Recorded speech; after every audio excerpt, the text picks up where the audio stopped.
Light, Mind, Flash, J-Dog, TV Play, Anytime, Stop, Nada, Much, Slayer Boxer, C, Bisu, sAviOr, 16 of the most powerful StarCraft gamers in the world. XNote, Intel Centrium, GOMTV, Star Invitational.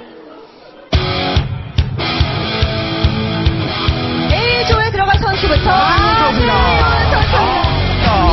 이영호 선수입니다.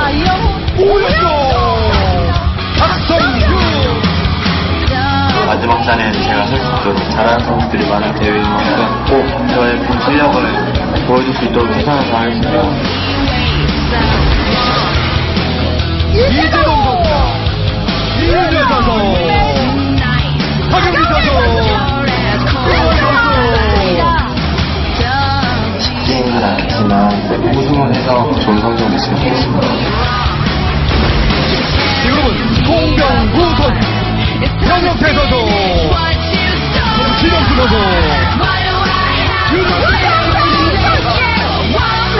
팬들과 시청자분들을 더 좋은 성적 낼 수 있도록 보여주고 싶어요.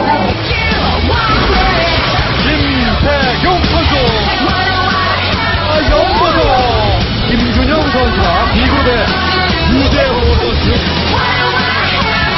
꼭 뚫고 올라가서 열심히 하겠습니다. 자신이 있습니다.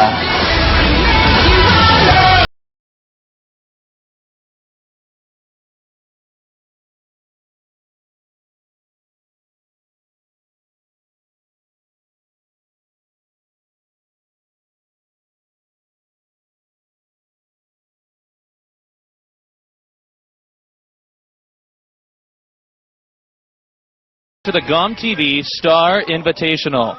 Man, guys, I just want to say I'm really happy to be here. This is the first major StarCraft tournament that is going to be broadcasted in English from Korea, of course. And, man, it's just a real thrill to be here.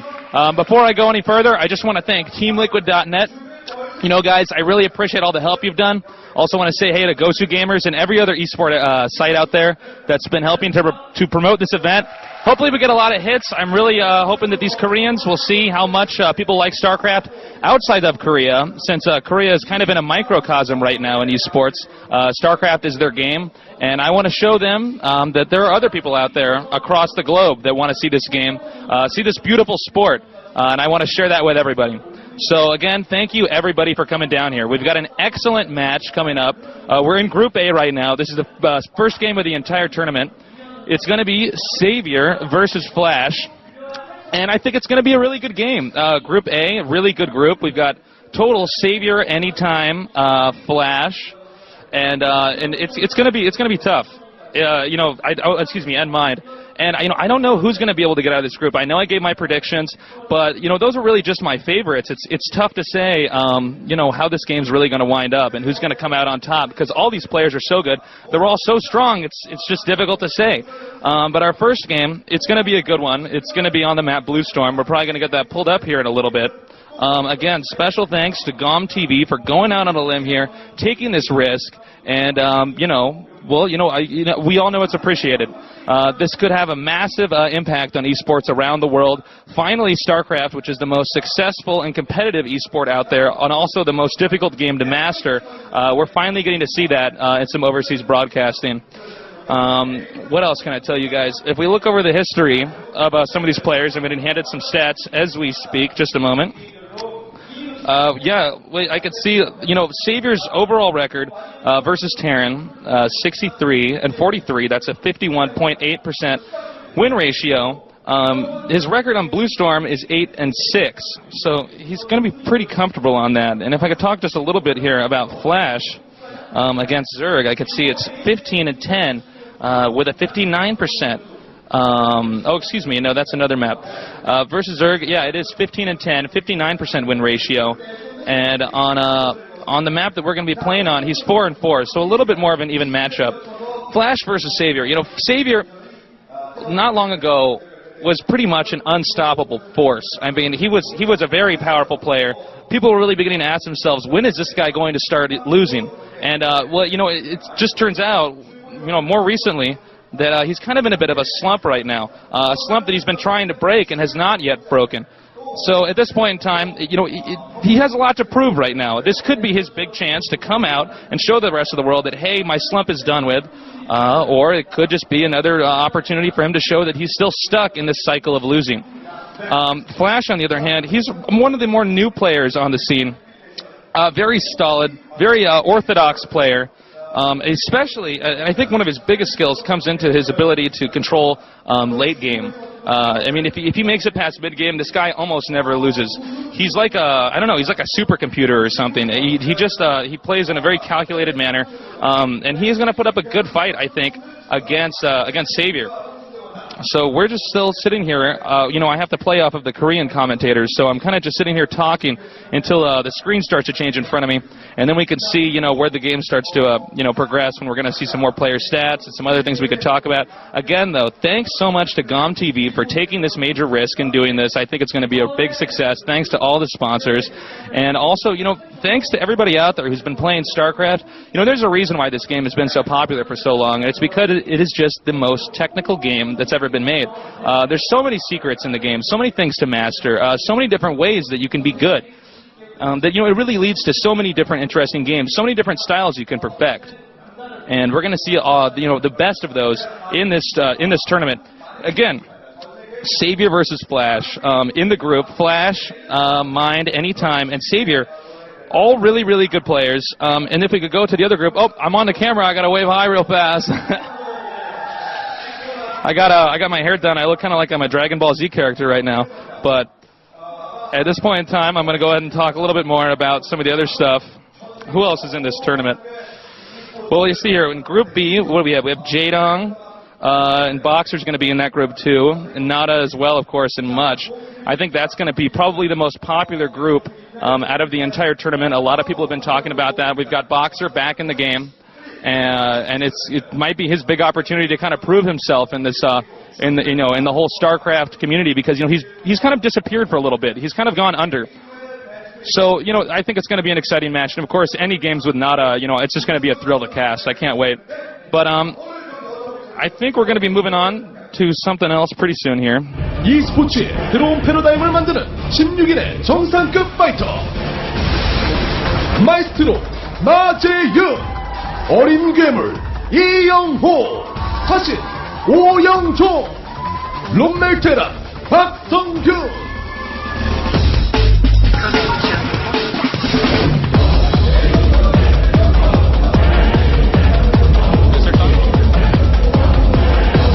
Alright, so here we see the players, the maps, and the stats. If I may, I just want to say, it's going to be really, really exciting. The first match is going to be sAviOr versus Flash, then Anytime versus Flash, Anytime versus Mind, sAviOr versus Mind, sAviOr versus Anytime, and Flash versus Mind. All these are going to be great. I can't wait. And the map listing for this, it's going to be Blue Storm, Katrina, and then Big. Now we see sAviOr in the booth right now, contemplating what's going to be going on in this upcoming match. What kind of strategies is he going to use? I got a chance to talk to him briefly beforehand and ask him about his styles, you know, what we can expect to see. He said he's going to try to go with his the style he's known for best, which is a heavy macro style, with a lot of times with Mutalisk harassment. But, you know, in a game like StarCraft, it really depends, you know, on how the game begins to unfold as to what type of styles you can utilize. So he said he's hoping that he can play, you know, with what he's most comfortable with, but it's really going to depend on how he's going to be responding to Flash. Again, sAviOr was one of the #1 ranked players in KESPA for a very long time. He's definitely up there with the greats. He's one of the people that has conquered this game and been on #1 for a long, long time. Very respectable player. And here we have Flash, one of the younger players on the scene. I believe he's only 17. Really strong Terran, though. Really proven, you know, how you can just be very, very stable, very, very safe with Terran, and still come out on top and still dominate. A lot of people think he's the favorite of the group. I still voted for sAviOr in Anytime, but who knows? I mean, Flash is definitely capable of doing a lot of damage, and I can't wait for this game to get started. You know, his KESPA rank is 7 right now. That's not bad by any means. And I think that we're going to have an awesome game coming up. Again, cheers to everybody at Team Liquid. I hope you guys aren't actually posting on the Team Liquid forum, but rather posting on the GOMTV forum about this stuff, because I want people to see that there's a lot of attention, and I want that to be on their site. We're still waiting here. I believe the players are both in the game. Oh, no, they have not joined the game yet, so we're still waiting. There's a small possibility. Okay, it looks like Flash has just now joined as I'm waiting. From what I understand, you guys are actually watching the Korean stream, but I have 2 monitors in front of me, one with the live Korean stream and one with the in-game. It looks like Flash is ready. His headphones are on. He's got those things that block out all the sound around him. sAviOr will be in there soon. He might have to get permission from one of the referees before he can join the game. So there's a lot of questions, that have to be asked about this game. I think let me pull up the stats in front of me for their previous record against each other. They're actually, let's see here, sAviOr versus Flash. sAviOr is 2-3 against Flash in his all-time official head-to-head record. Now that's interesting because that means when I look at everybody else's stats that this is the only player that actually has a winning record against sAviOr. Not a big one, obviously. I mean, if sAviOr wins this, then they'll be tied. But that proves that that Flash can put up a very, very good fight against sAviOr. And that's, if I was sAviOr, I would probably want to be playing Flash last rather than first, because playing the most difficult opponent first early on can kind of put you on a bad foot. So, well, best of luck to him. A lot of people want to know, will sAviOr be able to beat Flash, who's always been giving him this tough fight? Another thing is, will Flash advance to his 3rd quarterfinals after advancing in both the OSL and the MSL quarters? A lot of interesting questions. This tournament's just going to be so great. We have so many good players down here. These are the best players in all time for StarCraft. So it really doesn't get that much bigger than this. I mean, the OSL and the MSL are also big, but man, this is like going in a time machine and just grabbing all the famous players of all time and then bringing them all here and making them fight to the death. And I can't wait. I cannot wait for this game to start. As far as, when I got to talk to the players earlier on, sAviOr said he's not as concerned about winning the whole tournament as Flash was when I spoke to them both. Flash honestly believes that he'll first of all get out of his group, and then he will easily win the entire event. And he said that with a lot of confidence. sAviOr said he's down here for fun. I mean, obviously he's taking it seriously, and he's been training and working hard. But at the same time, he seems to be aware that he's still in that slump. I don't think he wants to be too hard on himself if he manages to lose. And hopefully he won't. I'm actually kind of rooting for him this game. But it's going to be tough. It's definitely going to be tough for him.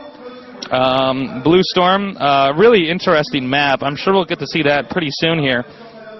It's one of those maps where you start out on low ground, you have an expansion nearby you, and there are 2 entrances into your base. One which is really, really small, and actually only fits, small units such as Marines, Zerglings, Zealots can fit through that. And then there's a ramp. The ramp goes uphill, and from there you can manage to make it to your opponent's base.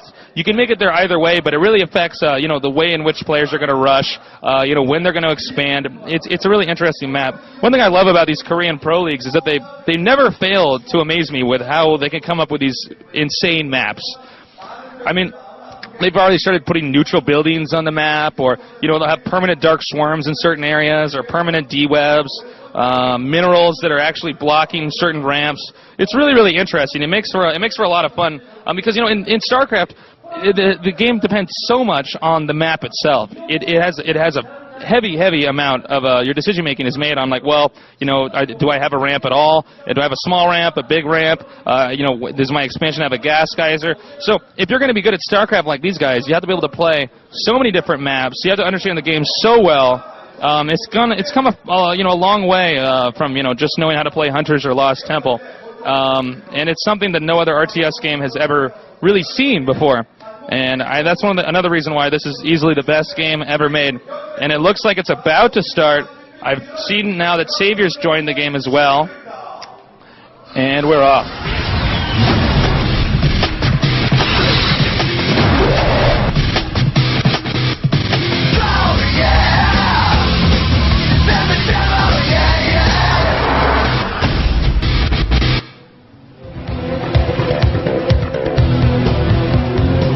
All right, here we see sAviOr at the top right, and that makes Flash at the bottom left. This is a 2-player map, and man, is this game going to be awesome. I mean, this is a big deal again. These 2 powerhouse players facing each other, and I'm sure you could hear that in the background. That was the fans cheering for the players. There's the other one. You know, in this area that I'm in right now, it is just intense, man. Fans are going crazy, and I don't blame them. I'm going crazy inside, too. All right, so here we see sAviOr. He's going over in his head. What am I going to do this game? What do I need to do to beat Flash? He's got a winning record against me. How am I going to overcome that? Here we get a shot of Flash. The moment that we see the first building made for each player, we'll immediately know how this game is going to unfold. And there's so many different ways it could unfold on a map like Blue Storm. All right, Supply Depot going down. He did not send out an early SCV for any type of proxy barracks. That's when you build your barracks farther, towards the center of the map so you can get a good rush going on here. As we can see, of course, sAviOr is scouting with his Overlord. This is what everybody does in StarCraft because, the Overlord has enough hit points and it's flying. It's a good idea to just go take a peek inside their base and then set that Overlord up in a position where you can watch to see when they're leaving. So Overlord positioning is something that Zerg players have calculated out very well. Every single Overlord that's made early on has a specific goal that the player's already pre-calculated in his mind about where he's going to send it to. All right, we see the barracks going down now. At that ramp location, not a bad place to put that barracks. It kind of makes for a bit of a wall-in, if you could see right over there. Zerg going for hatchery before spawning pool, a more economical build. Could be riskier if the Terran opted to rush, but it doesn't look like that's going to happen since the barracks aren't too far towards the center. Scouting SCV going through that small location, which only small units can fit through, like SCVs, probes, drones, and a few low-tier units can fit through there as well. But at the same time, that also means that, like, for instance, Dragoons, tanks, Ultralisk, units like that can't fit through there. So that plays a large role on this map. All right, we see the gas actually before the spawning pool. Very interesting. This means he's going to have some type of gas-intensive build. Could sAviOr be getting Mutalisks later on? Well, it's definitely a possibility. He is the Mutalisk Whisperer, so we'll find out soon enough. Fast Expo for the Terran. Nice move, especially because Zerg went hatchery first, so he can actually make the command center early on. Oh, and on top of that, Zerg got that spawning pool later than normal, which means that there's no option for Zerg to actually attack early on. But at the same time, he set up a wall-in down here so that if anything is to go awry, he can immediately retreat behind that wall-in and he'll be safe. Now, as you can see, the SCV's inside of sAviOr's base. Scouting is everything in StarCraft. I mean, good players have map hacks in their brain. You can just look into your opponent's base, see one or two buildings, and immediately you know what route they're following, what path they're going to be following. Gas going down now for Terran. And I got to say, this really turned out to be a macro game early on. And it's going to be very, very interesting as this progresses. Layer going down for the Zerg. This is pretty typical. You always want to get your layer out early on. Because, low-tier units are not strong against Terran. I mean, heck, you can get a few speed Zerglings, maybe do some damage.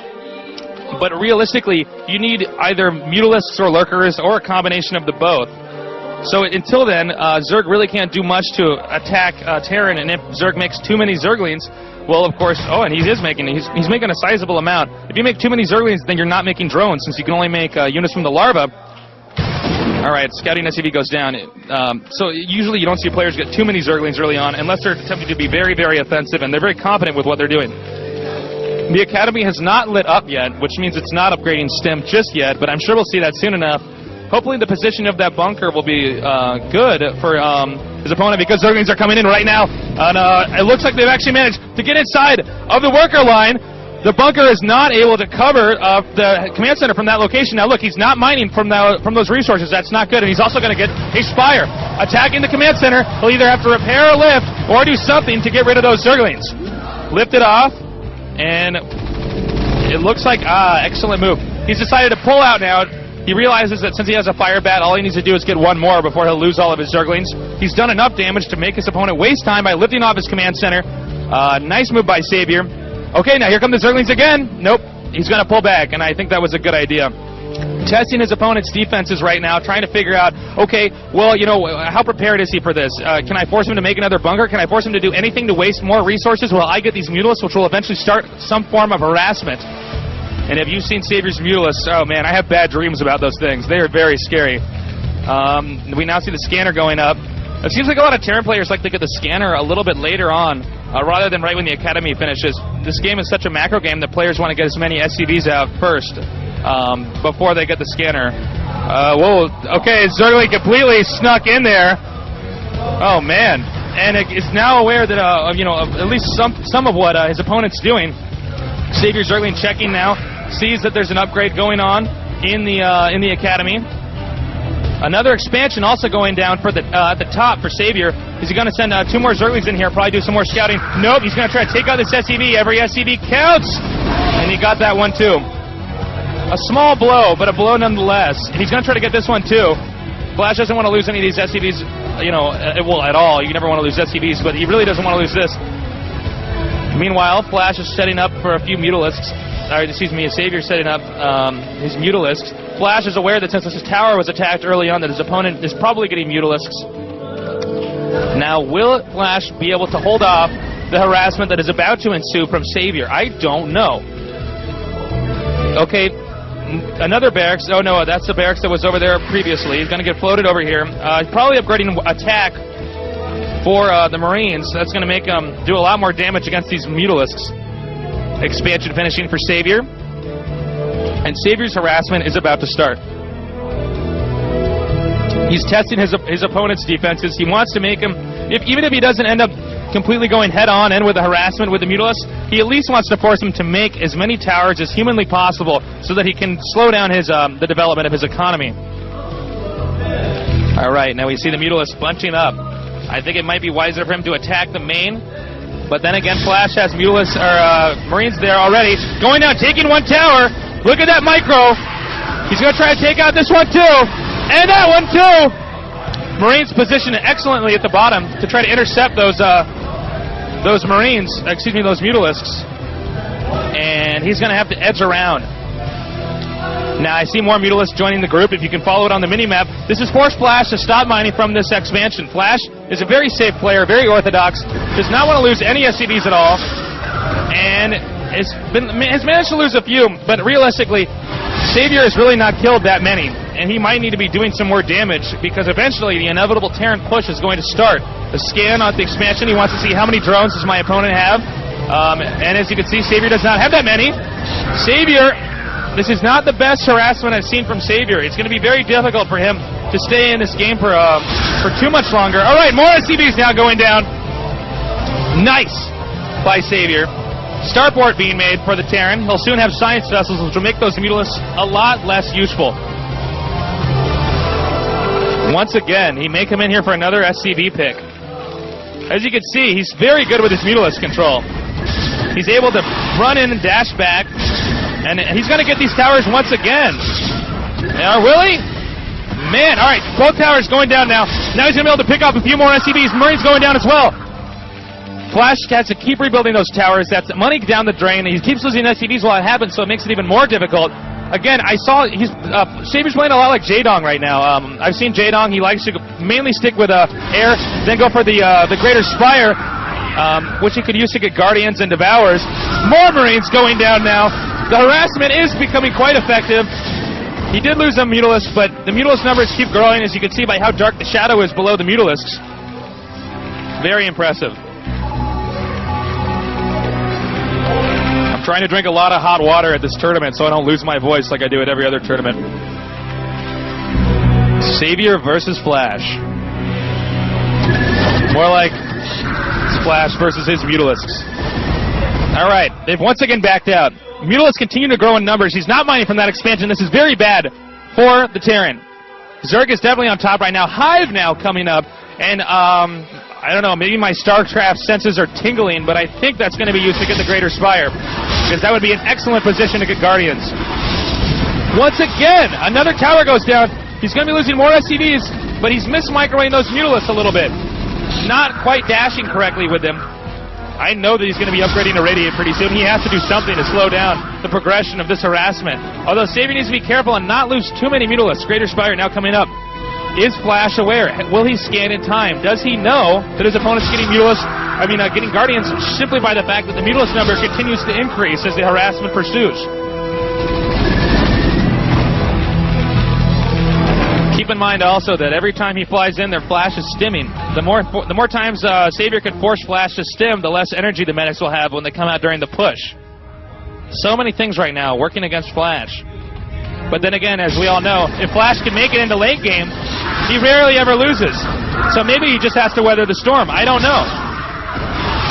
All right, more Marines getting picked off now. Look at this guy. He's crazy.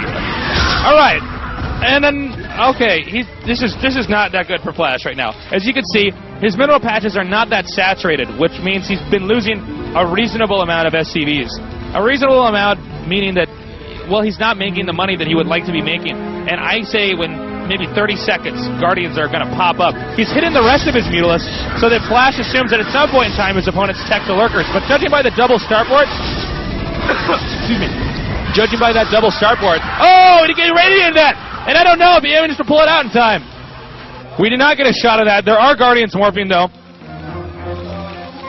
And those Mulisks did take a lot of damage. But he's going to have to wait a while before he gets to radiate again. So hopefully that one did enough to help Flash last in this game.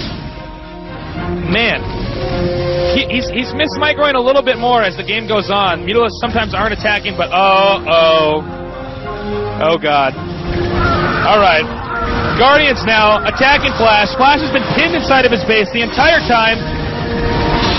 sAviOr tried to pick off that science vessel. Flash excellently microed it back. He's going to have to spread those Guardians very soon because an Irradiate will be coming up. Zergling's now going to sneak in here and probably pick off these towers. Yes, they will. He has chased him all the way back inside of his base. The crowd is going crazy, and so am I. Flash, you're in a lot of trouble right now. sAviOr. Okay, another Irradiate. Can he spread that Mutalisk away? No, not quite.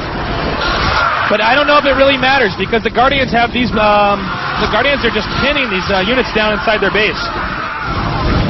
Once again, a very, very difficult position for the Terran. You need an expansion at a point in time like this, and I don't know if Flash has a snowball's chance in hell of making it out of this.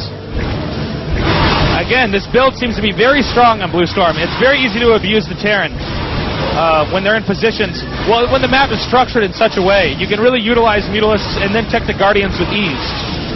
All right, Science Vessel's about to come up. He's going to irradiate them. He's irradiating his own Science Vessels. A nice move. Going to fly them around. And man, that was really smart. Rather than irradiating his opponent's units, he irradiates his own and then micros them around here. Wow, he really turned that whole attack around. Flash is very, very good. And it looks like sAviOr is immediately responding by morphing more units. Guardian's just now finishing, but it does not matter.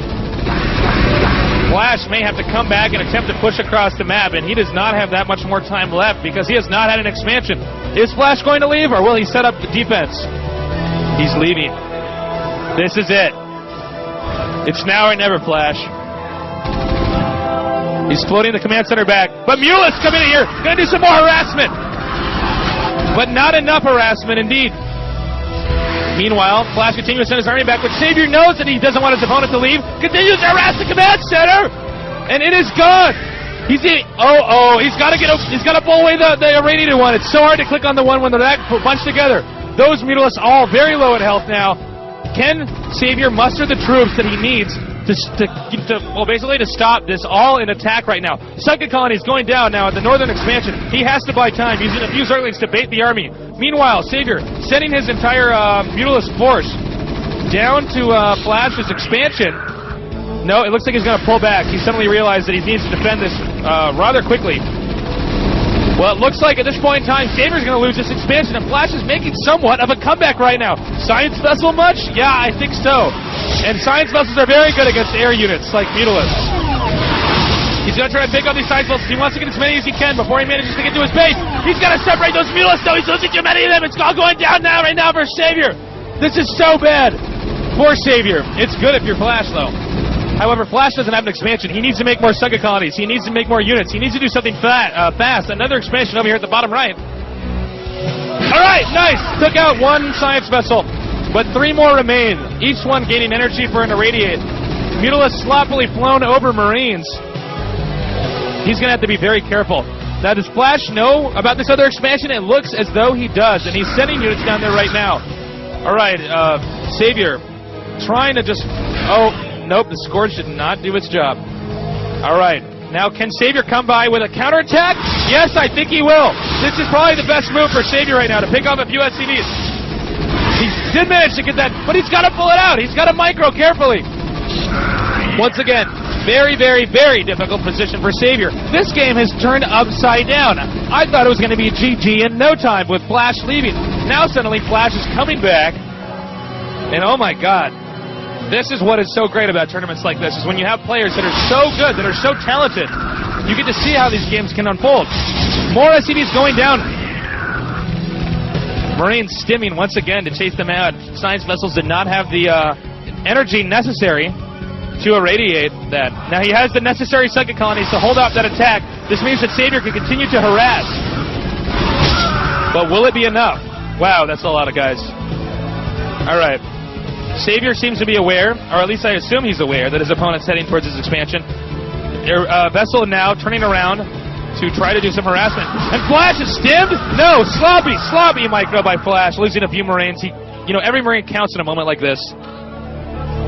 I think Flash might have been attempting to force his opponent to make more Sunken colonies. After all, you have to waste a drone to build a Sunken colony, so it's another easy way to damage your opponent's economy indirectly. He's upgrading what I would assume would be the, probably the energy thing for the upgrade. I mean, for the vessels. Oh, the Scourge! Not managing to get them. He's got to separate that Mutalisk, and he did. More Guardians outside of Flash's expansion. And an angry Zergling versus a angry SCV over there in the back. He has to separate them. He has to pull them apart. Barely doing it. But, man, his Mutalisks are getting lower and lower and lower in health. Once again, he's forcing his opponent to stim. Flash is just running around the map with one army, killing off all sAviOr's expansions.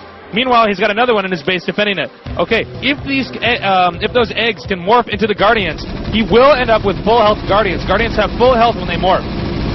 So it's all a matter of time. Otherwise, if he gets an irradiate off, he's in really, really bad shape. All right, Marines taking out that expansion, and Flash is back in shape. sAviOr attempting to distract his opponent with some Mutalisks. Now has Guardians set up once again outside of his opponent's base, getting Scourge ready because he knows he's going to have to do some Scourge attacks on those vessels if he wants to stay in this. Here come some more of those. Scourge taking out yet another vessel. Flash does not have very many SCVs at all.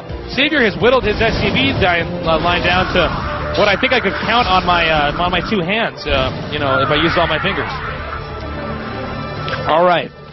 Flash needs to do something fast, or sAviOr needs to not do that.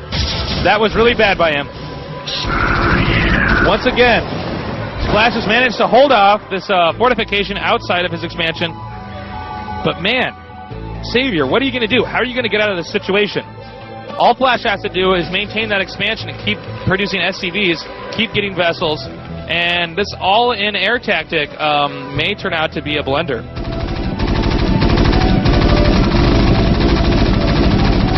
Another expansion under attack right now. He better cancel, and will he cancel in time? Waiting until the last second to cancel that. Smart players know how to buy time in every single aspect of the game. Now, more Mutalisk gathering. Flash's main is pretty much depleted. But will Flash be able to get another Expo in time? I'm not sure. Once again, he's stimmed, but looks like sAviOr will avoid him while the stim burns out. Zergling's running around the map. He wants to check for if Flash has any Expos. Scouting Marine will find that. Oh, man!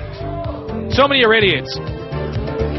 Very, very difficult to out-micro and irradiate when you have a bunch of Mutalisks clumped together. It's very, very hard. Even the best will have a very difficult time doing that. Looks like sAviOr's got an Overlord speed. And what's up, Marine? Peace. Another hatchery going down for sAviOr. sAviOr feels confident that he can keep map control. Well, actually, in all honesty, Flash has map control. sAviOr has economic control. It's going to be a matter of who can play on disadvantage better, simply put. Once again, Guardians are being morphed outside of his expansion. But will he notice at the time? He's got to be very careful with those Scourge. They have such low health, but they can do so much damage if you can use them correctly. Irradiating Overlords now. This may be a bad decision once he figures out that there are Guardians outside of his attention. And he managed to get that again. This has just turned out to be an insane game. sAviOr cannot get an expansion. He's expanding at the top left and the bottom right at the same time, hoping that at some point in time he can get sunken colonies up at one of those. Flash's army can't be everywhere. More irradiates. sAviOr not really paying attention to his Guardians. He's not separating the ones that are, okay, now he has, but not really separating the ones that he needed to. And once again, more SCVs will go down. He wants to get as many SCVs as he possibly can. sAviOr has to maintain the economic advantage until he can build up a large enough army that he can stay ahead and win this. That's the only way he's going to be able to win. I thought sAviOr had it, but I think he became too aggressive after he took out the expansion. He should have backed off and, well, built up a larger army. Flash doing a good job of scanning, but I guess you get to scan a whole lot when your opponent doesn't have any lurkers. Has now scanned that bottom right expansion and is going to head over there to try to take that out. GG. sAviOr has surrendered.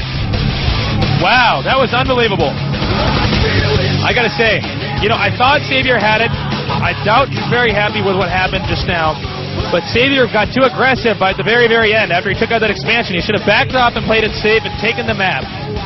But hey, man, these are the best in the world, so I can't criticize too much.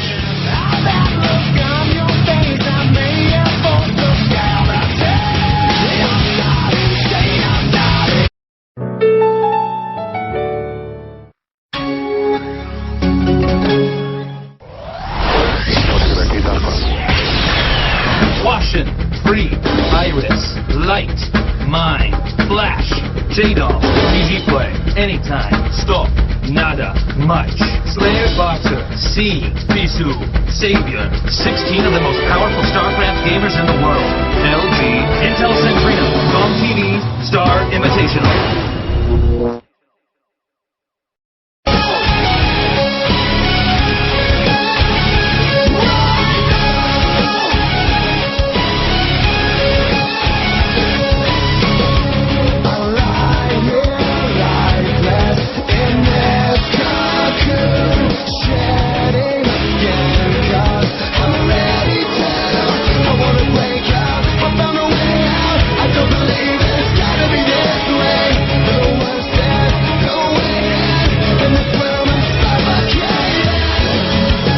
Welcome back, guys. Oh, man, that was an amazing game. Welcome to the 2000... All right, excuse me. Yes, welcome back. This is the GOMTV StarCraft Invitational, one of the most important esports events in history, if not the most important one. The first StarCraft tournament that's inside Korea that's going to be broadcasted all over the world in English. This is a really big deal. And we've already had an excellent game. We just saw sAviOr go against Flash, and it turned out to be just unbelievable. I mean, it started out with sAviOr having such an advantage. He played a lot like I've seen J-Dong play before. He got those early air units, used the Mutalisk to harass his opponent, then immediately teched to Guardians and took advantage of that ledge above his opponent's expansion. And he was doing so well, he actually manages to have his opponent lift the command center back off into his base. And at that point in time, I thought it was over. And then I don't know what happened. I don't know if Flash typed in cheats or what, but then he just managed to muster up enough forces, hold off that attack as sAviOr tried to put the killing blow on his opponent. He got the units he needed, he marched out, and then went around the map just killing expansions. Then he had one army that was just killing off the expansions, maintaining map control so sAviOr couldn't develop a strong enough economy. And he had another army that was sitting in his expansion to try to defend from Mutalisk Guardian Scorch harassment. Unbelievable play by Flash. What a baller. Wow, I'm really impressed. I don't even know what else to say. And I know that this game is going to be just as impressive. This is going to be Flash versus Anytime. Anytime, one of my favorite Protoss players out there. But then again, who isn't a fan of Anytime? The map is going to be Katrina. Now, one thing to note right off the bat is that Katrina is a pretty Protoss favoring map. It doesn't mean that Terran can't win on it. It just means that Protoss have an easier time. They can get that early expansion up very easily. The expansion is in the back of your main. So in other words, you don't have to push out and be aggressive in order to expand. You can actually play very defensively and still manage to get that expo up. It's also difficult for Terran to get their second expansion, whereas Protoss, they don't really struggle with that as much, just due to the structure of Protoss versus Terran. I now see Anytime's joined the game. Both players are there. I don't know if they're ready. Basically, my job is to sit here and keep talking until they are ready. And there's Anytime. Anytime, I watched him at the Pro League Finals yesterday. Played an awesome game. He's a very, very, very strong player overall, and very good against Karen, actually. Ranked 10th in TESPA right now. He is very creative, as are all good Protoss players at the very, very top. Protoss is a race that, you're rewarded if you're creative. Whereas Flash is a very orthodox player. Orthodox players are generally rewarded if they're Terran. So the real question is, can Flash take on Anytime on a map that really favors a Protoss player? It's going to be very difficult. This is actually their very first time ever facing each other in an official tournament match. Because I have the piece of paper in front of me, it says they're 0-0. So who knows? I mean, we really don't have too much to base this off of other than guessing about their styles, looking at the map. Because obviously, as I just said, they've never met before. But I can't wait to see how this is going to go. If I can take a look, let me get my piece of paper out. And his record, Flash's record versus Protoss is 18-13, 58%. And he is 6-1 on this map, the map Katrina. And when we get down to Anytime, I believe that Anytime is versus Terran, 44-41, 51.8% win ratio. And he's 9-3 on Katrina. So we have two players who have pretty damn good win ratios on the maps that they're playing on, but both also have very, very good win records on those maps. So this is going to be an excellent game, and I can't wait until it gets started. This is a big deal today, as GOMTV hosting this English broadcast. Cheers to everybody over at Team Liquid and everybody else around the world who enjoys StarCraft as much as I do, or even half as much as I do, because I really like this game. So it's going to be great. After this match, let's see here. I believe we are going to have, I think Flash actually plays again, unless I'm mistaken. I have so many pieces of paper in front of me. Nope, it's Anytime versus Mind. That'll be an interesting game as well. A lot of people think Mind might be the favorite in the group. I just betted on sAviOr and Anytime simply because of their history. But, it's really not always about the history. It's about the now. The players have to perform well in this instance. It's now or never. I mean, hey, even if you're having a bad day, it doesn't really matter, because in the long run, you've still lost. So hopefully both these guys will be playing on their best. I wonder if Flash will be a little bit more warmed up, primarily because he already played an epic game against sAviOr. Anytime may not be entirely comfortable yet, but then again, it's very hard to say.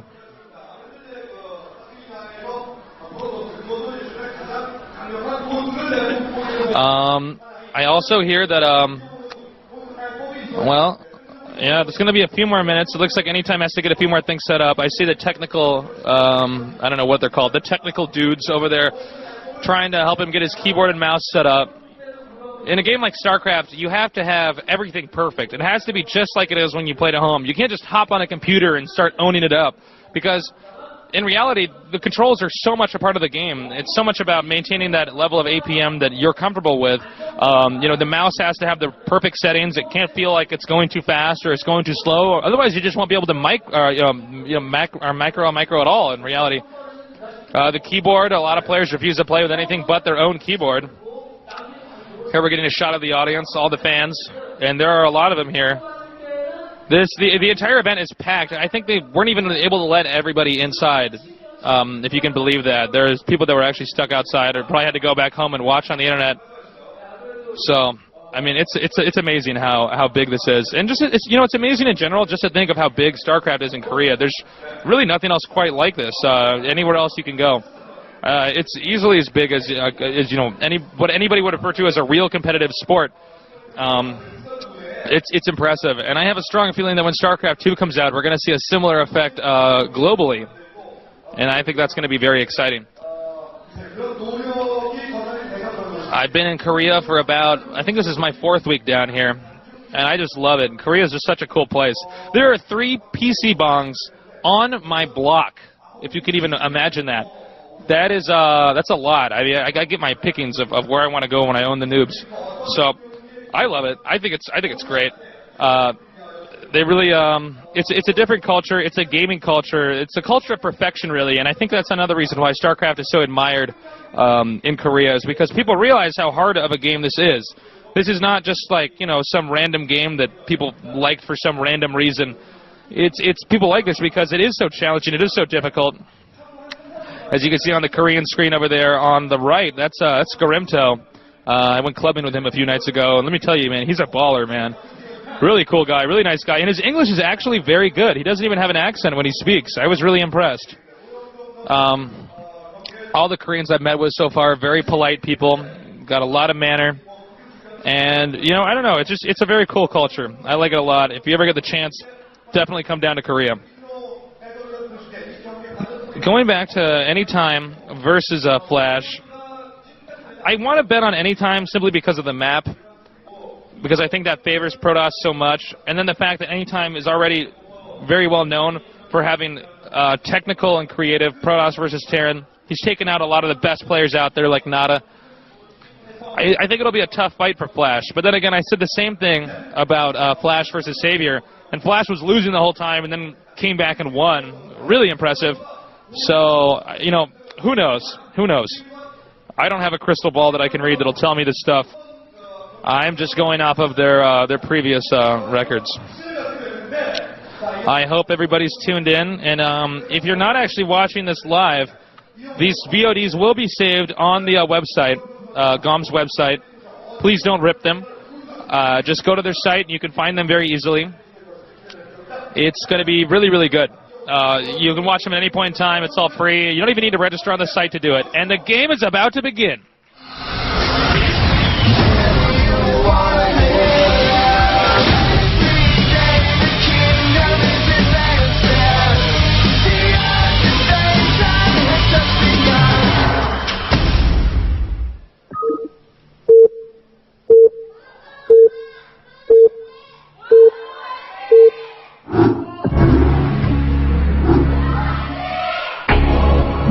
All right, we just heard the cheers from the rabid StarCraft fans. Cross spots, anytime at the bottom. And through the process of elimination, that means Flash is at the top. This is a 4-player map, so scouting patterns might be a little bit different. On 2-player maps, there's generally a higher probability that the player can cheese because he already knows where his opponent is. He can position buildings closer to his opponent. You know, it's much easier. Where on the other hand, on maps like this, it's really going to depend on when he finds his opponent and what build he has planned out to begin with.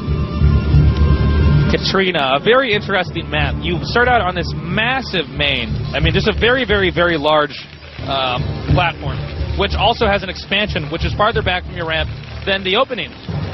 So a lot of players tend to set up at least somewhat of a defense early on, and then they kind of, well, they expo right away, and it turns into a macro game. Now that's really good for Protoss, especially because Protoss have an easier time expanding in this matchup than the Terrans do, and that's primarily due to the fact that, well, Terran, their army, it's less mobile, and Protoss have a much quicker army. Terran are the strongest when they're set up, like when they're in siege mode, they have the mines laid.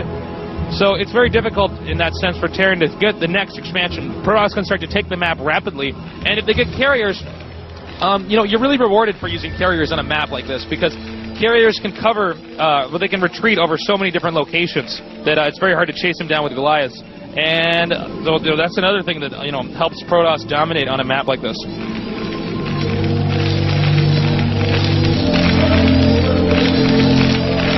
We see the gas now being taken by the Terran.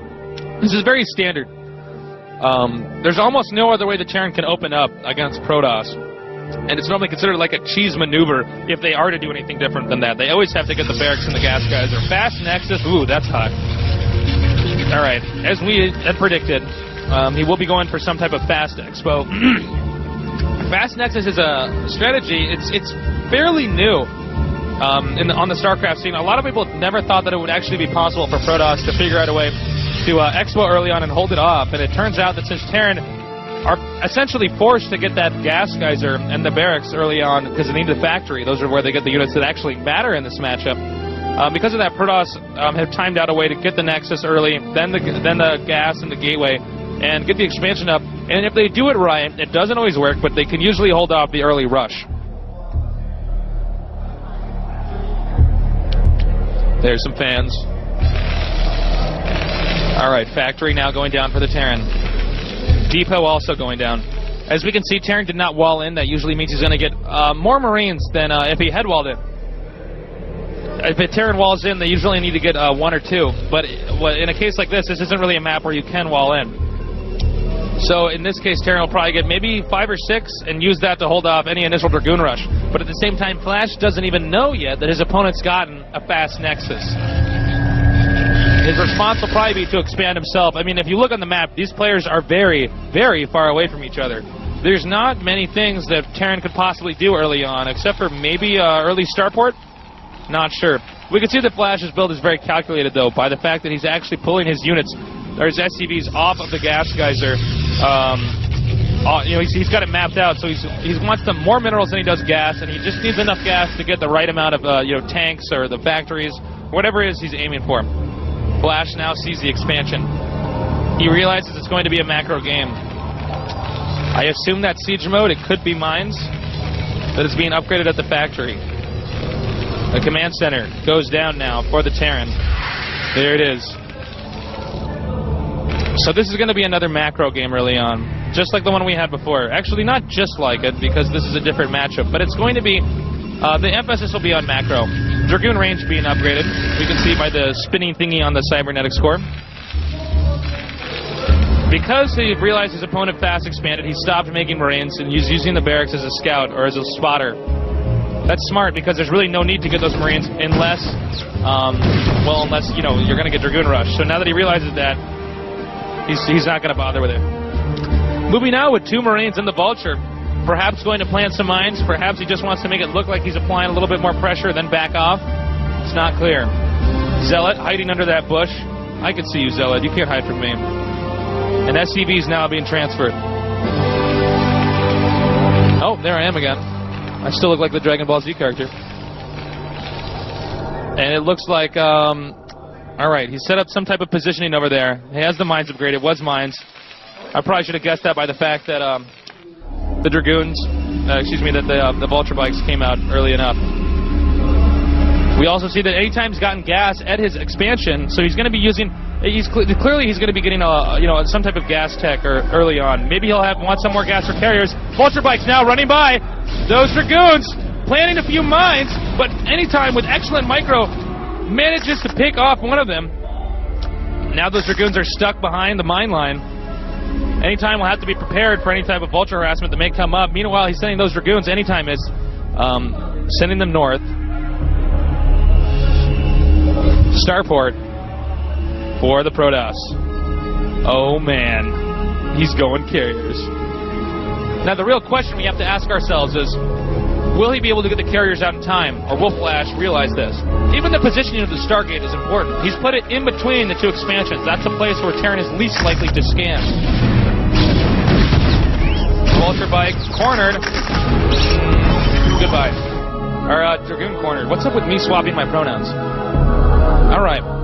We see the Terran getting the armory. This seems to be pretty standard on this map. They get the armory early on. They need to have a strong, we'll need to have upgraded tanks and Vulture bikes so they can push out. 2 starports now. The fleet beacon is being made. Now, Terran and Protoss is very, very vulnerable when they're trying to get carriers. Most Terrans know, and I'm sure Flash does as well, that the easiest time to kill a Protoss is going carriers is get them while the carriers are making. They've had to sacrifice too many gateways and Dragoons and other units so that they can actually produce the carriers. Because carriers they're great units, but they're expensive. And the more carriers you get, the stronger the army becomes. I mean, they become exponentially stronger. He's already got some Goliaths. I'm not sure if that's because he knows his opponent's getting carriers or because he wants to use that to stop drops. Vulture bikes, checking for expos.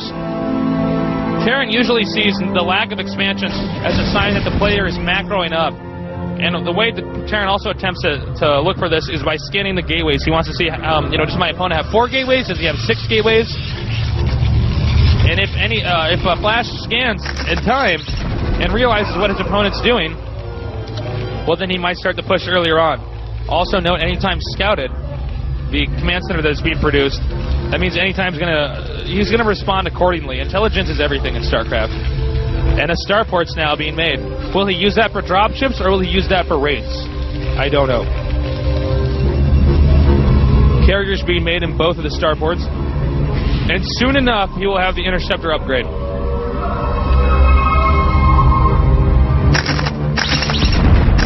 Sucks to be a zealot. Looks like anytime maybe expanding up here soon. I think I see a probe getting sent to that expansion. Meanwhile, Vulture Bikes are coming down here. They will not be able to pick off this probe in time, I assume. Meanwhile, Terran pushes out now. Both players don't really have an army right now. They've both gone for an economic game, and then they both realized, well, oh, we're both going for an economic game. Let's get even more economics. Since I can squeeze off another expansion early on, I might as well do it now. And is he going to make that expansion? I'm not sure. I've seen some players who even position probes at expansions, and then don't build anything there, just so when the opponent scans the expansion, he assumes that an expansion is in fact going to be made. There's all sorts of different ways where you can fake out your opponent. Dragoons and Carriers now gathering up. He's getting a science vessel. The starport is lifted, so I don't think he's going to be getting wraiths out of that anytime soon. Not until he lands it. Now the Carriers are coming up, but they don't have that many interceptors. 2 interceptors, 3. That's not enough. But oh, he barely managed to pick off that SCV. If he had picked that SCV off in time, maybe he would not have been able to get that many towers up, because the whole process would have been slowed down. But now, anytime has made the sacrifice of showing his opponent that yes, I am in fact getting carriers. Now, anytime is going to be more than aware of what's going to come. Terran's going to be getting a lot of Goliaths. Flash is going to be setting up a lot of defenses. Anytime has to stay alive for the next, I would say, 5 to 6 minutes until he can get enough carriers that the damage is going to be substantial. He's going to sneak over here, see if he can't pick off any SCVs and do any type of harassment, but no, he's going to have to leave very soon, and he does not want to lose his carrier. If he loses his carrier, it could be really bad for him. He cannot afford to... Oh, man. 1 carrier down. That is a complete waste of a carrier, and anytime knows that. I know that, you know that. It's bad. Carriers build so slowly, they're so expensive. You have to buy the carrier, then you have to buy all the little interceptors. Oh man, it's an investment. And because of that, I think it's going to be very, very difficult for any time to recover. When will Flash push? I don't know. I see him upgrading his units now. But that is, you know, it's going to be a matter of when does he feel like he's comfortable leaving. Upgraded Goliaths are very, very strong against carriers. Absolutely, unbelievably strong. Vulture Bike's now sneaking around Anytime's army at his little containment point. I think Anytime sees it, or at least maybe instinctually knows that something's happening, and is now getting ready to possibly intercept those while they're on their way. He's laying mines, flashes, just so he has an idea of whether or not his opponent's expanding. Nice positioning by the pylon and that other constructing building. Not going to allow those units to get those bikes to get in there. All right, wow. All right, we see carriers coming in here. I don't know if his opponent has enough Goliaths. This is very, very, very difficult for Protoss. He lost that carrier early on. He's got a lower interceptor count because of that. That means that Flash is, in my opinion, at this point in time, at least a little bit of the favorite. But again, this is a Protoss map, and if you get enough carriers, there's really just nothing you could do. I mean, everybody knows that. When you get too many carriers, it's so difficult to stop it. It's really tough. Turrets being made. He does not want to let those carriers do too much harassment. Now that he's got that other expansion, he has 3 expos that he can mine, you know, Vespian gas from. So that's going to make it a lot more difficult. He has not gotten the Vespian gas geyser yet. But once he gets that, he'll be able to get many, many, many more carriers. Again, anytime setting up at that choke point. He's also using Zealots with leg upgrade to scout. Here he comes again, going to try to pick off those towers and Goliaths. Oh, man. And it looks like that's not going to work. He wasted all those interceptors. Boom. Not good. Not good at all for the Protoss. And now Terran has decided that while his opponent is rebuilding those interceptors, he's going to leave his base, move across the map, and try to squash him. That's a lot of factories. This guy has good macro. All right. Both players are getting ready to engage each other. He might be able to get a good surround here. He's coming in on all corners. Most of those tanks are on low ground. Zealots now attacking the tanks in the front. Carriers on the side, doing a lot of damage. It's very difficult to say who's going to win right now. I'm not entirely sure myself. Terran pushed Protoss out, but did he get enough tanks? If Terran can replenish his ground army, he'll easily be able to fight off Goliath. But that is just so many units. I think he's going to move back in again. No, he's not. Terran knows that time is everything right now. He has to move up to that expansion. He has to set up some type of attack. Anytime knows this. Anytime is setting up a large army, macroing like crazy. Once again, he's decided to engage. But there are so many Terran units. He's going to pick off these two tanks with the carriers. But no! Goliaths are just picking off the interceptors too quickly. There aren't even any, or there are barely any interceptors in any of these carriers at all. Look at that. Pushing him all the way back into his base. I think Flash could win right now. This could be a GG. He's going to manage to pick off this carrier too! And this is just so bad for the Protoss.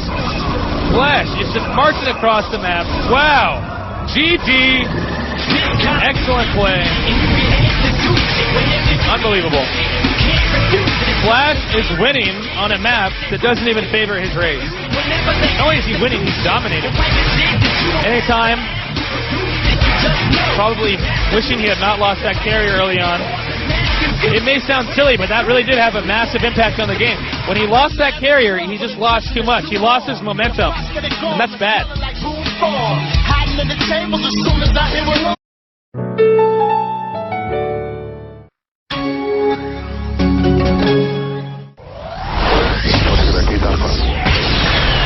Washin, Free, Iris, Light, Mine, Flash, J-Dom, easy play, anytime, stop, nada, much. Slayer, Boxer, C, Bisu, SAVIOR, 16 of the most powerful StarCraft gamers in the world. LG, Intel Centrino, GOMTV, Star Invitational. Oh man, we've seen some excellent games so far at the GOMTV StarCraft Invitational. And I am just amped to see this next one. I believe we've got Anytime versus, I believe, Intermind. Because I just saw him go up on the stage. It's going to be a really, really great game. I can't wait to see it. That last game we saw was just unbelievable. Flash's build was so good. Anytime's build was good too, but it just did not work out for him. His carry harassment didn't do, well, it didn't really do anything. He started out by losing that carrier at the start. That really, really hurt him.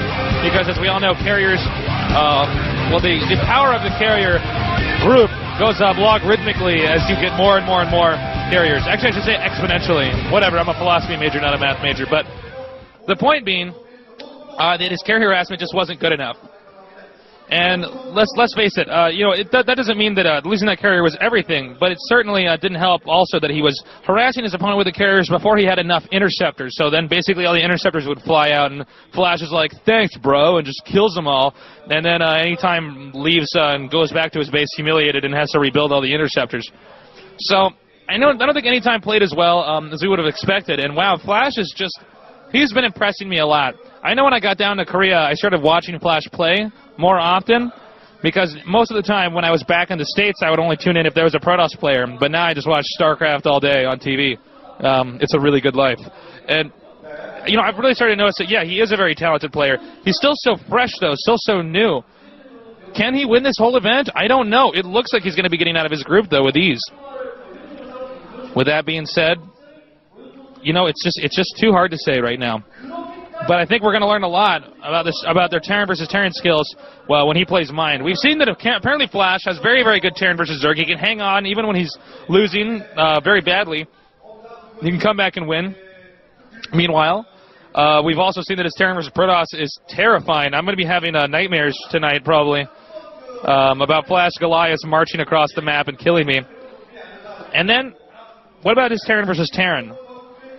Well, Flash's overall record, Terran versus Terran, in the pro at the pro level, it's 17 and 18. That's a 68% win ratio. That is higher than his other 2 matchups.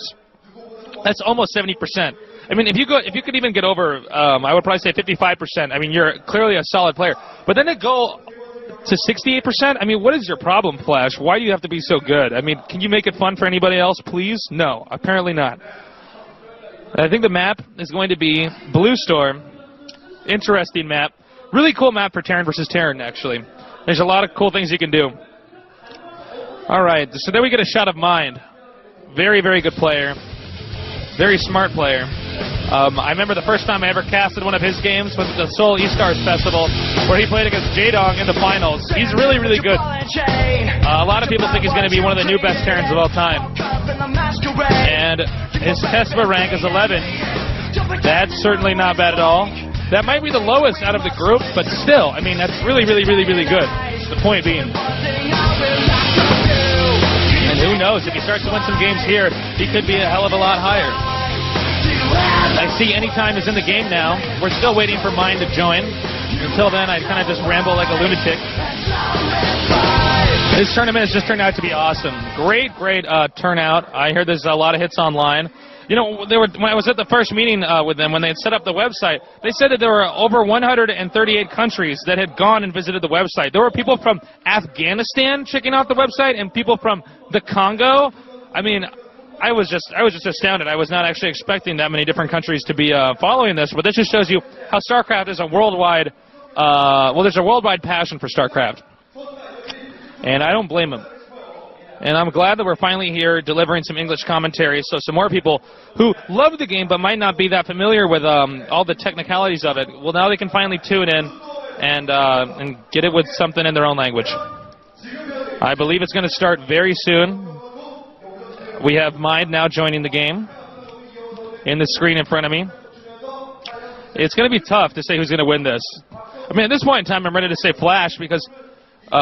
excuse me, not Flash. At this point in time, I'm going to say Mind. I'm sorry, I was reading off the wrong piece of paper. It's going to be Anytime versus Mind. Protoss versus Terran, not a Terran versus Terran. Both players are very, very good. PBT on this map. Stay tuned. Knock them down. Knock them down. Shut them down. Shut them down. Knock them down. Knock them down. Shut them down. Come on. Shut them down.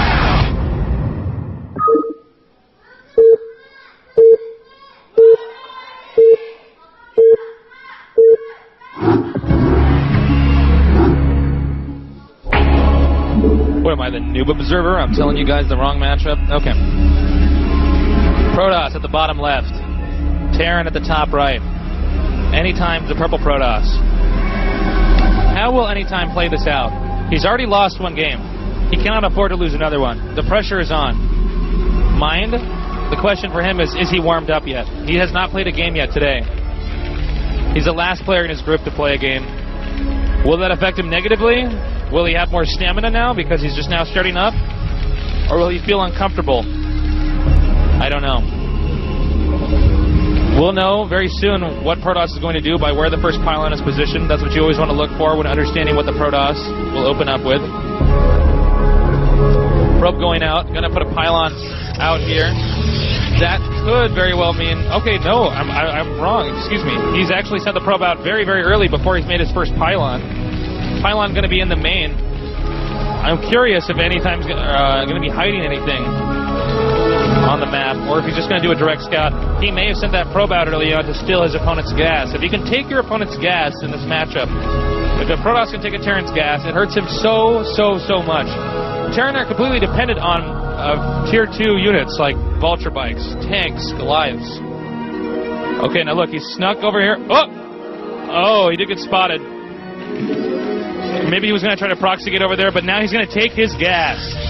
Nice. How will Mind respond? His tech will be delayed. Will he get a second barracks? Will he get an earlier command center? Will he use more SEVs to attack the assimilator, which is building there now?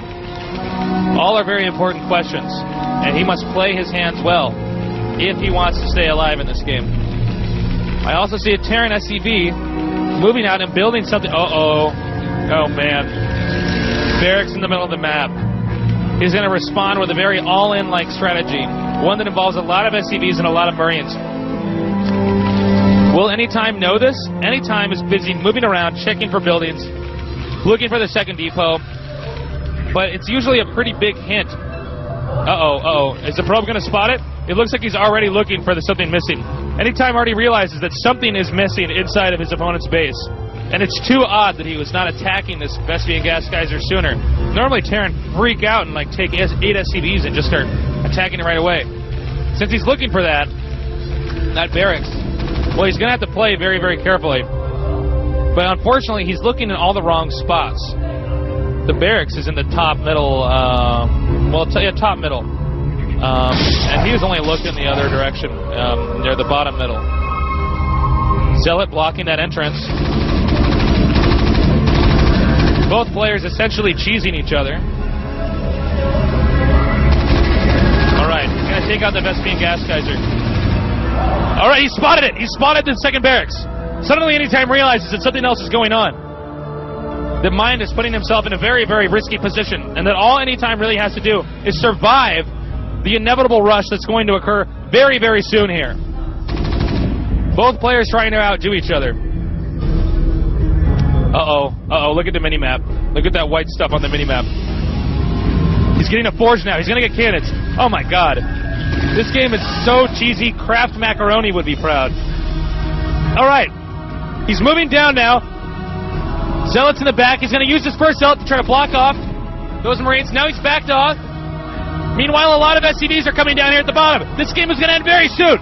Forge is almost done. He's got to get a cannon up. Will he get it up in time? SCVs and Marines regrouping. Cannon now building. He's got to pull these probes up. He's got to stop him. Barracks now being built. Zealot's moving up. Going to attack these Marines. Probes attacking with him.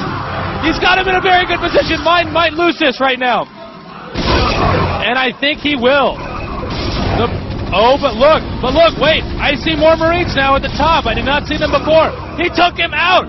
The cannon is still producing, though. If he can get this bunker up in time, the game could turn around. He's got to use his probes wisely and block him off. He's closing it on so closely. He's got to stop him from getting in there. The cannon is done. The Marines will go down.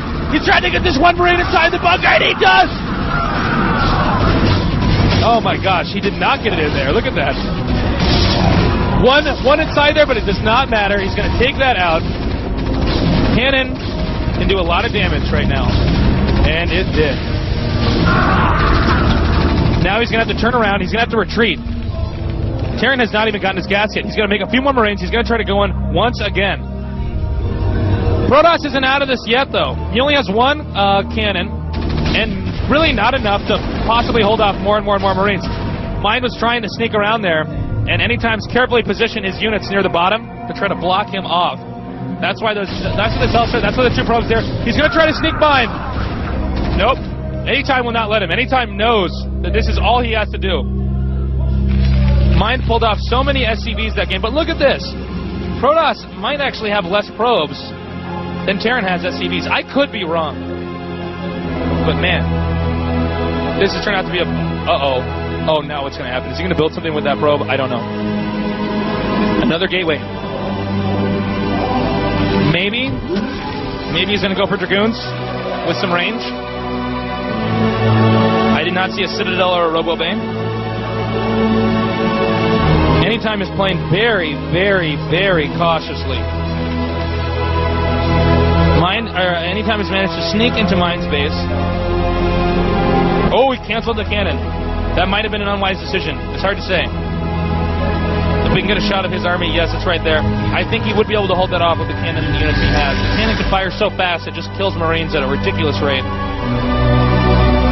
It's one of the reasons why you don't even want to get Marines early on against Protoss, unless, of course, they take your gas and your name is mine. He's getting an academy now. Oh, my God. All right, he's going to get Medic Marine now. I assume, maybe a scanner? I'm not sure. It could be. It's very possible he could get one Medic and then use that in combination with Stim to support his large number of Marines that he's now gotten. Dragoon range being upgraded at the cybernetics port. Boy, are you lost, Marine? This poor Marine. Scouting around the map. He's looking for any expansions, anything that Anytime might have hidden. But anything has nothing, or Anytime has nothing to hide right now. Mind is setting up for an expansion, building a bunker there. Anytime seems to be aware that he could put some pressure on his opponent right now. Going to pick off this Marine. See you in hell, Marine. But if he gets Dragoon range in time, it's very, very possible that he can outrange that bunker and then just pick it off. However, if Anytime upgrades something like, if Mind upgrades the Marine range, he could manage to hold that off. Okay, we see him rushing him here now at the top of the minimap. Here he goes, trying to run by. He's going to run by this bunker and just inside of his main. And this is very bad news for Mind. Oh man, he's got to micro as carefully as humanly possible. Backing up now. SCV is chasing him down. And he's moved him into a corner, and what I thought was going to be an excellent attack for Mind is now not working. Look, he's doing a perfect job of trapping all of those units. I almost wonder if that was a waste now.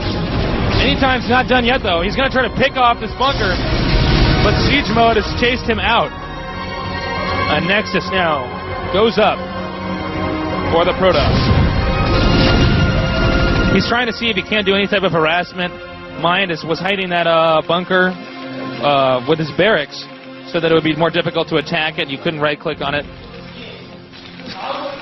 Now it looks like a second factory will go up. Yes, it will. Will he get 2 Nexuses? There's a probe sitting there. It might be risky, though, if he did, because he did lose so much in that attack.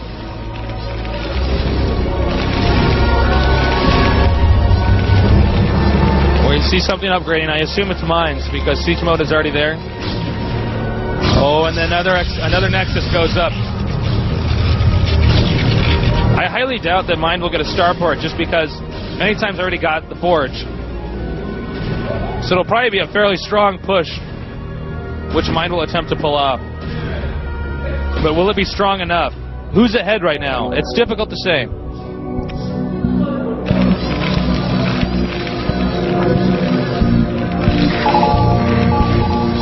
Mind must macro perfectly, so must Anytime. If they miss a depot, if they miss a pylon, anything, they forget to make workers for a minute, they'll fall behind quickly. These are some of the only players in the world that can just play perfect games. And you got to give them a lot of respect for something like that. Because there's a lot of people playing StarCraft. 2 more factories for the Terran. He's growing and growing. He's using those extra Marines to scout around the map. He wants to spot Expos. And it looks like this Marine will stumble upon that Expo. 2 more gateways now for Protoss.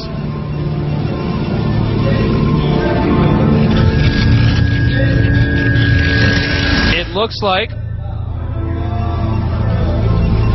yeah, he will spot that expansion. That's not good. Not good for Anytime. You're better off when your opponent's in the dark or he's wasting scans trying to check expansions. And suddenly Mind has decided now is the time to move out. Not a bad idea. And he's trapping these Dragoons behind the mines. Oh man, he's going to lose them. And not even this Dragoon is going to make it. It may be impossible for Anytime to hold this off. Especially if Mind can get it within that crevice outside of Anytime's first expansion. It's very difficult for Protoss to do anything there. Sieging up. Dragoons have to back off now. But Anytime will do anything within his power to force Terran to siege in excess so that he cannot get close enough to the expansion.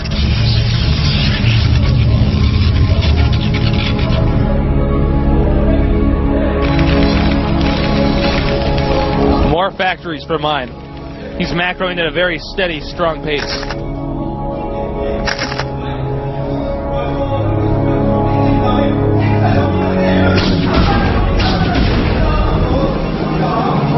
He's playing planting some mines. He's going to try to go around to the back, but it looks like nice move by Anytime. He's walled that area off with pylons. Oh, he cannot afford to have that happen. Anytime is. It's just very, very bad for him. All right, he's finally managed to make it to that crevice. He can siege up here and force Protoss to stop using that expansion. Scan and boom. Anytime knows at this point in time he has got to do something about these siege tanks. Is he going to be able to pull them off? It's not clear. His Dragoon micro is very good though, but he did not get the one that mattered. Oh no! Anytime has lost way too many Dragoons. This could be GG very soon here. This game has turned out to be very wild.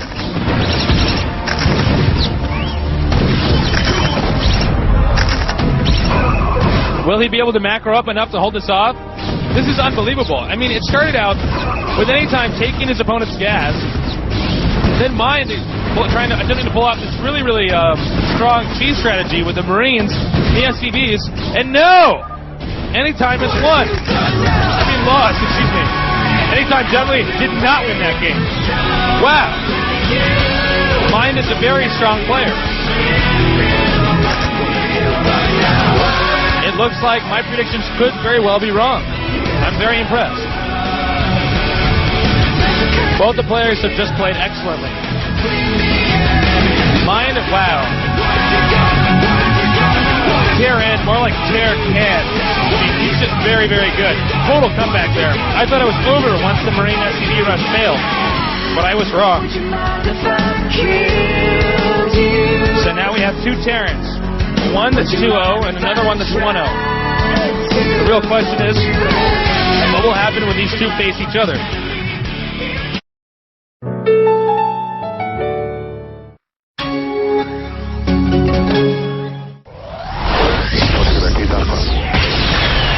Caution, Free, Iris, Light, Mind, Flash, J-Doll, easy play, anytime, stop, nada, much, Slayer, Boxer, C, Bisu, Savior, 16 of the most powerful StarCraft gamers in the world, LG, Intel Centrino, GOMTV, Star Invitational.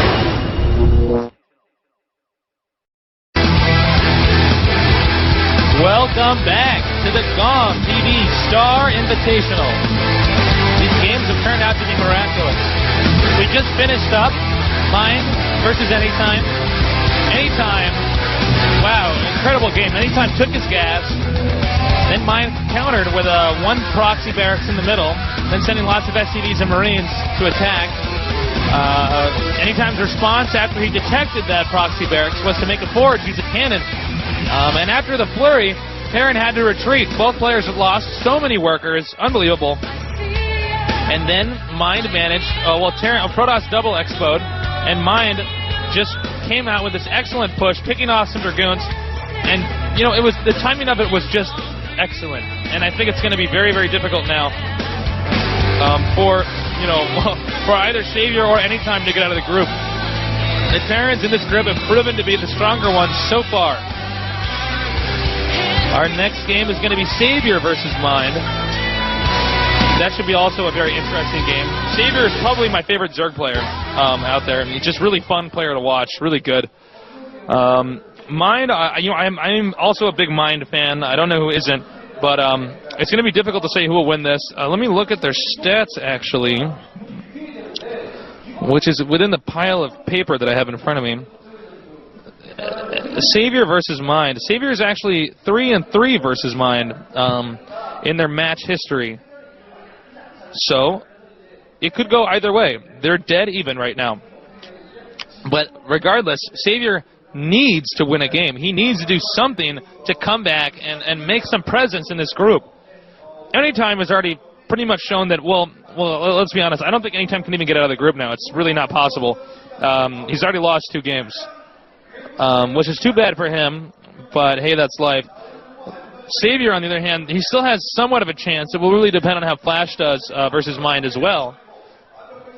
But yeah, it's gonna be very, very interesting. It's been great down here at the GOMTV StarCraft Invitational. I'm loving it. The games have turned out to be great. I hope they're all you guys are all tuned in at home. and enjoying this as much as I am, because I am really happy to be casting it. Here I am again. As you can see, I've changed my hair just a little bit, so I don't quite look like I'm at an anime convention. But I don't know. I should probably start doing my own hair before I come to these things. Let's see here. What else do I have on my notes that I could tell you guys? Mine is actually, I didn't know this, mine is actually the youngest ever individual league champion. He was 16 years old when he did that. That's very, very impressive. He has excellent factory and unit play. His infantry play, though, in my opinion, is not quite as good. Or actually, I won't say infantry play because that doesn't really sound like it makes any sense. Let me say infantry micro. Like, his Medic Marine micro is probably not as good as his Vulture Bike tank micro. So that'll be very difficult, especially when you're facing a player like sAviOr, who's just got excellent Zergling and Mutalisk control. But who knows? It could go either way. sAviOr has been a powerhouse in the past. Historically, he's one of the best StarCraft players of all time. But now he's in a slump. And this is his opportunity to get out of that slump. Clearly, he's very, very good. As we saw in the first game, he was completely dominating Flash and then made a blunder and got behind. There we see both players. sAviOr versus Mind. It's going to be epic. I'm drinking as much water as humanly possible at these casts so I don't lose my voice. But who knows? The map will be Katrina. And that'll be an interesting map. It's a fun map to watch. There's no Protoss on it, so I guess I won't have to complain about the imbalances on it so much. Even though I kind of like those imbalances because I play Protoss.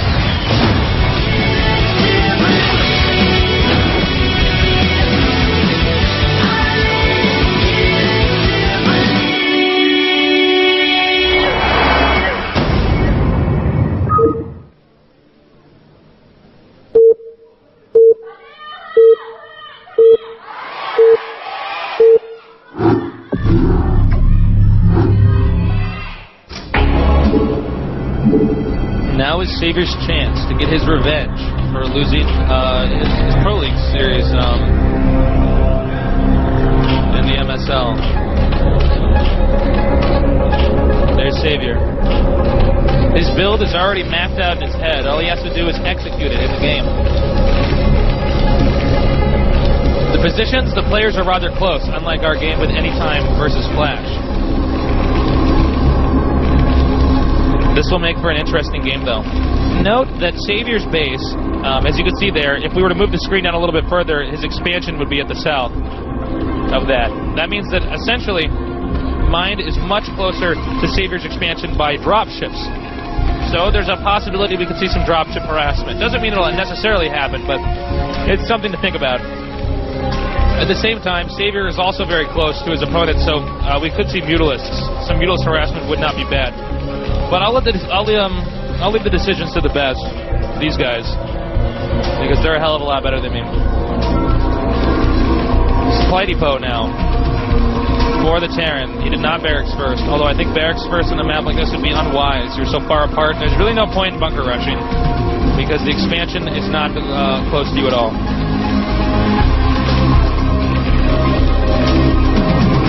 Zerg has not made his hatchery or his spawning pool yet. But when he does, we will know exactly what he's doing. Note, though, that the first Overlord was sent in the wrong position. Not because sAviOr's bad, but because he simply guessed the wrong location that his opponent was in. He guessed the top. And a hatchery on 12, a wise decision on a map like this. This is a macro map. When I say hatchery on 12, I'm talking about the player's food count. That's how StarCraft players keep track of when they make their buildings. Man, it is just packed in here right now. I'm looking at the audience. Man, this is like 200 supply, maxed out building. This is crazy. Barracks now. Note the positioning. It's in such a way that the Marines can hide behind those buildings if any Zerglings were to attack early on. And we did see sAviOr do that in a previous game. An early command center. This is pretty typical for these maps to go for the early expo. sAviOr actually, if I can see on the mini-map, I'm not completely sure, but it looks like he actually got a third hatchery before spawning pool. What a baller. That's a really macro heavy build. But then again, I guess you can get away with that because most Terrans fast exfil on this map anyways. The more, if you get a third hatchery before the spawning pool, it's much more economical, but it's very, very unsafe if the Terran decides to rush. But Terran, on the other hand, well, Terran's just not going to be rushing, so he'll be fine.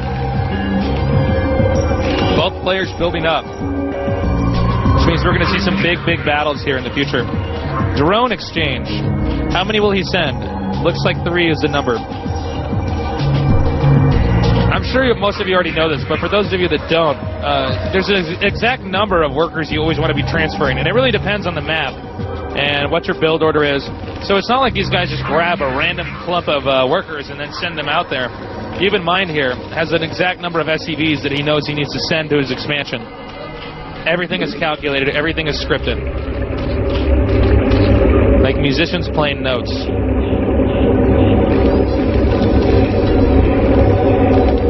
Overlord now, slowly and carefully creeping up on the Terran base. He wants to take a peek and see what is my opponent doing. Did he in fact fast expand like I figured he would? Note the Terran got the second gas at his expansion. That might have been unwise, since the Overlord will now spot it.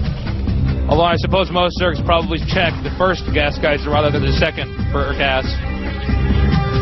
Another extractor being made over at the Zerg base.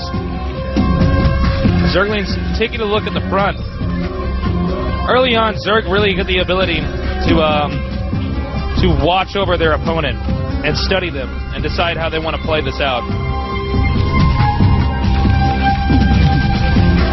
Academy now. Medic Marine soon. Engineering Bay. Marine upgrades. Probably attack.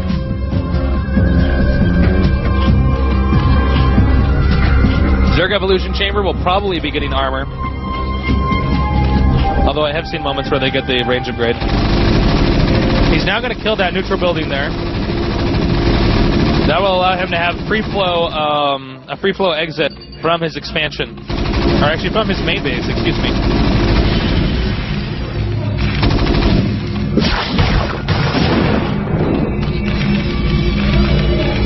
I had a 2-minute break in between this, and I tried to run to the restroom, and then it turns out I didn't even have enough time to pull that one off, so I should probably start casting these games with a diaper on or something. Spire, I believe? Is that a spire? Looks like it's the shape of a spire building. He may be getting Mutalisks. And a lot of barracks is now being made by the Terran. Very strong Medic Marine grouping. He has not gotten the factory yet, so he seems very, very confident that Medic Marine with a Firebat or 2 is the way to go. Scouting SCV, sniffed by the Zerglings. He's going to try to sneak his own Zergling through there, but not even small units can fit in between depots when they're positioned like that. Zerg is also expanding at the top left. These barracks are almost finishing, and when that happens, he will be producing a massive amount of Medic Marine at a very rapid rate. Expo at the top left for sAviOr. Yes, it was a Spire. Okay. Alright, well, get ready for some sAviOr Mutalisks.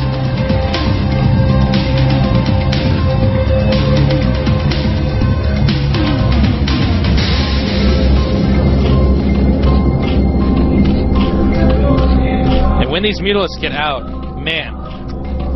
Oh, and he scans it at that very moment. He saw the larva morphine, he saw the Spire. He knows that Mutalisks are coming very soon. So he's going to wait. Mind, of course, being the excellent player he is, will wait until the very last second necessary to upgrade, or not even to upgrade, to build towers. That's because this game, economics is so important that you want to push everything to its absolute limit. The Hydralisk Den as well, so he'll be getting Lurkers soon too. Tier 1 units are very, very bad against Terran. Zerg Tier 1 units are, like Hydralisks and Zerglings. Zerglings are okay, but only if they're in support with something else like Lurkers or Mutalisks. Mind immediately saw that stim, but sAviOr backed off. If he can force his opponent to stim again, he might be down on medic energy if he ever tries to attack. And he's stimming another group over here! sAviOr's gonna pull out now. He already lost one Mutalisk.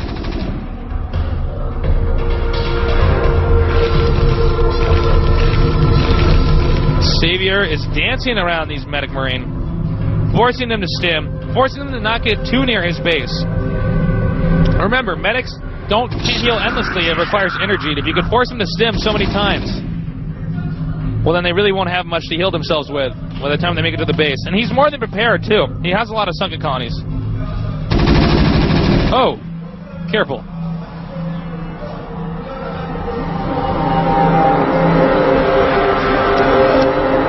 All right. Notice how closely together the Mutalisks are clumped. He probably has a larva or an overlord in his control group. It's a common method programmers use that forces their units to be closer together. He sent a few Zerglings in there.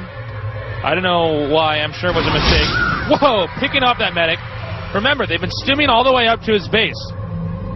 Oh my gosh, that's a lot of units. The Savior's goal is to get the Medic Marine at certain angles so that he can pick them off with it, while taking the least amount of damage. A Lurker morphing in the back. Is Mind actually going to attack, though? Is he simply forcing his opponent to make more sunken colonies and then scan around the map and check for expos and kill that instead? I don't know. He's once again picking off a few more Medic Marine that are on the fringe. Uh-oh. Look out, Medic. This is a very tense moment. Is he going to rush in here? Is he going to try to attack? Yes, he is, and here it comes now! It looks like he had to back off, though. sAviOr has Mind in a position that he probably likes very much. Slowly picking off Medic Marine, and at the same time, forcing him or drawing him into the sunks. Mind is losing too many Medic Marine. As we could see here before, he just doesn't have control that's quite as good as he does with mech units. His M&M control is nowhere near as good. Zergling's now getting ready. He may try to do a squash here soon. Surround. He's got Lurkers at this expansion, so that will be secure. Once again, Mind cannot afford to be sending these Marines out stray like this. This army is essentially stuck in the middle of the map with no way to be reinforced. He's going to have to wait until he has a very sizable amount of Medic Marine before he can send them out. And once again, run! But you cannot escape sAviOr's mutants. 2 starports and a hive. I think we'll see Guardians again. But who knows? We could see Defilers too. sAviOr knows exactly when to engage and when to not engage.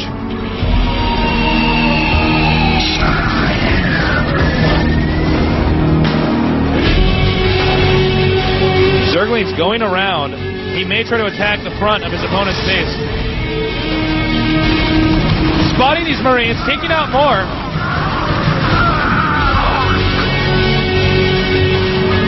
sAviOr definitely has map control. Although, I will say, Mind has a large army outside of sAviOr's base. I don't think that's really affected him that much, because he's still managing to sneak units out. Mind is in a rather uncomfortable position, although he did get the 1-1 upgrade for his Marines, so he will have armor and attack. That's really good, because that makes the Medic Marine that much stronger. I think it looks like Mind may have realized that his opponent expanded at the top left. Maybe a scan? I'm not sure. Either way, those Mutalisks are not in a position to go defend them. Vessels will soon be popping out now for the Terran. He may do the whole position Lurker trick here. It's a method where you can make the Lurkers not attack until the exact moment you want them to. Which could mean, oh no, but he's already guessed it! And he's got to pull out, he's got to back up. Mind is chasing them down. He may have to stim twice just to catch up to them. Burrowing the Lurkers and supplying more via Nidus canals. Oh no! But it looks like Mind is actually going to lose this battle! Unbelievable! That might be so small that he could just pick it off with the rest of his Mutalisks, unless he's already morphing Guardians. And I think he... Oh, that's Scourge. Okay. No, he has not done that yet. Command center over there, but is it safe? Can he really pull that off? I'm not sure. Alright, Lurker's burrowing now. And it looks like he's going to be pushed even farther back. Mind is controlling that small group of Medic Marine pretty well, though. We know that at any point in time he's going to morph those into Guardians. That's exactly why they're sitting there. That's exactly why he is not using those Mutalisks to help attack. And I think Mind is somewhat aware that Guardians are coming because the Mutalisks have kind of disappeared. They're AWOL. Their faces are on the backs of milk cartons. Not for sAviOr, though. He knows where they are. And he's showing them once again.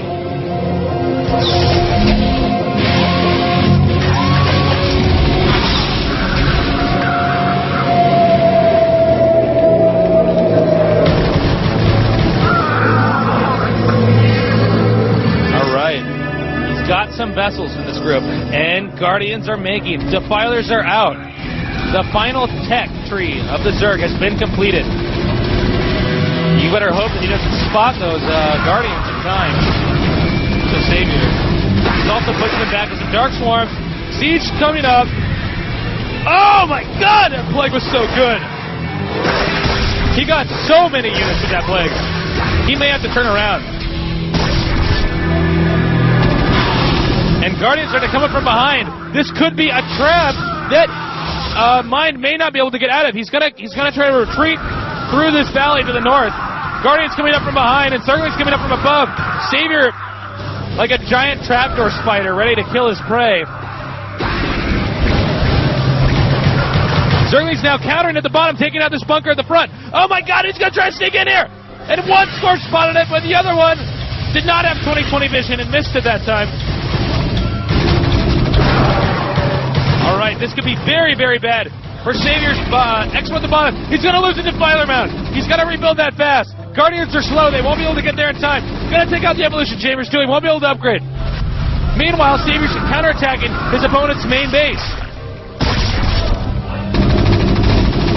Both are going down now.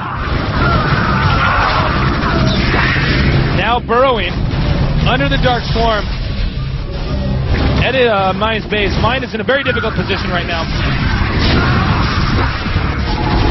And he has pushed him back very far.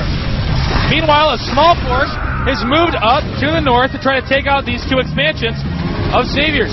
sAviOr now burrows, pulling his opponent's army a little bit farther back so it can act like a funnel so they can get hit by Lurker Spines just a little bit easier. Guardians coming up from behind are going to do a lot of damage to that expansion or main base, wherever he chooses to put them. And it will be the main base. That's where he's going to go. Irradiate on the Guardians. He's got to separate them. And here comes some Scourge, and he wants to get these vessels. If he can get them, it's so pivotal. He's taking out the tank. It's going to make it very difficult to get into that expansion with the Lurker still there. Medic Marine now rushing up. Zergling's coming in here to support. Taking out these units, but Fire Bats are there too. Oh! Okay. Looks like Mind might be able to get this expansion, but it's only 3 Marines. Will his scan last long enough? I'll have to resupply the scan. No, it's gone, and he's too busy doing something else. Probably trying to fight off these Guardians. Wow, 4 medics, 1 Marine. I would want to be that Marine. Oh! 2 more science vessels go down. sAviOr is closing in, and I don't think this game is going to end up like the last one. Ultralisks are out now, too. He has everything. At this rate, I don't think Mind can come back. He has not been able to use that expansion with the command center. He's losing his main right now. Soon sAviOr will have pushed into the area where the barracks are. That'll be where the heart and soul of the Terran bases. That's where all the Marines are going to be coming out. And if he can take that out, he can easily go in there and checkmate that last expansion in the back. Burrowing, using Guardians, getting Ultralisks, he's doing everything. This is all Mind has. Mind has to hang on to this. He cannot afford to let Zerg get any further. He cannot afford to let him get into where the barracks actually are. Fortunately, he can use those Medic Marine at specific angles to fight off the Zerg a little bit easier because they are covered by the barracks. It was wise of him to put them that close together.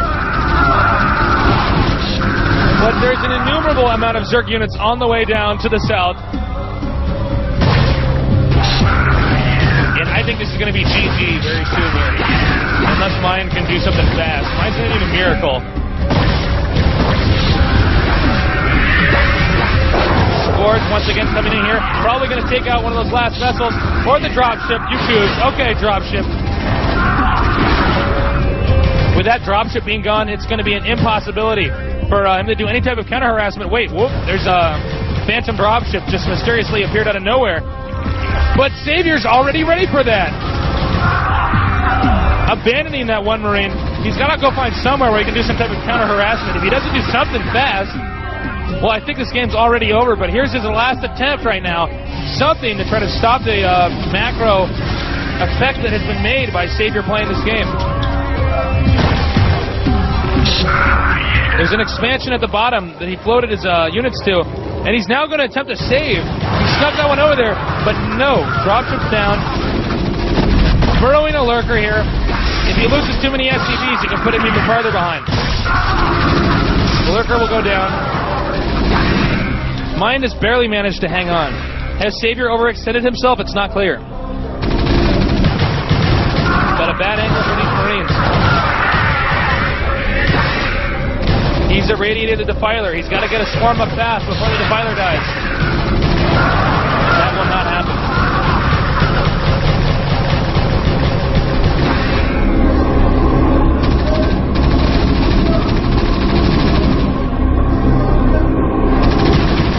Man, he has so many units.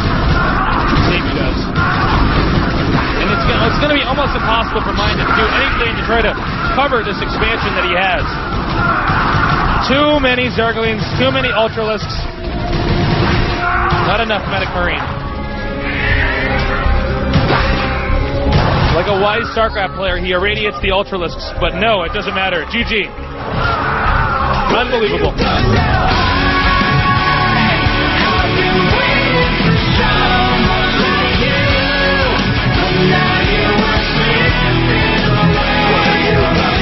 All right, wow, that was an impressive game. Wow. sAviOr really proved that he's a Zerg versus Terran master. That means that their all-time record will now be 4-3 in favor of sAviOr. Unbelievable. Stay tuned. We got a whole bunch more games coming up here. Please don't stop watching.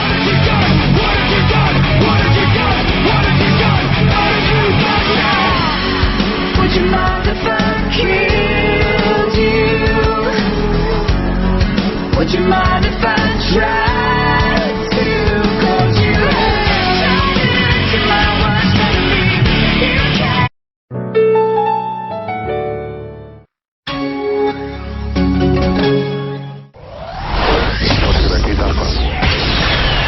Washin, Free, Iris, Light, Mind, Flash, J-Doll, Easy Play, Anytime, Stop, Nada, Much, Slayer Boxer, C, Bisu, sAviOr, 16 of the most powerful StarCraft gamers in the world, LG, Intel Centrino, GOMTV, Star Invitational.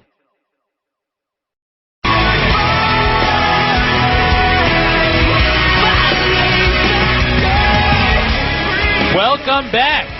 It's been an awesome tournament so far. Unbelievable. We've had yet another incredible game. All these games have been just top class. These are the best players in the world, the best players of all time. Group A, the GOMTV Star Invitational. Oh man, I just got to talk about that last game for a little bit. It turned out to be a bit of a macro game at the start. sAviOr going for hatchery, third hatchery, before Mutalisks. Excuse me, before spawning pool.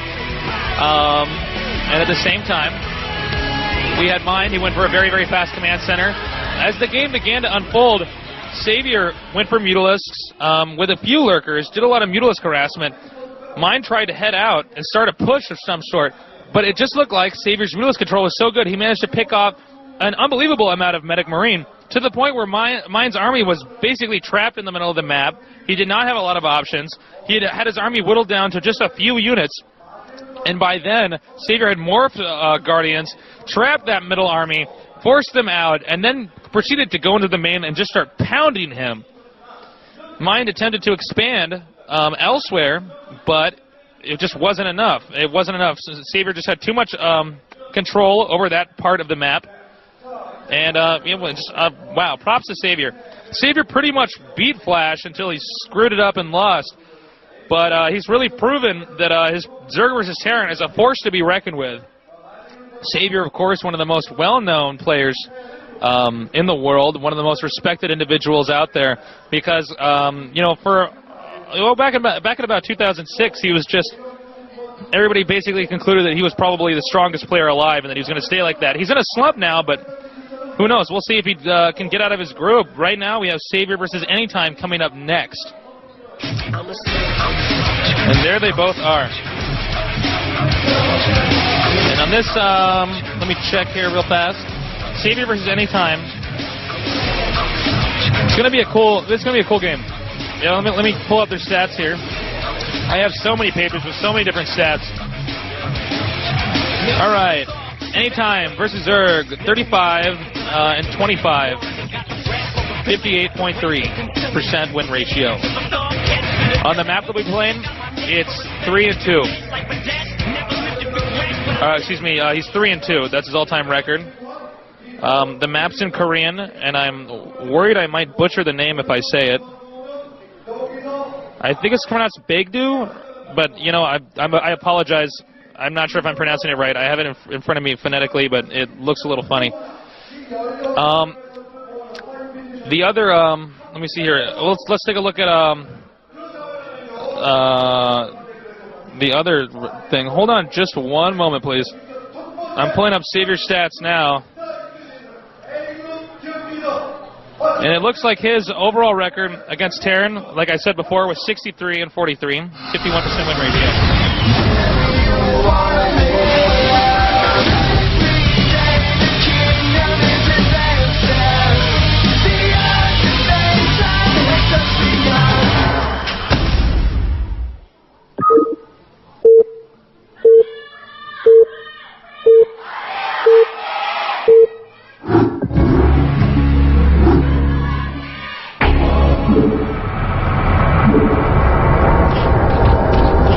Welcome back.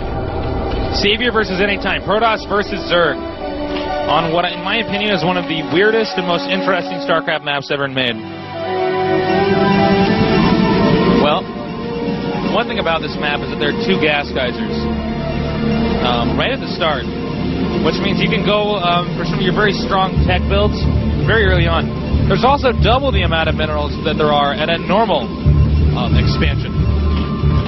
So this can mean a lot of different things. I mean, first of all, it means that you don't necessarily need to expand very early on. You have twice the amount of minerals you need, twice the amount of gas. So you can do a lot of interesting things with that. What exactly will they do? I won't attempt to guess because I wonder if I'll just be supplying incorrect information. This is one of those maps that only the best can really play on. And there's so many different things you can do with it. Especially when you have just 2 gas geysers right off the bat. You don't have to waste any money on an extra Nexus. Zerg, on the other hand, they always have to get extra hatcheries simply because that's the way they produce. If they don't have enough hatcheries, they just fall behind. However, their neutral creep colonies, as you can see, the creep right outside there, that's not sAviOr's creep. He's not that good. He hasn't expanded there yet. But what you can do is, well, there are these neutral creep colonies, which means Zerg can build on those. But on the other hand, Protoss and Terran can't. They have to kill those neutral creep colonies. So, does that mean this map favors Zerg? No, not necessarily. It just means that players have to respond accordingly. So he puts his hatchery there. Zerg can put the hatchery there, but it only has 3 mineral patches, so it's not a huge deal. Terran, on the other hand, and Protoss really don't get to utilize those few mineral patches. I've seen many of them don't even bother to get it just because it's not worth, for instance, building a Nexus there. Spawning pool. Hatchery first, then spawning pool. I also saw a gateway early on for Anytime, and a gas geyser, and a simulator being made. He's using that probe to do a little bit of harassment, trying to pull those drones off of the mineral patches. Just because every second counts, and players like this are so good that they know that, even the smallest little delay in their opponent's economy can help them out in the long run, especially when you have players that never miss overlords, they never miss pylons, they never miss a beat. First zealot moving out. This is also a one-on-one map, mind you.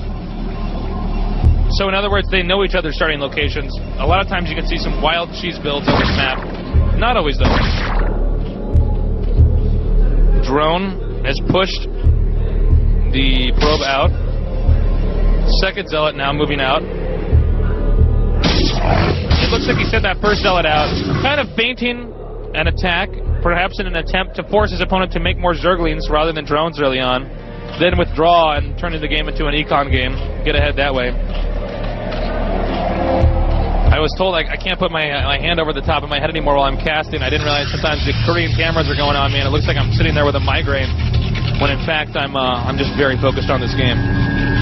Starport being made. This is very popular nowadays. It was always popular, but it's become even more so popular since the dawn of Bisu. Players like to get a Corsair out early because it can kind of act like a fast overlord. You can zip around and scout and pick up any stray overlords that happen to be within the area. That and the fact that, well, it really depends on how many Corsairs you're getting, but you can also use them to maintain map control with a combination of Corsairs and DTs. With the DTs there, you can force Zerg to expand, to only expand in places that are very close by to them. Okay, Zergling snuck by. One Zergling inside. We'll see the starport. That will give sAviOr a few seconds to respond ahead of time. One thing about Protoss versus Zerg is that Zerg spends a lot of time. Zerg spends a lot of time trying to figure out exactly what Protoss is doing, because Protoss has an array of options they can do. They can go with Corsairs early. They can 2-gate rush. They can 1-gate and get a Citadel and get early Templar Archives, or they can 1-gate and then get early Citadel and then get a couple more gateways to get Zone Legs. There's lots of different things that they can do. So scouting becomes crucial. And at the same time, you don't want to lose your overlords because you know that Protoss can get Corsairs out as anytime as second gateway and a Templar. Yeah, it's a Templar Archives. Interesting. Very standard. Perhaps Corsair Dark Templar harassment to force his opponent to not get that expo at the north. Alright, Corsair now attacking this overlord. Not microing it quite as well as he could have. He could have moved it a little bit closer so that Corsair wouldn't have to drag itself behind like that. But that's okay, because he's really just using it to scout. We haven't seen a second Corsair yet. He has at least pushed that overlord back a little bit. Sending the zealots out now.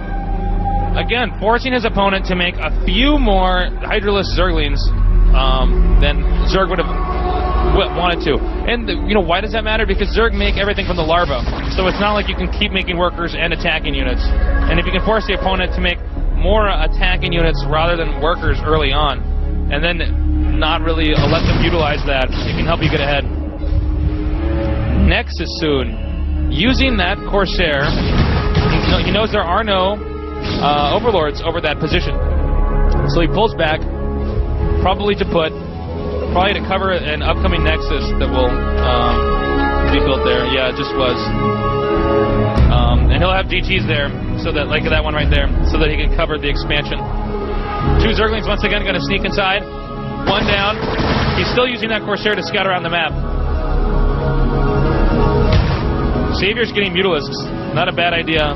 His opponent stopped getting a lot of Corsairs. And we've all seen what sAviOr can do with Mutalisks. He's looking to see, will all of these larvae morph into Mutalisks? And he'll be able to tell that by when the Spire finishes, if all the larvae immediately switch. By the way, how does a larva turn into an egg? Like, how does that happen? Alright, whatever, never mind. But still, more importantly, onto the game. Alright! DT getting pushed back. He's going to use that Dark Templar to keep his opponent contained. He doesn't want him to let him get that top expansion. But sAviOr's responded very well by getting a lot of Mutalisks. I did once see a game where sAviOr faked out Nal Ra.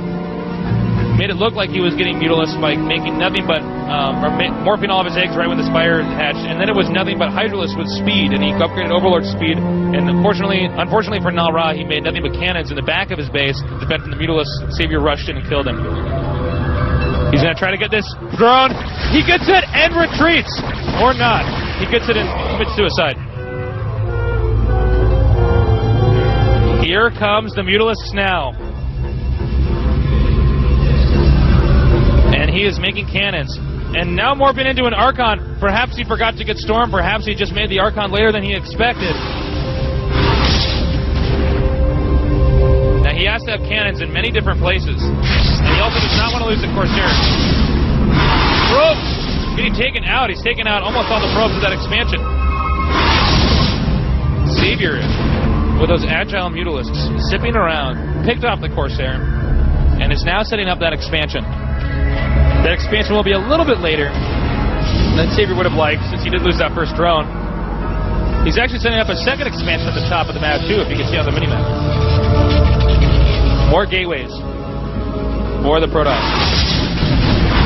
sAviOr is really gutsy with these Mutalisks. A few Archon hits and you can lose almost all your Mutalisks, yet he's just dashing around with them, attacking the Dragoons to get their hit points a little bit lower. Lurker's now morphing. He'll be using that for the static defense at his expansions. He could go for some type of contain, but this really isn't a contain map because there's two exits.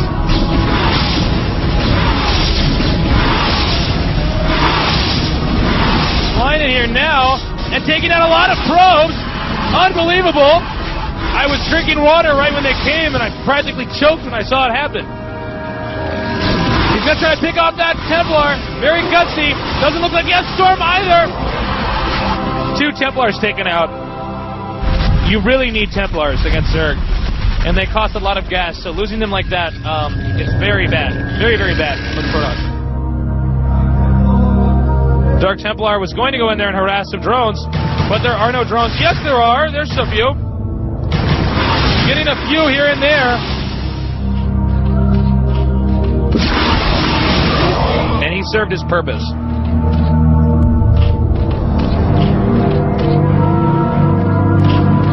Let's see here. Lurkers now moving up for some sort of defense.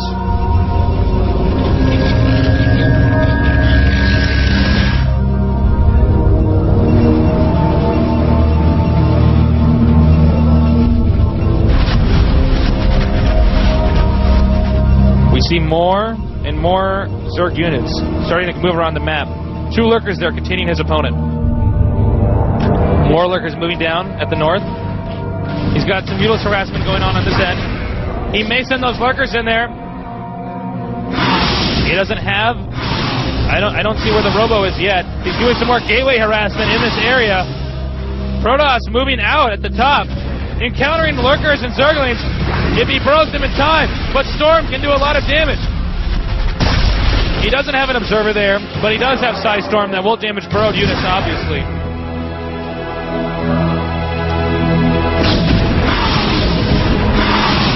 More Mutalisks attacking the Dragoons inside of Anytime's base. Anytime microing very well, though. If he can soften up those Dragoons, it'll really hurt at the moment when Anytime decides to push. He'll have all these weak Dragoons that won't be able to do as much damage. Anytime's attempting to build up the ideal unit mix to fight off a Zerg, which involves almost every single unit Protoss can get that's related to the ground. But by doing that, he has to complete his entire tech tree and then hold off harassment. And not lose Templars! Okay, he did lose Templars. Good job. Oh, wait! Man, he's trying really, really hard to take out these Templars, but he's losing so many Mutalisks in the process! Major blunder by sAviOr. Losing all of those Mutalisks. Storming, but missing the Lurkers. Lurkers are now back out. sAviOr has to keep those Lurkers alive so he can defend when Anytime actually pushes into the expansion.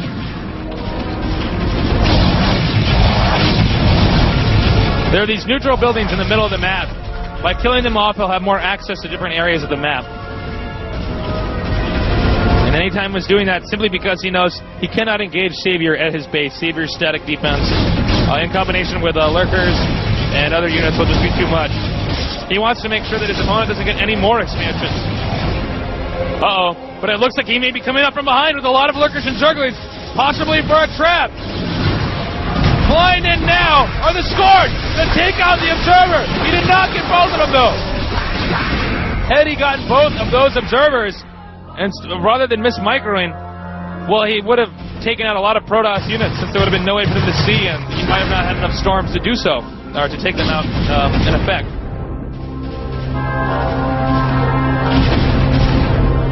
Also, interestingly, Zerg Hive now coming up.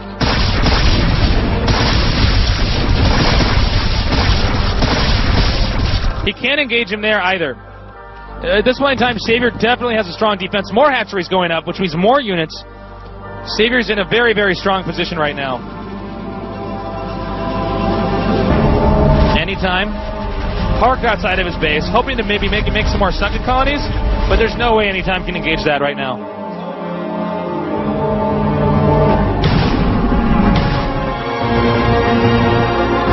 More Zerglings now going down to the south. Anytime will be expanding soon enough. I also see Forge is upgrading. He's now decided he can push in with that +1 attack. Storming the Zerglings. And my God, I think he might be able to break in. It's unclear though. We can't see too much of the Zerg base right now. He's returning with those Zerglings. There's no more, hardly any more Zealots in the army anymore, which means it's going to be nothing but the Archons and the Dragoons taking the brunt of the damage. I don't know how many storms he has, but he might have enough to hold up anything the Zerg might throw at him. Zerg is coming up from behind with a few more lurkers. He needs to save his expansion. I don't think he's going to be able to do it though. This is not good for sAviOr. sAviOr may very well lose this game. He does not have enough units to take this out. The positioning of the Archons and the Dragoons are just too good. But he may not be able to escape. He's got enough Zerglings. It looks like they have the Adrenaline upgrade because they're attacking quite fast. And they're going to take out this Archon. Anytime's attempting to resupply his units so he can pull back whatever else he might have. sAviOr hid those drones. Nice move by sAviOr so that he could at least have something to salvage from that attack. He can use those drones at his other expansion. But Anytime is getting yet another expansion right now. And that's going to be very, very difficult for the Zerg to deal with. You never want to let the Protoss get more expansions than you in Protoss versus Zerg. It's just not good. Zerg are the race that needs to be taking the map the fastest.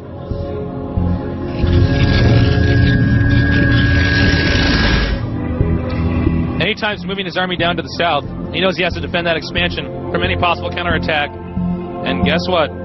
sAviOr was about to do that. Although he spotted it with the Overlord, he's probably going to turn around. He can't afford to lose too many more units. He really can't afford to lose any more units. Defiler mount for the Zerg. Dark Swarm and Plague are very strong against Protoss, just like they are against Terran. We've already seen that he's excellent at using Plague and Dark Swarm. Robo Bay. 2 Robo Bays now in the game. That means he's going to be getting Reavers. And look at that. His observers are going to get in there. He's going to take out the Lurker. But it may have been good enough to draw him away because he's going to try to take out this Nexus now with that distraction. But no, he only managed to get the cannons. Anytime's response is fast. Very good players we're watching here. In case you didn't already figure that out. Since it's like a 16-person worldwide invitation.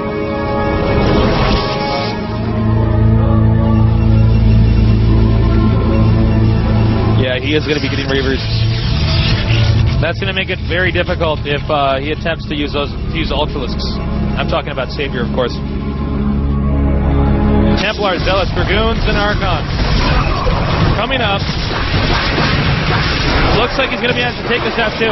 sAviOr's attempting to get some type of tactical position, but Anytime's response is so fast that he just keeps spoiling it before it even starts. Now Anytime has decided to attack yet again before that expansion finishes. He's going to try to come in here. Dark Swarming over those lurkers. Not good for the Protoss. Makes it much harder to take them out. Even Archons miss sometimes in their Dark Swarm. Wow! Alright. Anytime may have been pushed out. He's going to use a few blanket storms to try to take out whatever's over there. Templars do the little dance and then become Archons.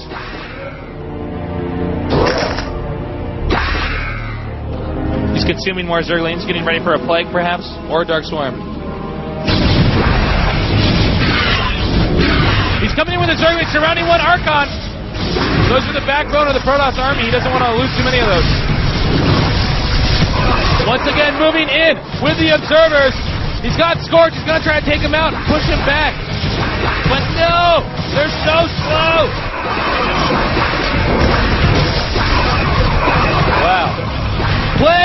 Protoss army.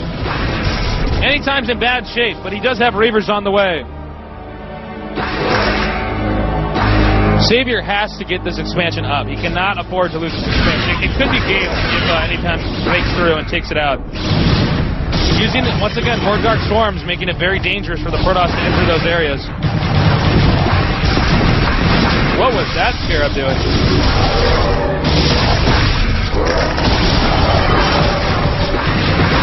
More Dark Swarms going down. Plague on an Archon, not the most useful unit to Plague, since it only has 10 hit points. But I think Anytime's breaking through! And this is so bad for the Zerg! He's throwing Lurkers! But the Dark Swarms have already gone away!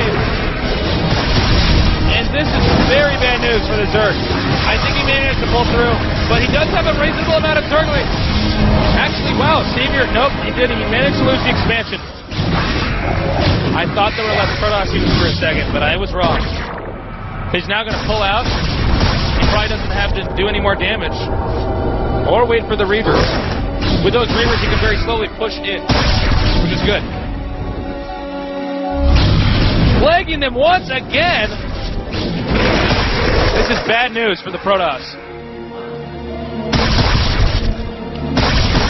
But what's more important is that sAviOr doesn't have his expansion. Zergling's coming down right now, trying to take out these Reavers. He'll do anything in his power to pick off the Reavers. He can't afford to lose the Reavers. Dark Swarming once again on the Lurkers.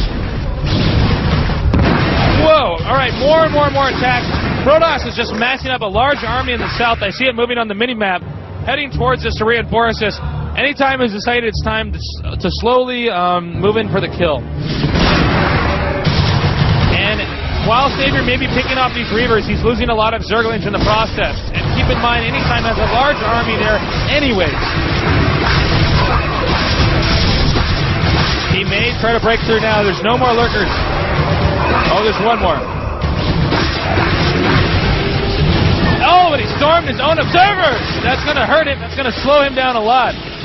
A clumsy move by Anytime. If sAviOr can get out at least even one Lurker, it's going to prevent Anytime from getting inside of his base.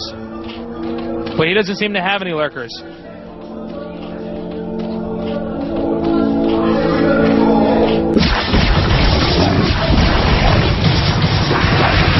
Another storm going down. Anytime's decided to move in. This would be the killing blow. sAviOr will not be in the game for much longer. If Anytime manages to take this out, and he did. Wow.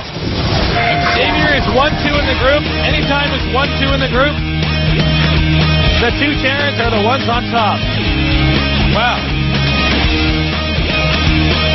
Very, very impressive game.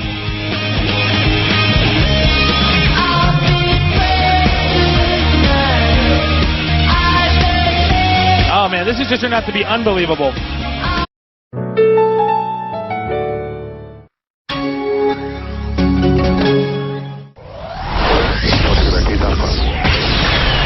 Washin, Free, Iris, Light, Mind, Flash, J-Doll, Easy Play, Anytime, Stop, Nada, Much, Slayer Boxer, C, Bisu, sAviOr, 16 of the most powerful StarCraft gamers in the world. LG, Intel Centrino, GOMTV, Star Invitational.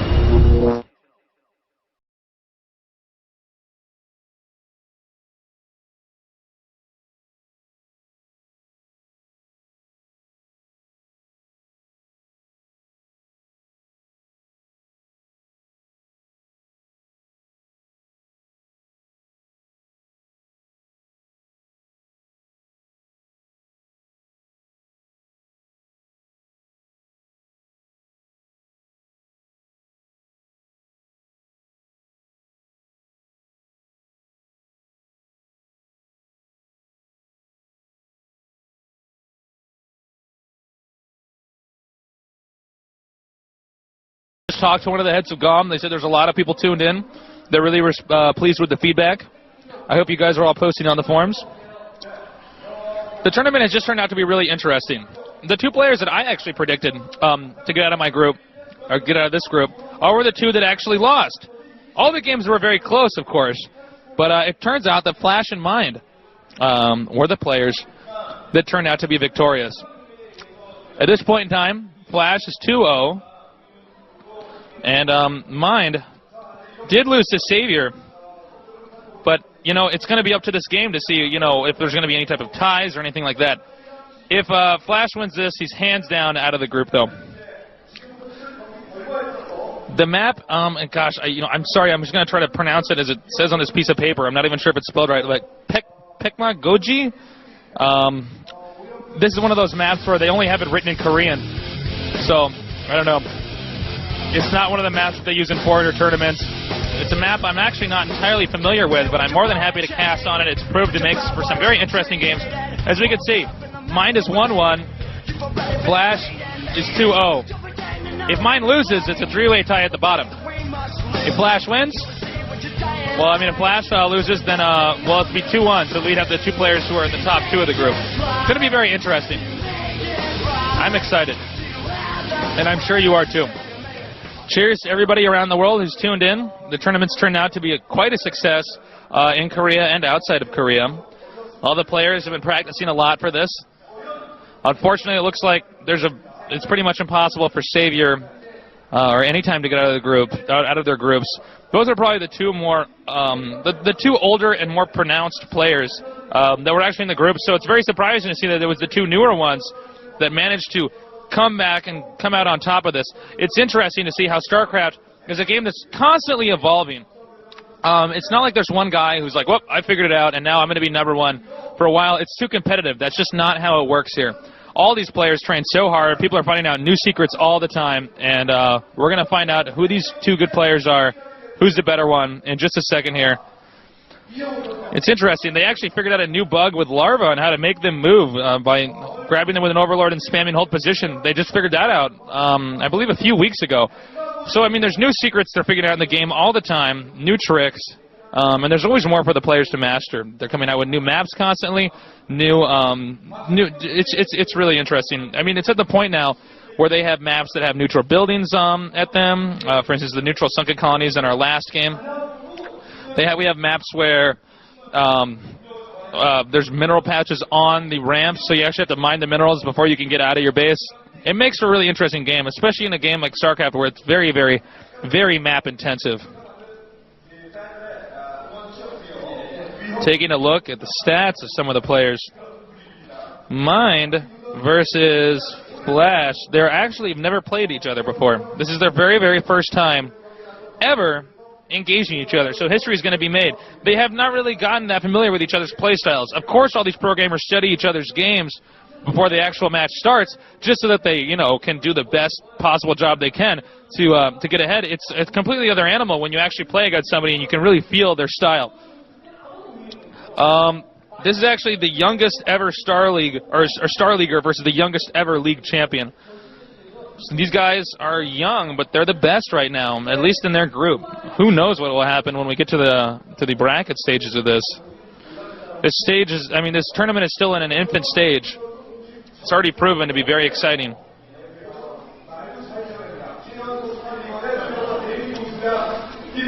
So, what else can I tell you? Let me get some more of the race statistics, since it looks like there's actually been a delay. I thought we were going to be starting a little bit sooner. According to Mind Statistics, versus Terran, he's 12-1. 60% win ratio. On the map we'll be using, it's 1-1. So he really hasn't experienced too much of this map, at least at the professional level, unlike he has with many of the other maps. On the other hand, when I take a look at Flash's statistics, I see that he has a 68 win % ratio. That's pretty impressive. He's actually 17-8 total record. Wow, these guys both have amazing stats. Flash has a more dominant stat, or percentile, but that doesn't mean the Mind can't come back.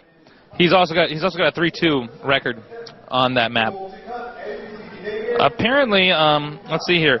In previous games, Flash has been winning against players like Hwashin, Rock, Rumble, Jaedong, although he's lost the Jaedong option as well. But clearly he's been doing well against Terran players. He beat Hwashin twice in the MSL.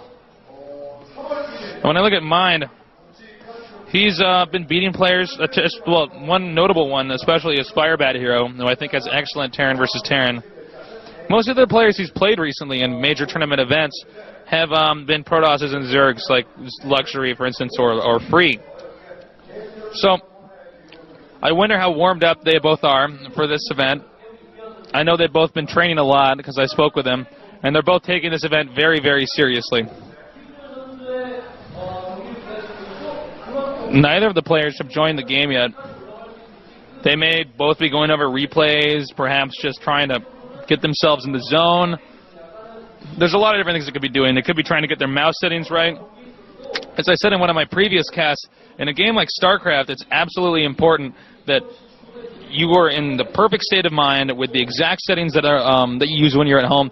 Because otherwise, you may hop on a computer and start playing and be like, whoa, wait a minute, this is not what my mouse feels like back at home, or wow, this keyboard has keys that are spaced out farther than what I'm used to. It's like, you know, bringing your own baseball glove to the baseball game. Or, you know, having your own set of golf clubs when you're going out to play golf. This is one of those games where it's actually at that point in time. It's a real sport. Players, when they're done, they're sweating like hell. I mean, the games are intense. Many times when players lose, they break down because the stress level is just so high, so much pressure put on them. They've trained so hard. And there's going to be a big deciding factor in this group, depending on the outcome, whether or not we have a three-way tie at the bottom or a two-way tie at the top. Mind has joined, Flash has joined. Both are in there. I assume we're going to be starting soon. I basically have to base what I'm talking about off of. Well, I just kind of ramble until the game starts. So we're still waiting. Still, I think this is going to be a really exciting game. I really can't wait.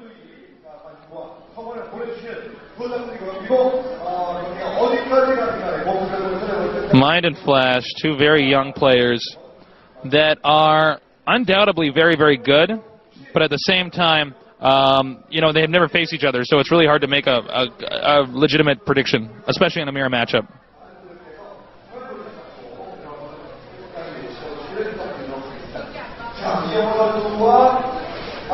There will have to be, I was just informed, there will have to be a tiebreaker round if Flash wins this. So, if Mind wins this, well, then we'll just have two players who are 2-1.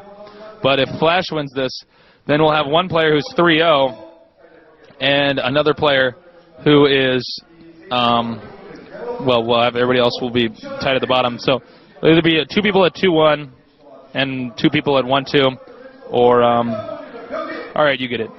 But, yeah. Knock 'em down, lock 'em down, shut 'em down, shut 'em down, knock 'em down, knock 'em down, shut 'em down, come on, shut 'em down.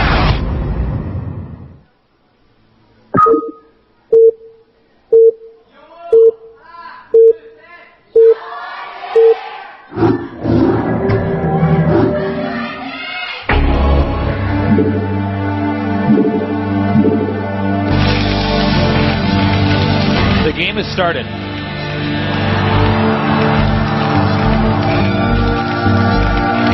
That's Flash at the top.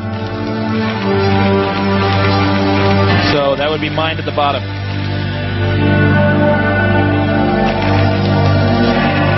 Mind is the red Protoss. We're going to see very soon here exactly what the players are going to be opening up with. Will they cheese each other because it's a one-on-one map? Will they go for an economical build? Will they expand later than we would expect because there's so many minerals and two gas geysers? It could go. There's a lot of different ways this could go.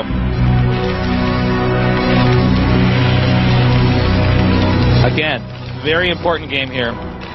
If Mind wins, we have the top two in the group. If Flash wins, well, then we have a three-way tie at the bottom. Note the positioning of that supply depot. That will allow his units to mine a little bit faster. SCV pathfinding in StarCraft is not always it's not always a straight line, which means that sometimes if you put buildings in certain positions, and I know you can do this with Warcraft 3, for instance, but you can put your burrows in a certain position so that your peons mine faster. The same thing is true in StarCraft. only there's actually more things you can do with your buildings to capitalize on certain situations in the game. So everything is very calculated. The position of every single building, especially early on, has been whittled down to a science.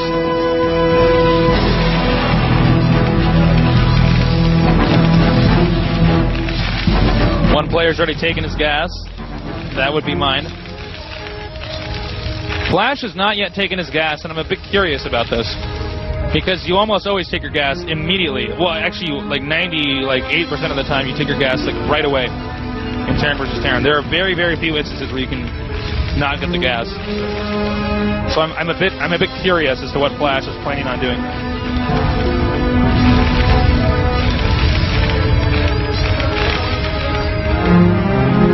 Another supply depot. Still no gas for the Terran. This is a very curious situation. He's doing something, obviously. Is he going to expand? Is he going to make the command center? He's sending out an SCV, but we don't know what he's doing with it yet. Is he scouting? It's not clear. What is clear is that he's making a lot of Marines. Factory for the for Mind, but Flash is getting a command center. Very interesting. Very interesting. I can only assume that he's going to get a few SCVs to mine out those 3 mineral patches. Then, once he has the adequate forces, he will lift that command center off and float that to a more saturated location. That's what I would assume, at least. Not a bad build. Factory spotted by Terran. Now, bear in mind, Flash is putting himself in a very vulnerable position by doing this early on. Although that will depend heavily on whether or not Mind can actually scout him, and Mind has not been able to get the SCV inside. So Mind may very well assume that Flash is doing a similar build to what he's been doing.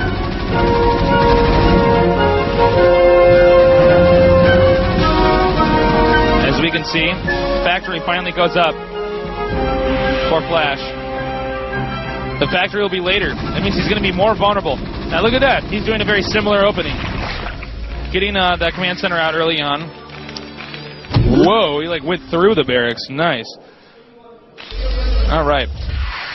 So both will be kind of expanding early on. Flash will be expanding a bit earlier than Mind will, but it doesn't look like Mind will be able to punish Flash for expanding earlier on because he got that Vulture Bike out rather than getting tanks and doing something aggressive. But at the same time, Mind doesn't really know how fast Flash expanded, so you can't really blame him.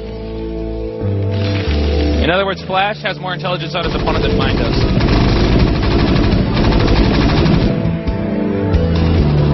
We see the Vulture Bike. Well, it's on the mini-map. It's outside the Terran base. He's got that Vulture out. And he snuck an SCV inside by pushing those Marines back. He's going to scout around. What is he doing? He spots the factories early on. Suddenly realizes that the command center was made a lot earlier than his was. He will now act accordingly.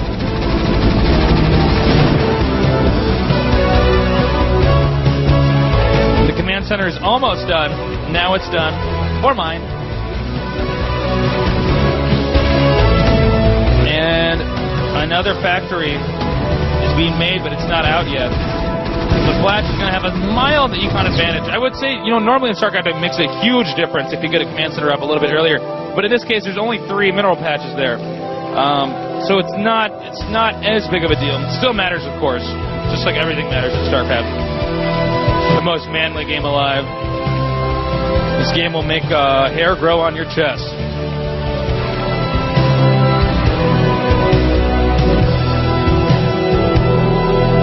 He's using that Vulture as a spotter. He wants to see if his opponent's going to leave anytime soon, and he is. He spotted it. He's backing off. He's upgrading something. Either mines, maybe siege mode, maybe Vulture Bike speed.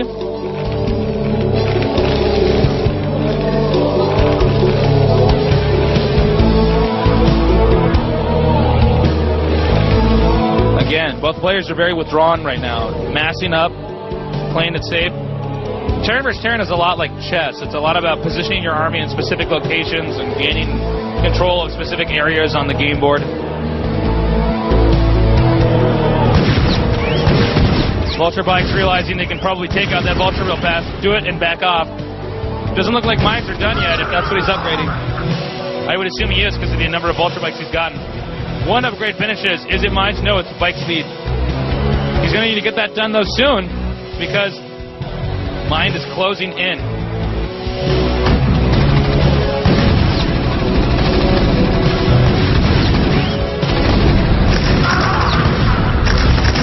Oh man, and he's surrounding these units. I'm drinking water at all the wrong times. Oh! Unbelievable. Blue manages to take out red with those few vulture bikes. That's very bad for mine, the red Terran. Knowing that the moment is his, he's sending his vulture bikes down to the south, where mine's main base is. He's going to send him down there. Possibly land mines, it's not clear. He looks like he has more vulture bikes than mine does. Rushing in there, but no, it looks like he might have overextended himself a little bit. It's not clear. He's microing very carefully, but it looks like, oh, it's so close. 3, 2. Now, more vulture bikes come out, and that might have been a bit of a waste for mine. Granted, he whittled his opponent's army down to a small size too. It still wasn't as pragmatic as it could have been. Both of these players have excellent macro, massing up a large amount of factories. Really, really impressive. There's going to be some big battles coming up here. I don't think either of them have gotten a starboard yet, which is very interesting. Well, we won't be seeing drops then for a little bit. Normally you see starports earlier on than this, because they can play such a good role in helping get your siege tanks in the right position, or even fighting off certain siege tanks. Now, mine has come around with his own set of vultures. Who's got more? That's very head-to-head right now. It's all about, are you targeting the right unit in time? Mine had another vulture come in and resupply that, but it looks like Flash has some more of his own vultures coming in. Mine retreats.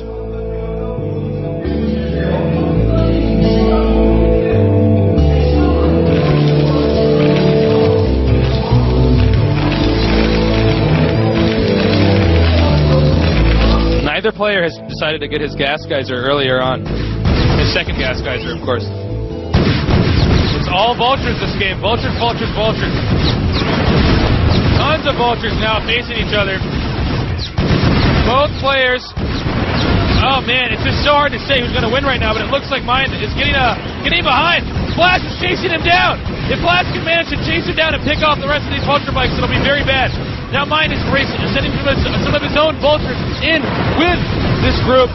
Now Flash has his back. It's a macro war where they're just trying to supply each other. They're trying to outdo each other.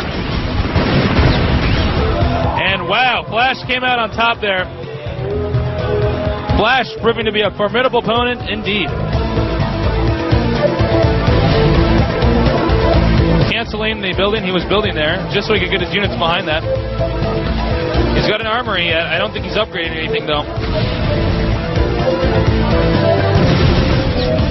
More and more and more units coming down now. Laying a few mines, but vulture bikes and Goliaths can attack so fast. You can even shoot the mines down as they pop up. Oh! Taking a lot of damage from those mines. Allowing him to run in there with those vulture bikes and pick off the Goliaths with 1 health. Another mine's going off now. So many vultures. This is very, very, very bad for red, who is mine. It looks like blue is going to close in. He's going to plant a few more mines. Vulture bikes have never been so scary. Rushing in now, planting mines. Excellent micro, picking up a few mines that have already been planted. He's just not stopping. It's raining vultures.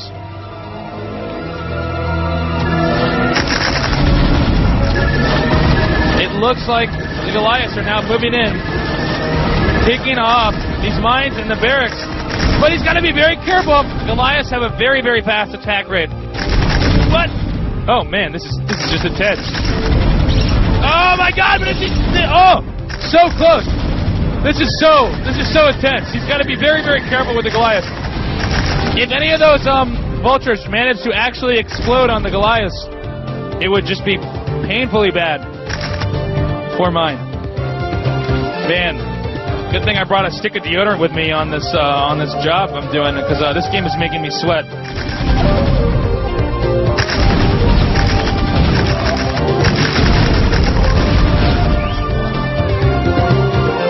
Very carefully moving towards his opponent's base. Meanwhile, Flash is taking this opportunity by setting up an expansion and now getting a few tanks, which will have siege mode. He'll use that to defend. And here they come now. Who has the better unit mix? I would argue Flash, but it's very difficult to say. If Flash can get his siege tanks in the right position, but Goliaths are doing so much damage. With the tanks in the back, the Goliaths can, well, they can't really get back to the mines being laid. But is his micro good enough? No! He's actually pushed him back even farther. But oh! One mine has gone off and everything that mine was doing right has all gone wrong! He's now trying to close it again with some more vultures. Spider mines being laid. But he's microing carefully and picking off the mines as they get planted. Flash is way ahead now. Whoa. All right, now Flash may decide to move in again, but vulture bikes have been masked up. If Flash leaves his position like he's doing right now, it could be a very good opportunity for mine to close in.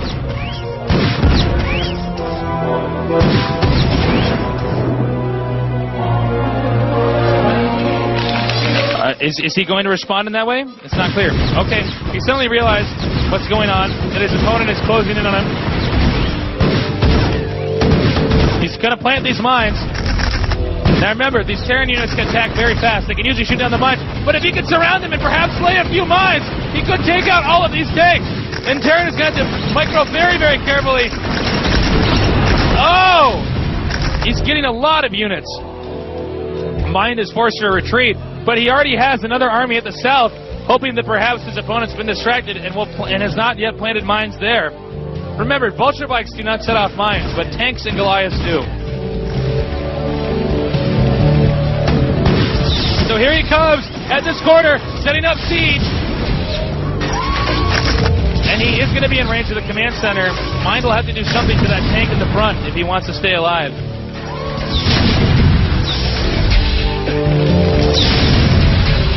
He's taking out the scanner. He's moving in there. Going to try to lay a few mines around this tank. But to no avail.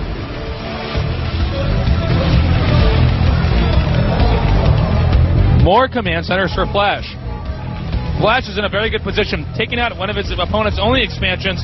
Meanwhile, doing an excellent job of expanding in other locations. Mind is in a bad position right now. And I think it's a very strong possibility that Flash will go 3-0 in this group.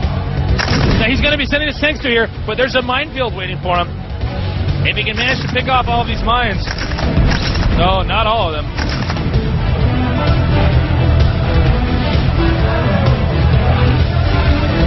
Now, if he does this right, he could just unsiege and just walk over the red Terran, if he does it right, though. But no, he has tanks on the way. Coming in at a good angle, slowly but surely, managing to get his opponent in a very defensive position.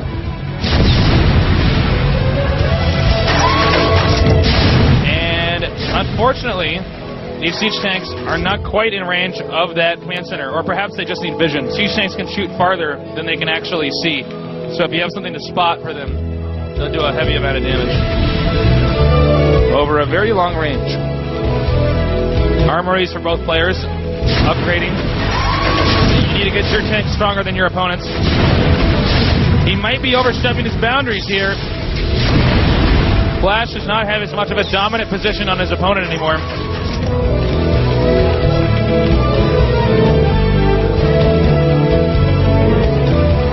But still, Flash is already ahead of an Expos. As we can see on the far left, the red Terran mine has an Expo already. He's getting wraiths now. Not a bad idea. It doesn't look like the red Terran mine has any Goliaths, which means he could pick off the weaker tanks that are in the line and then close in for the kill. Terror's Terran is a lot about having the right unit mix to counter what. And because he's forced his opponent to get so many tanks, he doesn't really have anything that's anti-air.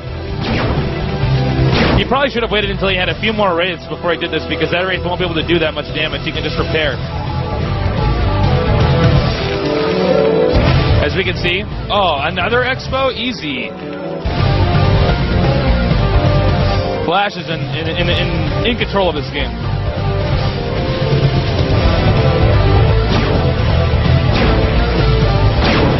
Here's the Wraith from Hell attacking these tanks.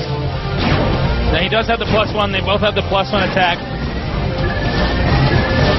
So their tanks are still equally dangerous now. You have to keep upgrading if you want to stay ahead.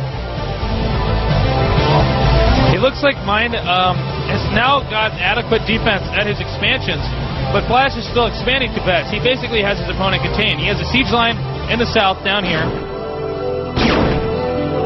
Oh, now he's got a Wraith of his own in the action. Gonna chase this Wraith back. Nice micro, picking it up. He also has a contain at the north, the top left. So at this point in time, Mind has to either get dropships or break the containment. Because, as Flash already knows, Flash is now taking another expansion at the bottom right and another expansion in the middle right.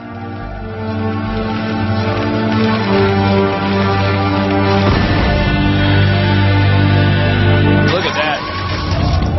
Is he going to move in now? He may be moving in very soon. Nope, just sieging. How anticlimactic. As we can see, it's kind of a no man's land in between these two bases. Terran Command Center there. Here we can see the containment at the top left. Not even nowhere near as much of a hot zone as the other one. He never actually lifted that command center. Here's some siege tanks being snuck over to this location. Meanwhile, Mind just so happens, or excuse me, Flash just so happens to be on the other side of that neutral building wall, deciding to pick off buildings so he has more map control. Little does he know that Mind is waiting on the other side for him with those siege tanks. Okay, he's going to try to move in now. He's got position over the command center. He's going to have to lift. Mind is getting pushed into a corner, and I don't think he's going to be able to get out of it. Getting more and more siege tanks here. Gonna sneak those siege tanks up there so he can attack a few more here and then move the dropships. Oh, no, he's not going to do that.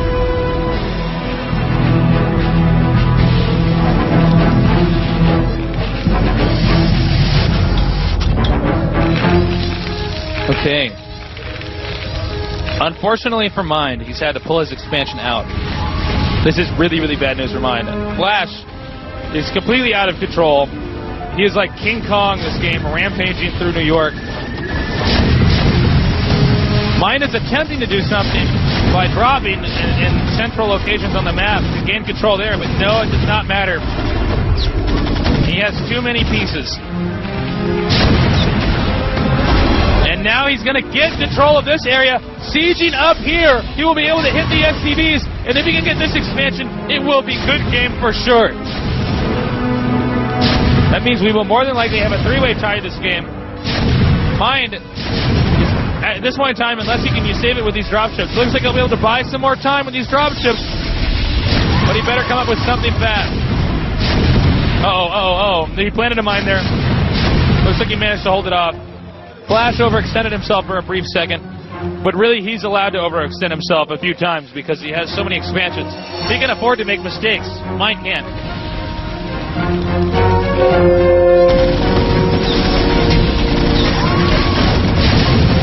All right. Once again, another expansion at the north. Mind is doing something to try to come back. And who knows, maybe Flash overextended himself here. Flash has so much of the map, he can't have his defenses everywhere at once.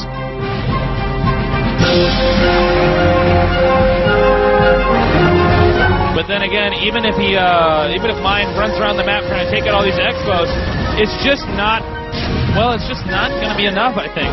Here's some more dropships coming in here. Mind may get control of this top left expansion.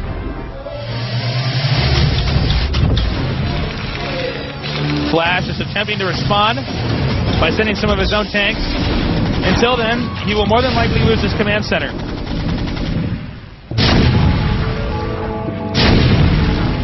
Now, again, this is pretty much Mind's last expansion, unless Mind can get this expansion at the top left. He's just so far behind.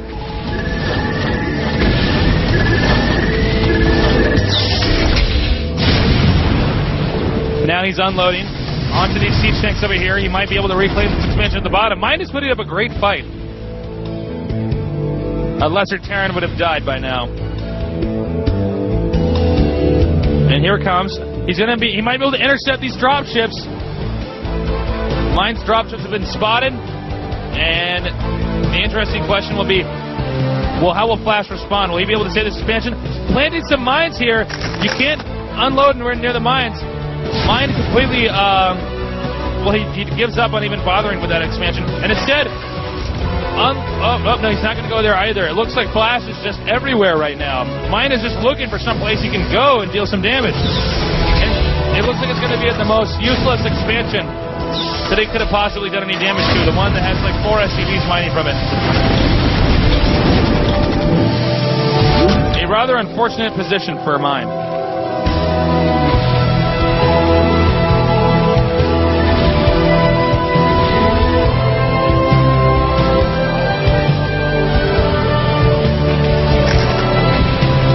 Mine is going to get that expansion at the bottom right.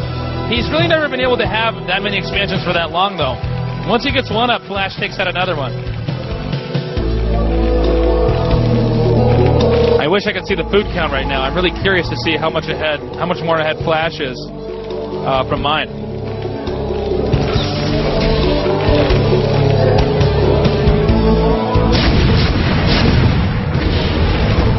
Here comes Flash's units up at the north. It may not be enough. Well, excuse me, mine may not have enough, and he does not, and GG. Flash has 3-0'd him. Oh, man. This means we're going to have a tiebreaker around here. Flash owned it up. He has dominated his entire group. Clearly the best player today. Flash is a hero. Stay tuned, guys. We'll be back with some more games very soon.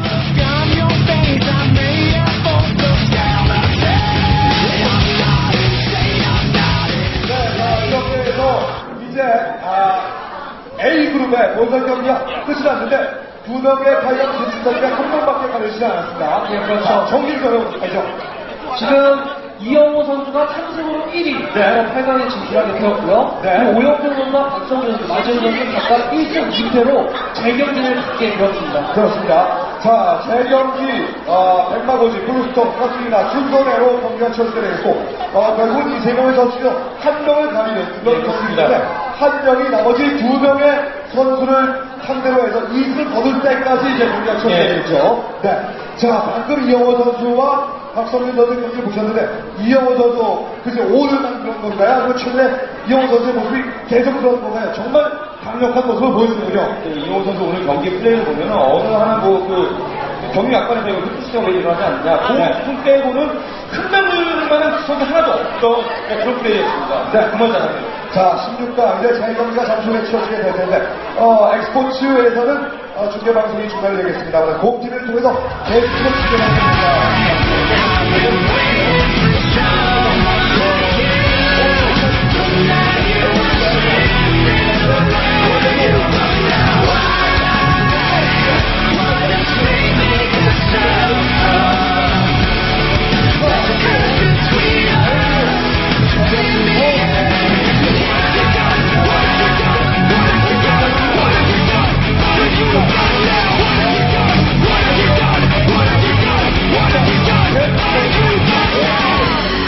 Would you mind if I killed you?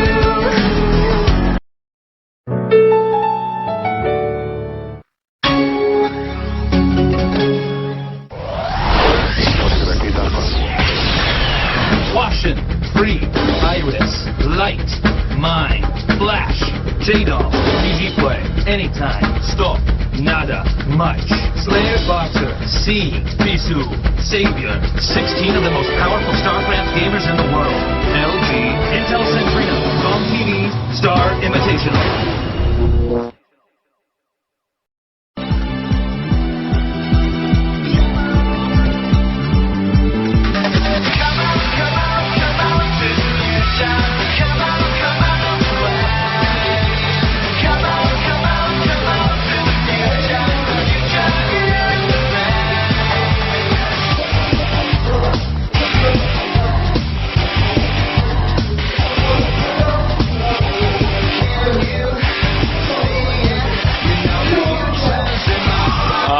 just said Flash just won all of his games in Group A. He's the first person to advance to the quarterfinals.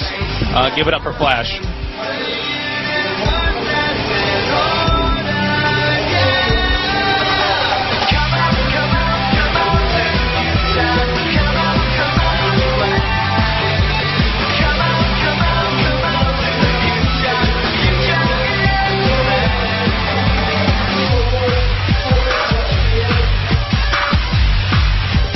He basically said, you just beat, I mean, obviously all the groups are hard, but you just beat 3 ex-champions. I mean, 3 of the best people out there. Was this difficult for you?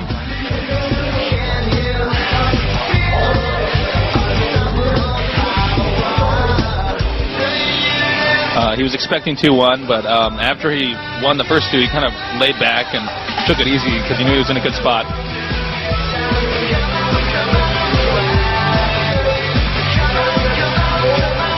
He said his best moment for him in the tournament was when he used the vessels to kill sAviOr's guardians by irradiating them using the eraser tactic, if you will.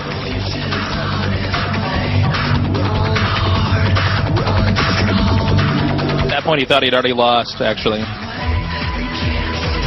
But he was able to pull it off, and he's very happy about that.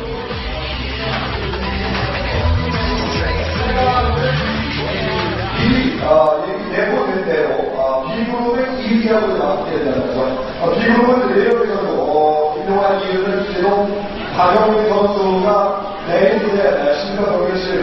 have a possibility of facing Jaedong, Muchnada, or Boxer.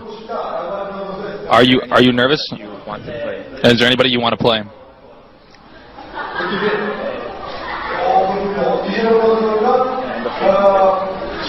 He says he has the highest probability of facing Jaedong.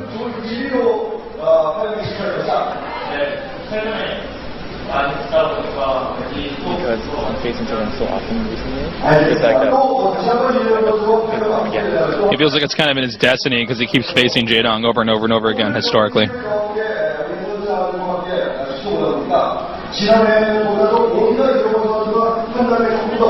Commentators are saying that they think that Flash has evolved even more. So it seems like your plays evolved a lot since last year.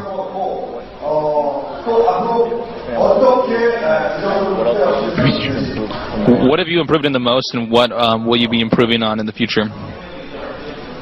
Flash said that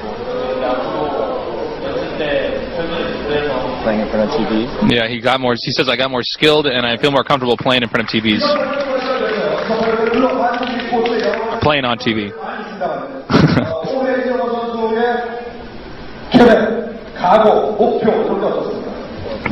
Do you have any specific goals or plans for the year 2008?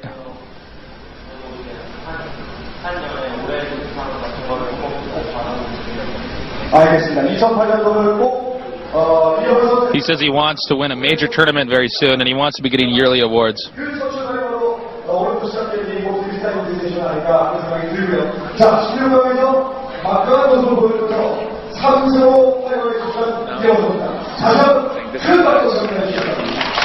Just give it up for Flash.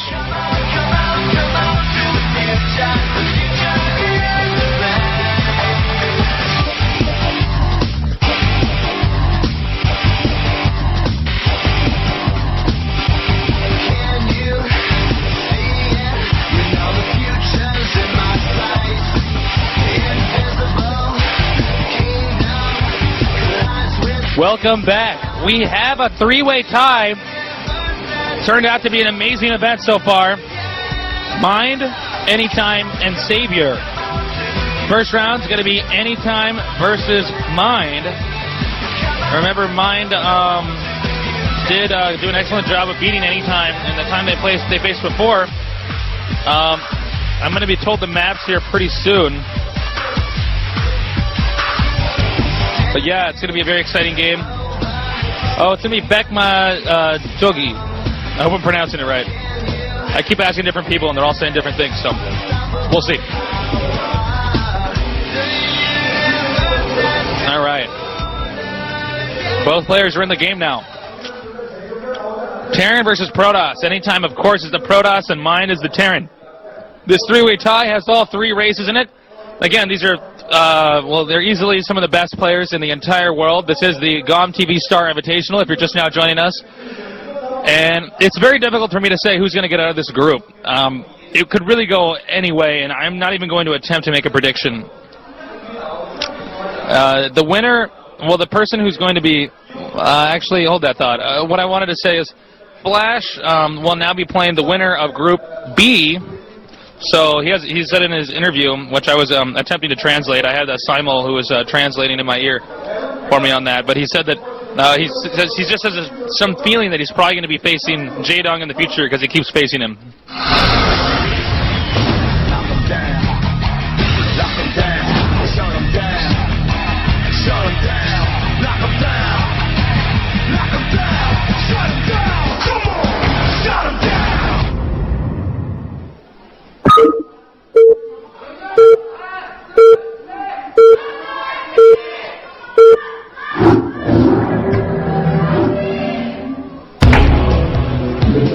Sorry, I never know when these things are actually about to start, but so sometimes I'm in mid-sentence when it actually happens.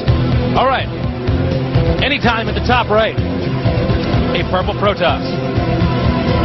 There he is. He realizes that while he might have performed poorly early on in the tournament, he still has more than enough. He has a very good chance of coming back and dominating. He has every chance in the world right now. There's mine. He's a Teal Terran at the south.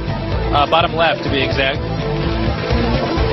Again, Bekmagoji, an interesting map.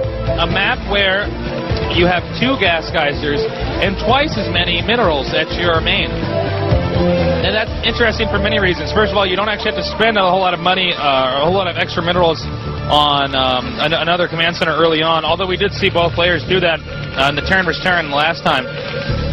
But basically, you can just get a lot of SCVs without having to spend too much extra cash on the additional on the additional building, which would be the nexus for the command center. So, I mean, it affects how the players play a lot. So essentially, start out with twice as many minerals. We see a Terran SCV moving out, and it will be scouting. Another one of the Gamers fans.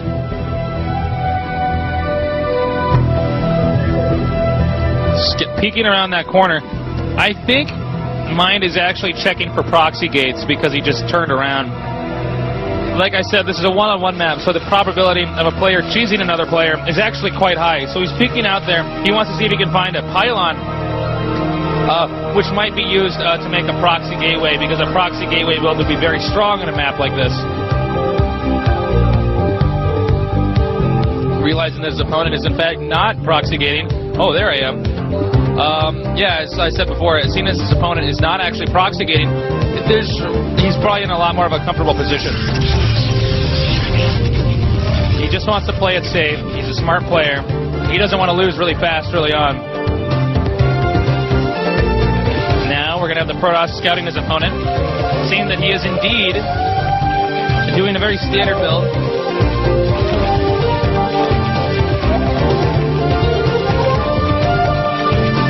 I am drinking honey water like crazy so I don't lose my voice for this tournament. Zealot moving out. Zealot before Cybernetics 4. There's a possibility he could be going for a robotics bay with a build like this. I see that happen quite often. Simply because you have so much extra gas if you're getting Zealots earlier on rather than Dragoons. Zealot and SCV cross paths. He moves his Marine back because he knows that he has to get in a position where he'll be safe from the Zealot that's going to be trying to push in. Note the positioning of the buildings. He did not opt to wall in early on. He instead kind of set up a turtling-like defense around his command center. Now, anytime might not directly engage the Marines, he might try to go for the SCVs if he can just push them out. Messing up his mining patterns just a little bit, he sneaks that Zealot around. Second gateway going down. This is going to be a very aggressive rush build. Probably Dragoons with range. Marines moving out. Chasing away the Zealot. Both players playing very, very safely. You don't want to lose any units that you don't absolutely have to lose. So good players are normally very good at not engaging each other unless they are very confident they're going to win. Dragoons into Citadel, which obviously means he's going to Dark Templar rush. Interesting build here. Meanwhile, those Marines are busy killing the neutral sunken colonies on the map. Perhaps so he can make a command center there.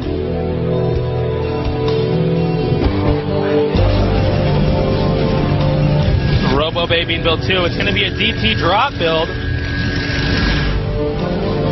Very interesting. Will it work though? It's a tough call, particularly because there's not an expansion that you're going to take right away on a map like this. So there's going to be less locations that your DTs can sneak into. But anytime he's a good player, he's clearly confident in what he's doing. The Templar Archives goes up. Mind has snuck out and is scouting SCV. He wants to try to figure out what his opponent's doing. Mind laying a mine there. A mind.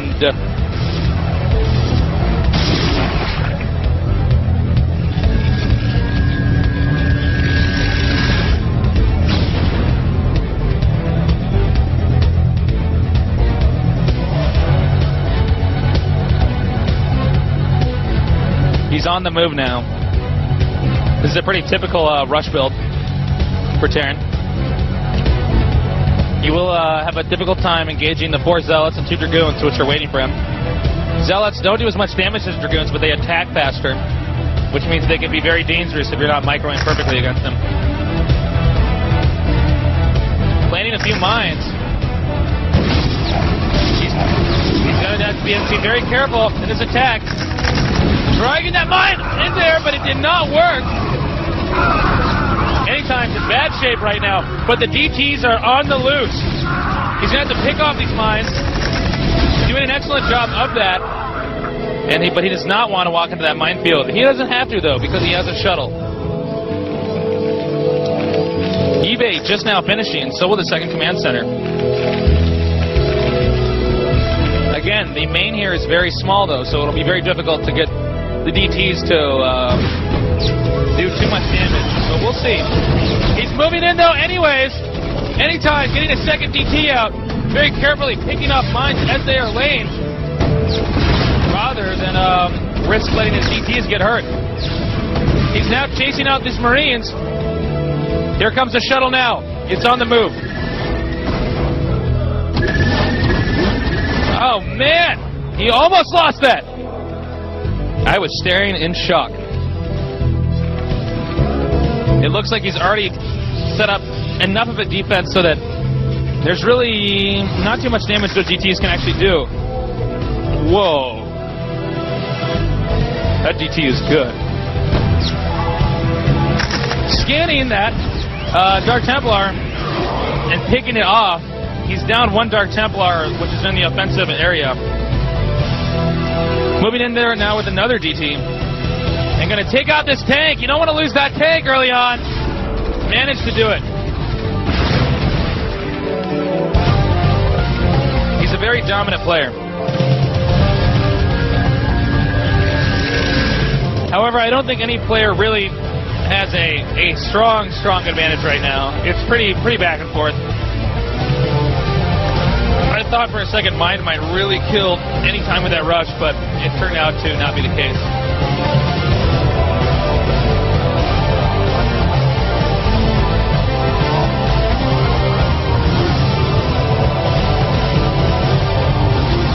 He's going to use that shuttle to maintain some type of map control. It's very smart. It forced Terran to spend a lot of scans on trying to catch your DTs when you pick them back up in the shuttle. And it means that you don't have as much map intelligence. A lot of players like to go carriers when they do this, just because there's a less likelihood that the other opposing player will scan and see the carriers in time. Sneaking these 2 DTs in here. He's going to try to pick off a few SCVs, and he's already picked up 1, 2, 3. And they're going to have to move out.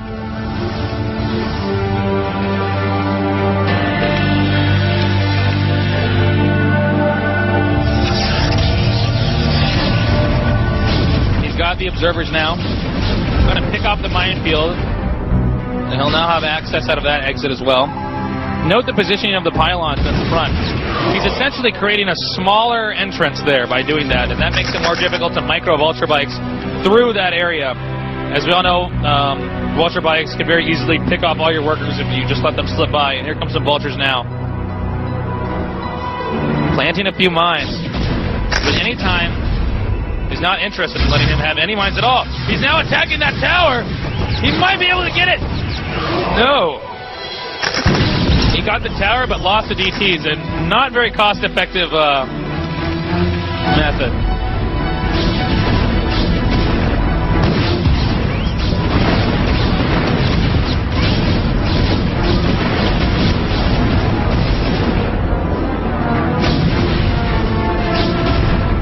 And here he comes, moving through. With the Dragoons moving in very carefully. He finally got siege mode, but did he do it in time? Dragoons are closing in very carefully, picking off these tanks. This is a very, very bad moment for the Terran. But I didn't even see those tanks down there. There are more tanks. But I think he might be able to pick them all off, and he has. More Dragoons now on the move, closing in. It's almost like anytime just marched into his opponent's base and started kicking his ass.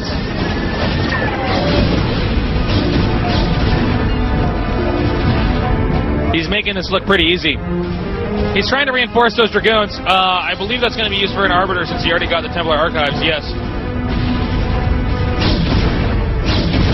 Now, has he managed to actually hold off that attack? He needs to get a few more tanks out. But he's got to get the engineering bay anyways. Pushing Mind into a corner. That Arbiter is going to allow him to maintain map control whenever it comes out. That's a lot of Dragoons. He's going to run the Dragoon in, try to draw the mines out. Now he's going to come in and pick off that tank, but two more in the back. Oh no, this is quite a blunder by Anytime. He has definitely overextended himself. Very bad move, very bad play. He has lost a lot of that advantage that he had previously. Arbiter has not yet started to build. Nexus heads.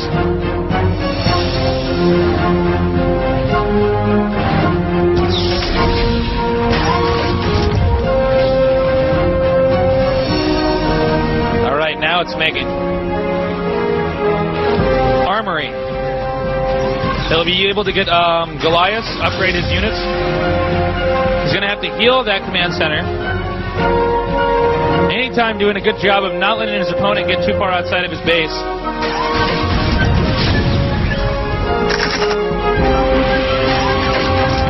He's very carefully keeping those Dragoons just out of range of the tanks. He doesn't want to let them get too far along. Probes now being transferred. More gateways than a forge. Oh, I don't know if he's going to be able to get the command center or not. No, it's red once again, but he did not take it off.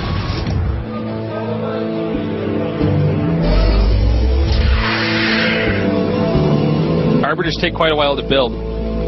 But if he can get it enough, I mean, he can really abuse the Terran with stasis and recall.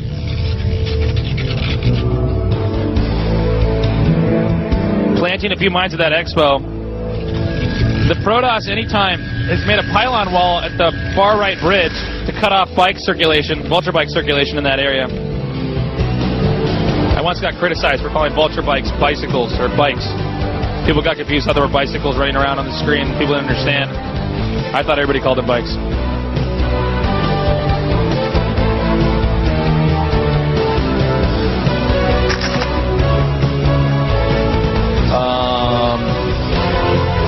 More Dragoons covering that expansion.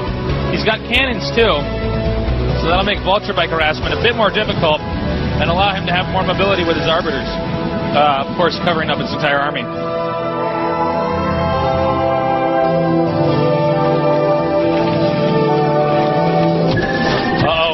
He may have overextended that shuttle. Zealot is going to march over here and try to take out that shuttle. But his life was a failure because it's still there.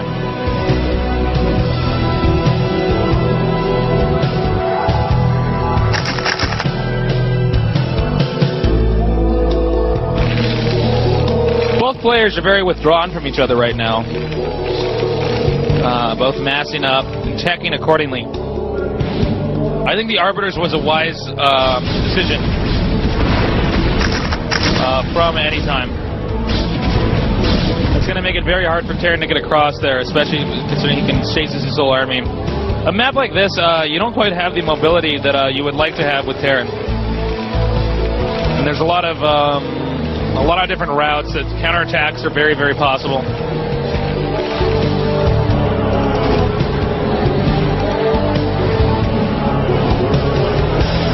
Again, very passive game. Aggressive early on, but neither rush tactics worked that well. Upgrading weapons at the forge.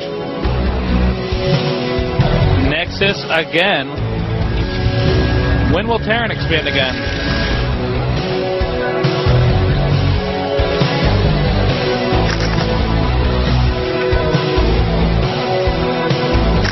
Now, as we can see, he's planting mines all over the inside of his base. Because now that he realizes his opponent has recall, he's going to put those mines there so that if Anytime does recall, he'll be recalling onto a minefield. Very smart move by Mine.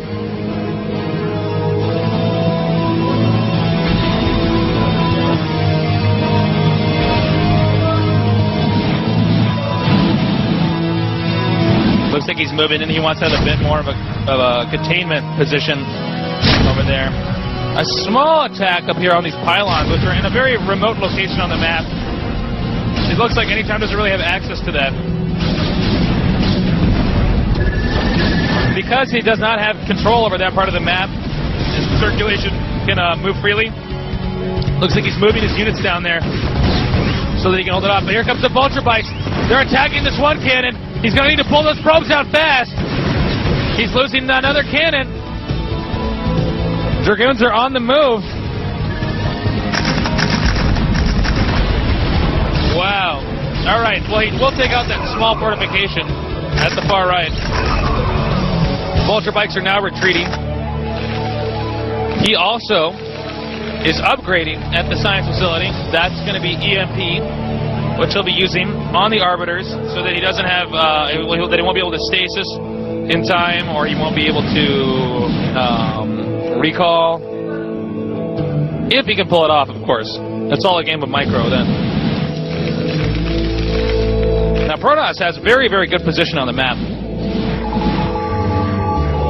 And it looks like he's decided he's going to try to close in right now, dropping these Templar that have Psystorm and picking off the front tanks. Wow, stasising ones in the back and storming them. That's a bit unnecessary. I'm not sure what he's going to do with that Arbiter other than lose it. I think he wants to get in here and try to take out this command center. Oh, but he did it. He's got a really good storm. He's going to have to pull out. Who came up in that battle? It's not clear. I think Anytime's behind now. He lost both of his Arbiters, and Arbiters are quite precious. You cannot afford to lose them. With those two Arbiters out, late game Arbiter spells are kind of not an option anymore. Not unless Anytime can figure out some way to drag the game out long enough to where he can get enough Arbiters to where it'll matter again. Uh-oh. Sucks to be a Dragoon.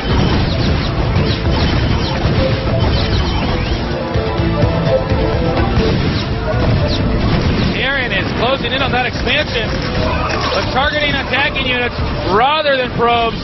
Did not quite get as many probes as he could have. He probably could have taken them all out with that force that he targeted them. Terran has also expanded to the top left. 2 armories. Hopefully Anytime is upgrading fast enough, because if you don't upgrade your units as Protoss and you try to fight a Terran, your units will melt like butter. Assuming the room's really hot and stuff, I mean, you know.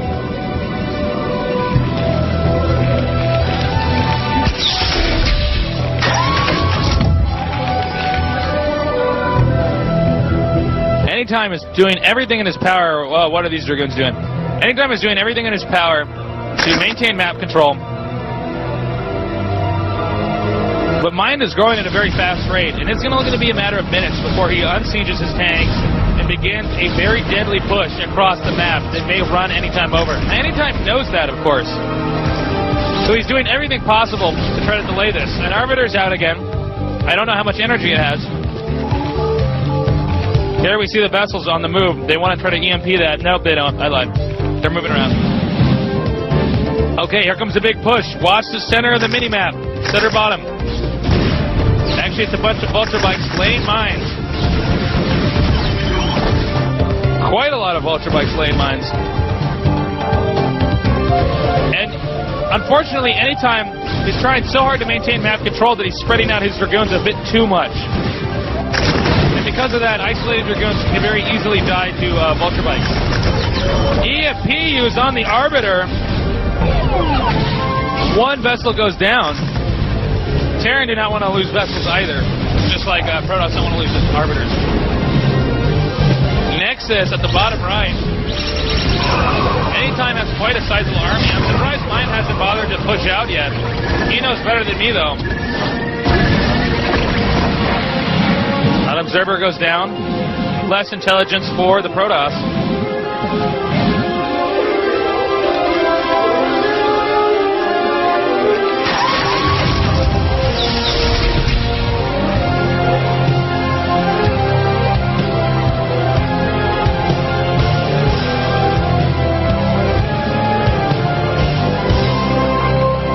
All right. Another science facility being produced. I assume he lost the other one. Perhaps floating it, using it to scout. Storming the mine.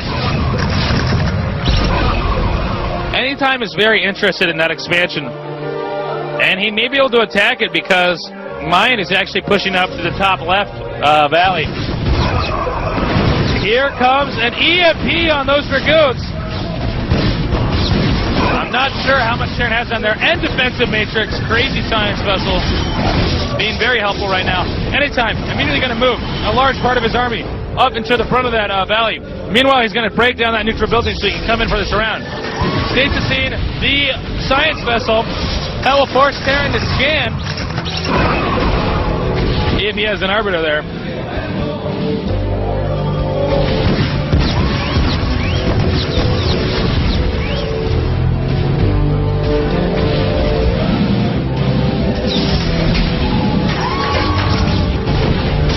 Comes the rest of the Protoss army. He's going to need to get these vulture bikes and Goliaths in the way of that army so the siege tanks can deal the damage that they need to deal.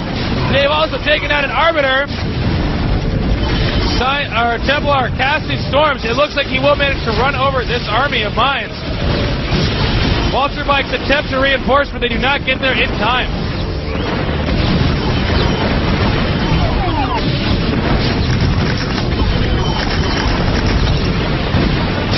Wow, unbelievable. He's just managing to push across. Here comes another Arbiter. Hope he scans in time. It does not. There's the scan, but it's far too late. Anytime definitely has some map control here. He's cornering a few tanks here. He's going to get more tanks than I would have expected. And backs out before he can lose the Arbiter. Oh, ouch.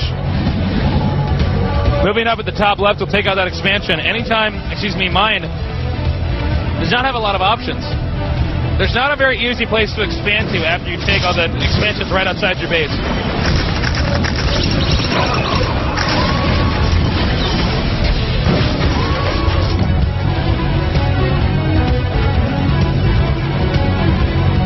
More Arbiters being produced at the Protoss base. As you can see, he has a very large amount of gateways. Mind has to act quickly. His push at the top left to secure that expansion failed miserably.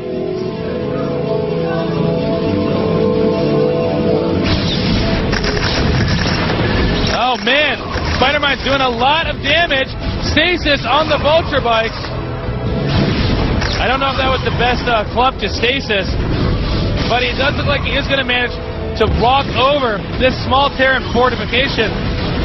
And because of that, it seems like it's going to be very, very difficult for mine to stay in the game. More Protoss forces on the minimap, moving across, trying to reinforce this. Looks like Mind's micro is better than I guessed. He did manage to pull that off.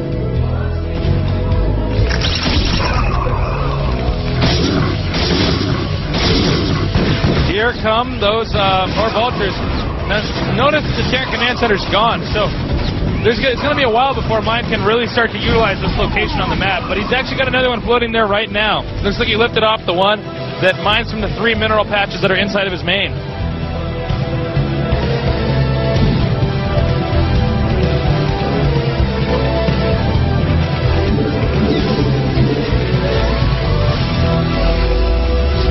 Anytime knows he has to act quickly, or this game's going to be a hell of a lot longer. He's going to try to move in now. Here he comes with his force edge. An Arbiter at the top. Stasising the tank. Not the best stasis. He could have gotten both had he done it a little bit better. This is a bit of a sloppy job by Anytime. Mind microing his heart out. But is it enough? Will Mind be able to reinforce? I don't see too many things moving up on the minimap. Only one tank there to deal the damage. Here comes some more of Mind's troops, but it's not clear if it's really going to be enough.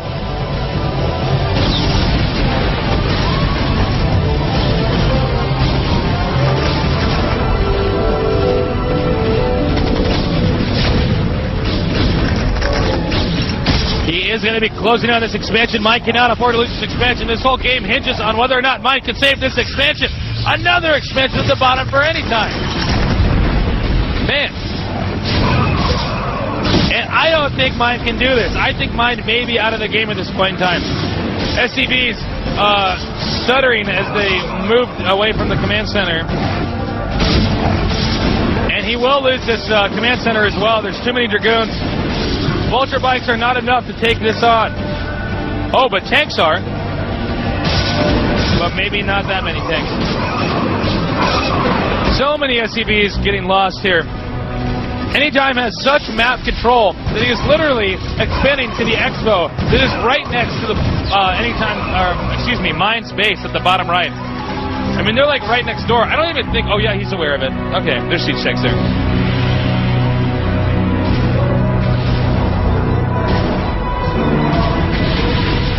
More and more Arbiters are pumped from that star.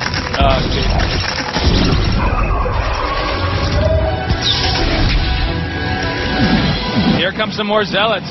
And at the other location on the map, Anytime attacking from a different angle now, knowing that the Terran army lacks the mobility to be in 2 places at once. He's now pushing in here. That will help him maintain the security of that expansion at the bottom middle right.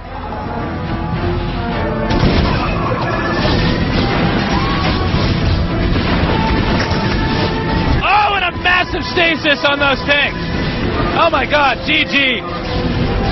GG.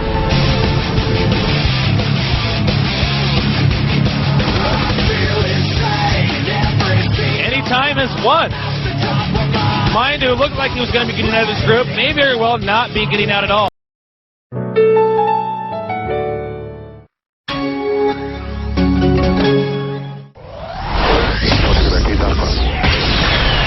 Washin, Free, Iris, Light, Mind, Flash, J-Doll, DG Play, Anytime, Stop, Nada, Much, Slayer Boxer, C, Bisu, SAviOr, 16 of the most powerful StarCraft gamers in the world, LG, Intel Centrino, GOMTV, Star Invitational.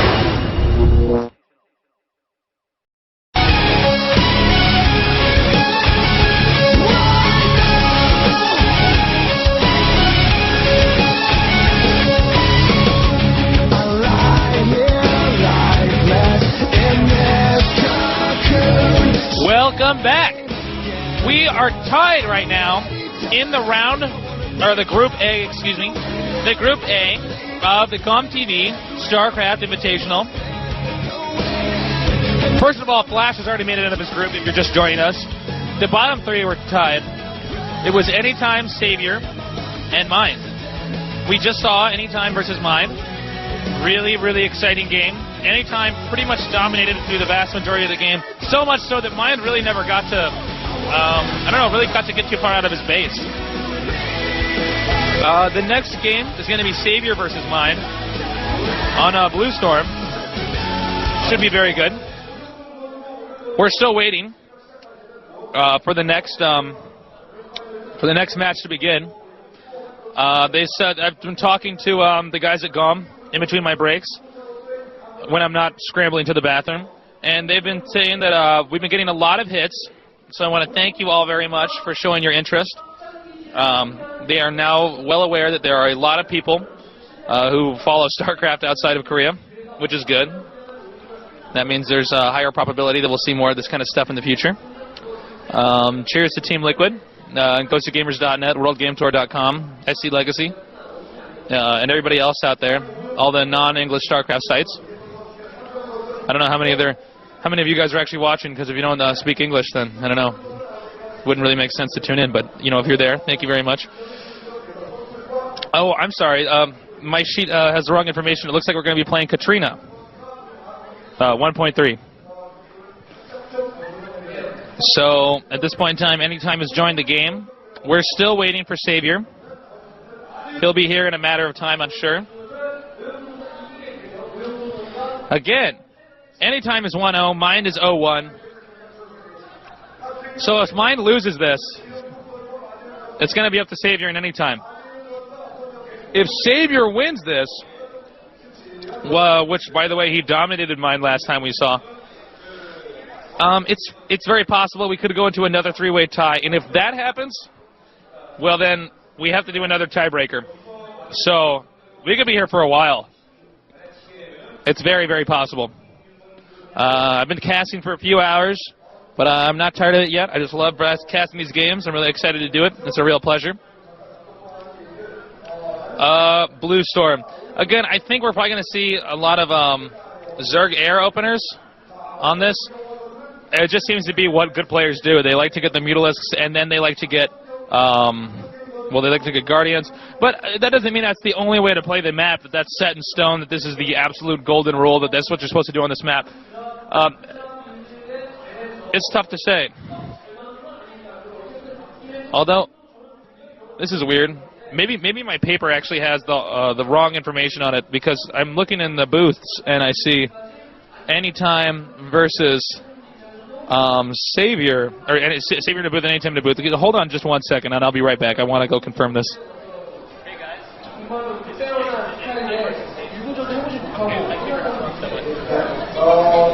Don't worry about it. I'm live. Okay, I'm back. I'm sorry. I was misinformed. sAviOr versus Anytime. So, okay. So this means that we're going to find out pretty fast if Anytime can actually 2-0 these people. If he 2-0s them, it's pretty much 100% that he'll get out of his group. I mean, I'm sure we'll still play the third game. I hope we do, because I'm paid by the hour. But hey, you know, if Anytime wins this, it's pretty much 100% that he'll be getting out of the group.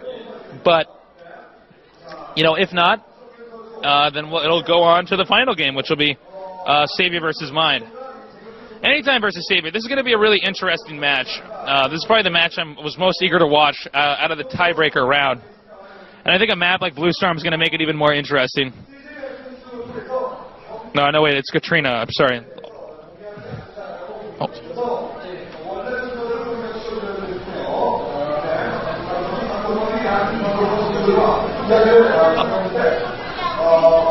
Oh, okay. Apparently it's still up in the air as to who's playing who so far, because I guess they normally want to make the loser play next. But I'm not sure exactly what's happening. So now I see Anytime getting up and walking out of the booth. I don't know what's going on, guys. But sit tight, and we'll find out soon enough. Again, it's been awesome being down here in Korea. Just moved down here not long ago. I got a nice little place in Nambu Terminal. I like it a lot. 3 PC bongs on my block. I've been visiting all 3 of them pretty frequently, primarily because Delta Airlines lost my computer when I moved down here. So that's one of the factors. I'd be going to them anyways, though. If I'd be going there anyways regardless, because it's a cool atmosphere. I'm surprised that PC cafes aren't more successful in other places in the world. That might just be because of the pricing. of these things. I mean, the PC bong next to my place is $2, and apparently there are $2 an hour, excuse me. And there are apparently ones that are even like $1 an hour. So that's ridiculously cheap and very affordable. And you know, it's always fun to play in a LAN-like setting rather than online. It's just a better atmosphere. So a lot of Koreans who even own computers go to PC bongs. It looks like, all right, I'm looking at the stage now. sAviOr's going up there. And I assume then that Mind is going to be playing because they've taken any time off the stage. I'm still not sure though.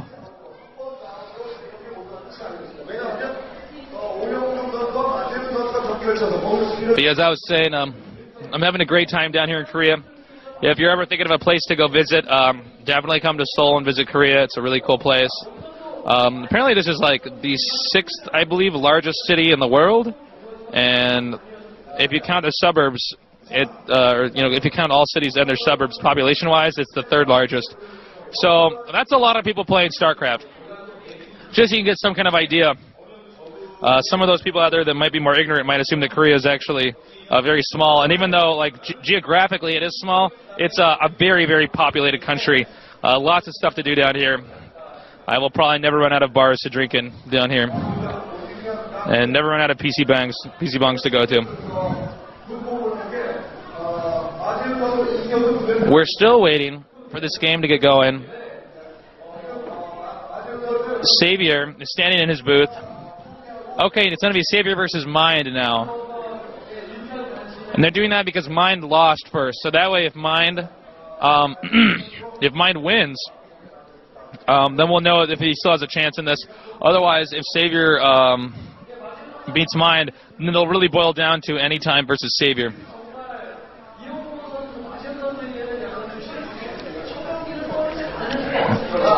Mind's probably pretty worn out because he's been playing a lot today and just got done with that really long game.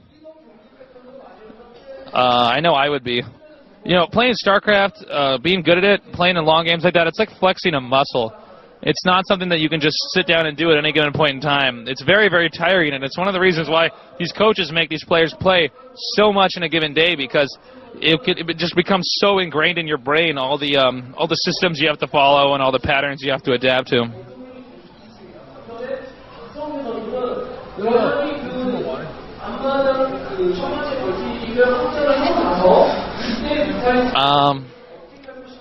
What else can I babble about?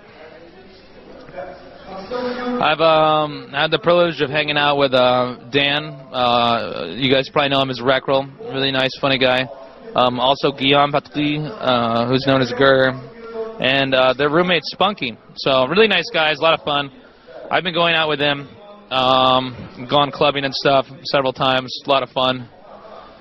They're actually helping me get a new computer for a really good price, so I really appreciate it. Very hospitable guys. Man, I have drank so much water while doing this. Oh. We're still waiting for this game to get started. I guess there was some confusion previously, because even I was misinformed about who was actually playing. Because Anytime was sitting there in the booth, and I don't know. But the clock is ticking, and very soon here we will have the champion out of this tiebreaker. This is going to be Mind's chance to prove himself again, to redeem himself. While Mind has proven that he has very, very good Terran versus Protoss, it seems like his Terran versus Zerg is, I mean, obviously it's good because these are like the 16 best players of all time, but it doesn't seem like it's as good as Flash's. More particularly so, I think, in the Medic Marine micro aspect of the game. He just doesn't seem to quite have the impeccable control that you would have guessed. Well, not that you would have guessed, but it's not as good as Flash's.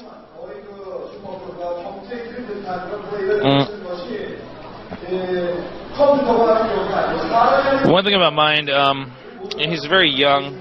A lot of people consider him pretty inexperienced. So at times I think he can be very inconsistent.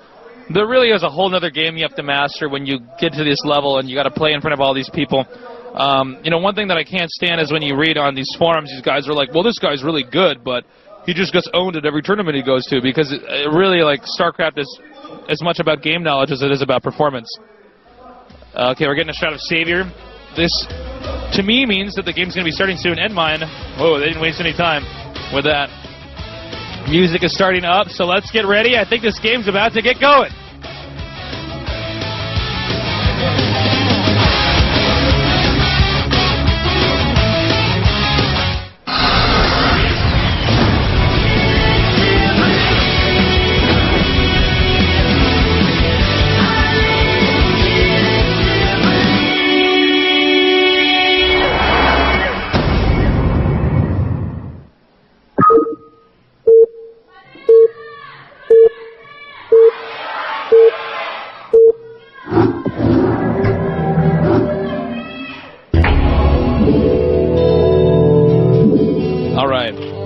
We're back.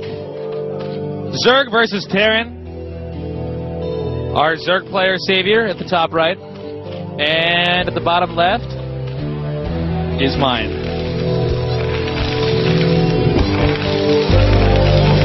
So, what can we expect to see here? I would presume Terran will do some type of fast expo. Mine seems to be very comfortable with that. But who knows? Not too much to talk about yet, just because this game is so early on. We haven't seen any early SCVs sent out, so we know that he's not going to do any type of proxy rush. Overlord being sent out. Remember, all Zerg players have the locations that they want their Overlords to go to mapped out in their head. Nothing is just randomly done.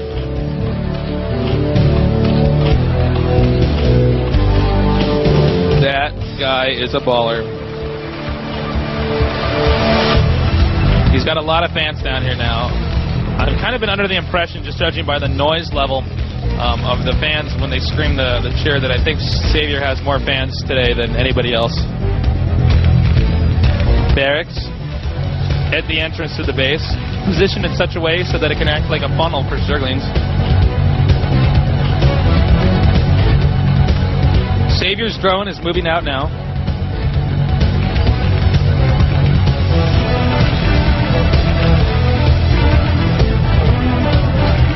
Scouting SCV on the move.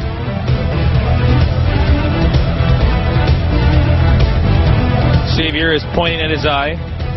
Maybe it's infected. Or infested. Oh, wait, I gotta stop.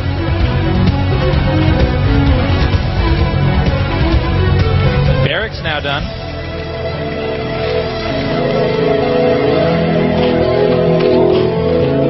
Spawning pool. This is the same build, or actually very close to the build that sAviOr did previously. Last time he actually got an extractor before the spawning pool, if I remember correctly. Looks like he wants to play it pretty safe. Mind is obviously pretty desperate right now. There's a very low chance that this will actually be another tie, but Mind, everything is riding on this, whether or not he's going to make this. And it looks like the Marines are already on the move, coming out now. He's got 3 drones. He's preparing for this possible bunker rush that might occur. Now he's going to put those drones there, try to get in the way of that SCV. If he can stop that SCV, or any of these 2 SCVs, then he can stop this bunker rush. But he's got to be very careful. Every drone counts.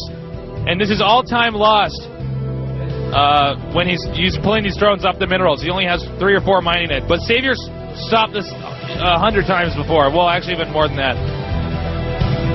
Now it looks like he's actually prevented the bunker rush. Although Mine did manage to get the Zerg to pull his workers off of the hatchery. So that really wasn't too much of a bust for Mine.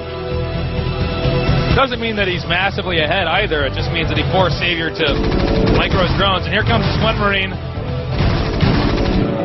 He's trying to get rid of these drones, but just gives up on life and sits in that corner.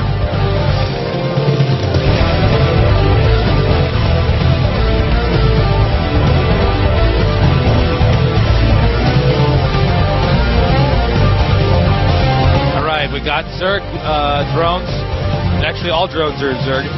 Going into the gas, the Vespian gas geyser, which has now become an extractor. This means he's going to be getting his lair very soon. He did get his third hatchery up before he actually got the lair. It's a more economical strategy.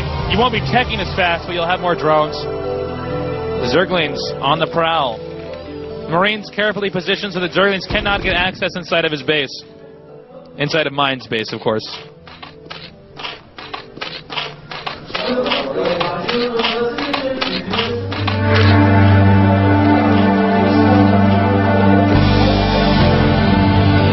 A scouting SCV is going to attempt to see if he can infiltrate this base.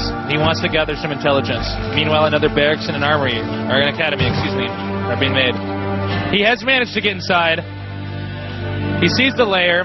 However, what he's really looking for, because any Terran with a brain knows that they're going to get a lair by now, what he's looking for is the Hydralisk Den or the Spire. Now, at this point in time, the lair is too far behind in its production, so if he gets a Spire, he probably won't see it in time unless his micro is so good that he can actually keep this SCV alive for a while. If he can spot the Den, though, it'll be a good hit, but this Zergling's going to sneak inside, too. Both players have seen each other's playbooks to some extent. They have some idea of what they're going to be doing. They've seen each other's hands. Evolution Chamber. More than likely to upgrade armor.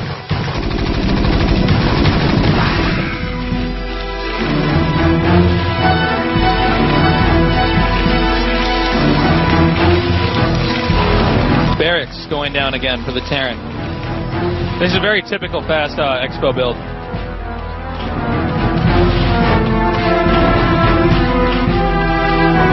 I shouldn't say that it's absolutely true that the Terran's going to upgrade weapons. Sometimes Terran players like to get armor and then do some type of really strong rush against the sunken colonies. It really depends. But more than likely they get attacked just because it helps them kill the lurkers faster before they burrow. Spire, and he scanned and saw it.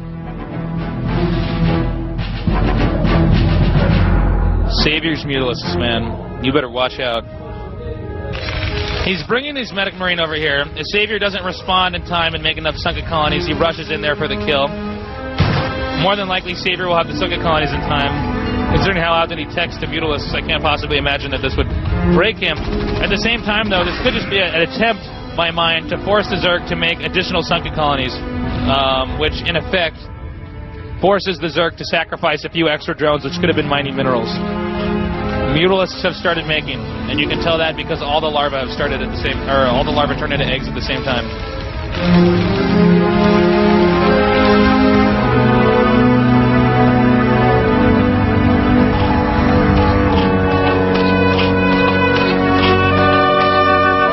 All right, Terran's moved out now. He's not going to try to do anything with that. Tower's going up now. Remember just how calculated these towers are. I mean, the timing of them. He doesn't waste an extra second making them too early because he needs every last mineral he can get before he puts them up. Putting the towers up first at the expansion because Savior is more than likely going to attack there first, judging from the distance from Savior's base to Mine's base.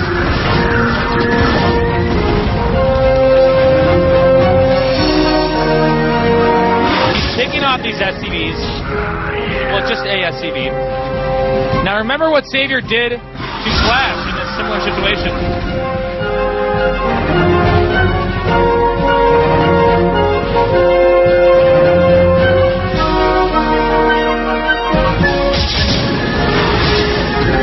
Oh man.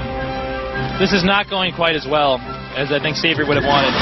But it's not clear either. Alright, once again, the same towers as last time. Oh my god, but you have to kill them first. Okay.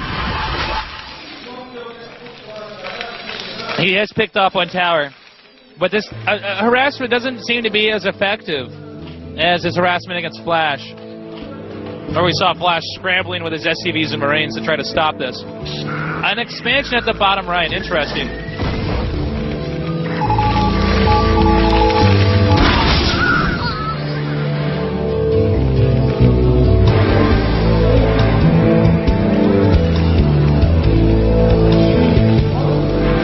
Try to come in here and pick off a few Marines, but Mine's positioning of the Marines is absolutely excellent. Another engineering bay. We're going to see some SK Terran style stuff, mostly medic marine and a science vessel or two to support that. Here comes him again. He's picked off one Marine. But, you know, this harassment really is not as effective as it could be. Here's some more stimming Marines. sAviOr, you know, what's really phenomenal about this is not just the fact that he's controlling the Mutalisks so well. It's the fact that he never seems to have, he never seems to have that many larvae sitting around. He's actually macroing, he's making drones, making sure the drones are mining, upgrading, and watching the mini-map while he's moving the Mutalisks around the map. I mean, that's the real, that's unbelievable. That's what separates a game like this from Warcraft 3, is the multitasking. He's gone in there again, picking up more Marines. I really like mine's positioning of the Marines here. It makes it very difficult for the Mutalisks to do any type of flanking procedure, except for that one. Now he has these lurkers up here. He will perhaps hold position them. There's one Zergling there. A lot of times good Zerg players put one Zergling above all the hold position lurkers, so the Terran freaks out, stims, and tries to chase the Zergling, and then he unhold positions them, and they kill all the Marines. He's moving in here now, picking off these two Marines. It's so important that we take note of exactly how many units sAviOr is taking out, because Terran will push eventually, and the more units that Zerg can pick off by microing those Mutalisks, well, the farther behind Terran is going to be when that push comes out. And this push is a lot stronger than Flash's. That's a lot of units. Flash is going out in an interesting direction, too.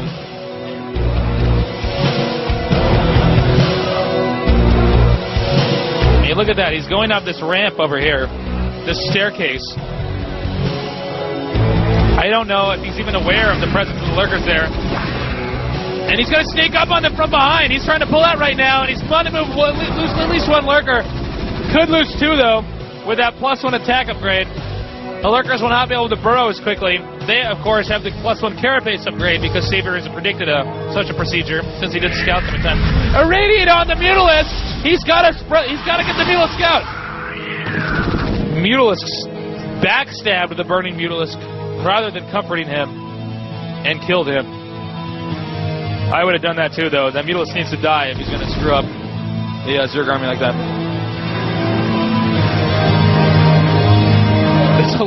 That's a lot of medic marine. But remember, all you have to do is screw up once or twice with your control of the medic marine, and you can lose that stuff so fast. The Terran army is it can deal so much damage so quickly, but it's so fragile at the same time. And the same is true for the Zerg army. Oh, man. He's attempting to irradiate these lurkers.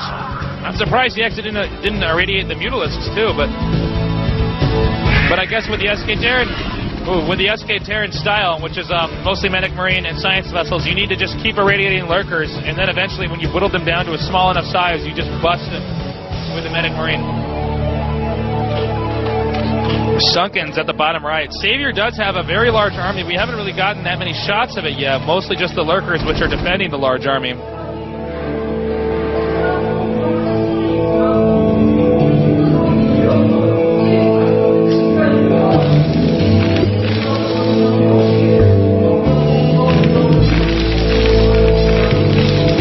Barracks is for the Terran.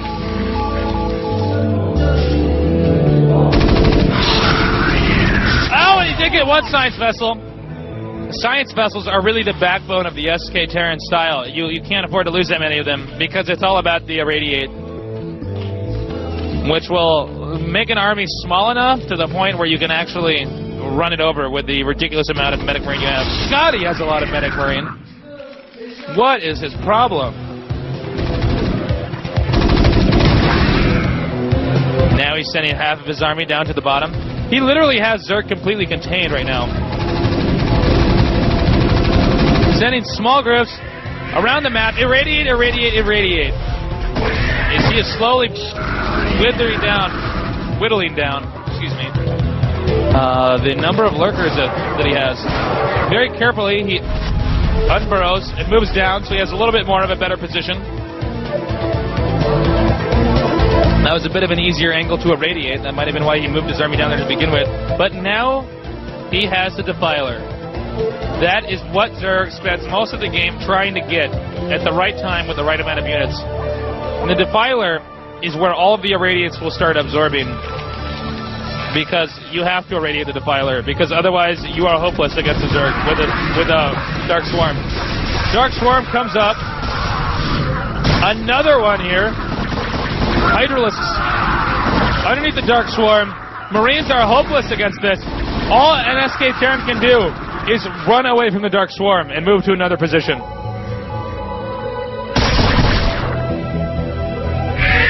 Here he comes now, irradiating a few lurkers. Probably the ones at the best angle that will allow him to go in for the bust if he does.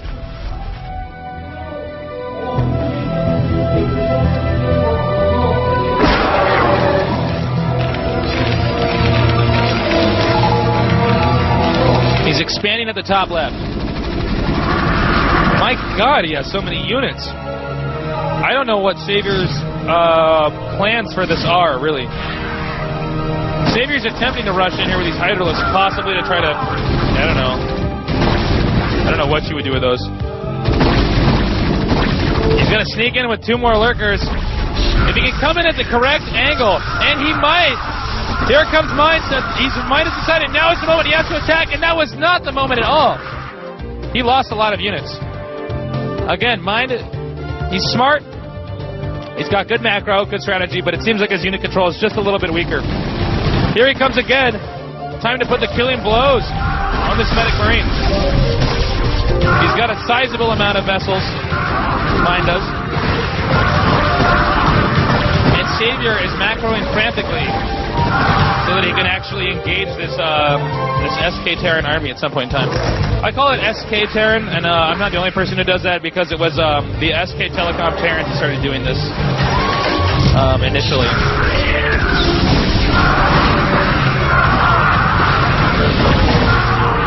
Alright, he's closing in now. More Dark Swarms, Hydralisks, and Zerglings picking off the tanks. Tanks can do some damage in Dark Swarm, but it's only splash damage. I don't know if Terran's expanded at the top. Oh my God, yes he has.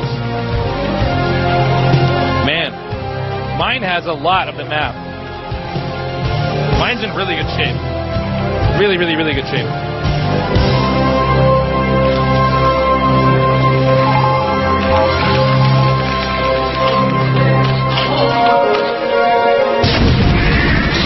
Alright, here comes the rest of his army. He's going to try to get these vessels.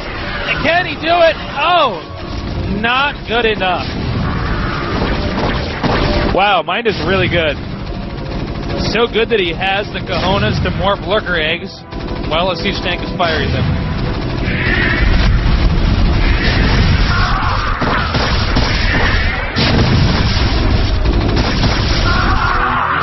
Oh man, this is very difficult. This is just really bad. This is just really bad for sAviOr. If sAviOr's not careful, Mine is literally just going to come out and walk all over him. He has Defilers, he has Zerglings and Hydralisks and Lurkers, but he does not have enough of them, as we can see here at Exhibit A. Hatchery goes down. Oh, and Plague comes down too. Oh man, he's actually going to be able to save that expansion. Mine, it would have been wiser for him to focus fire the Hatchery. Now he's going to rush out. Not a lot of lurkers there. And that Defiler will die a painful death. Seriously though, I bet it like really hurts to be irradiated. I would much rather be nuked or something.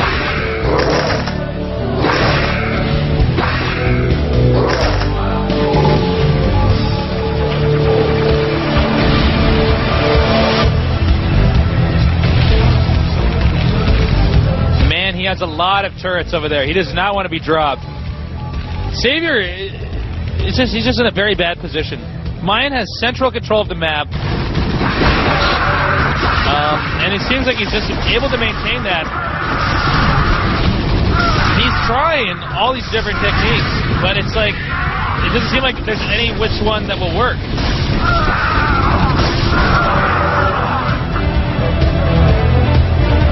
drops are a possibility, but even then, it doesn't seem like he's using that. Well, he has all his overlords there, so I mean, there's a chance that he could be doing that, but we haven't seen that yet.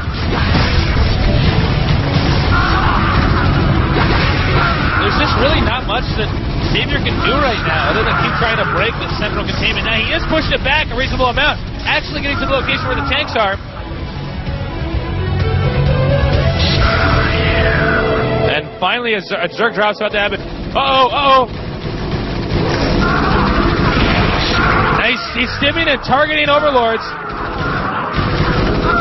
Oh, and he even saved that defiler. But he did manage to get the hatchery, too.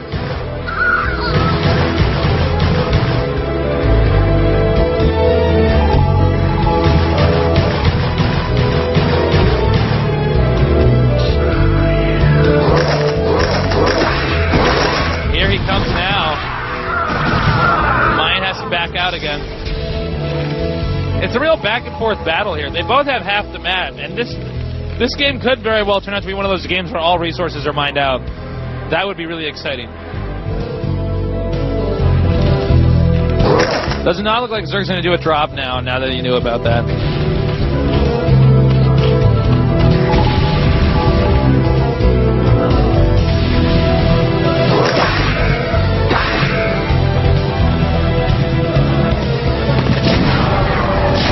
Here he comes again.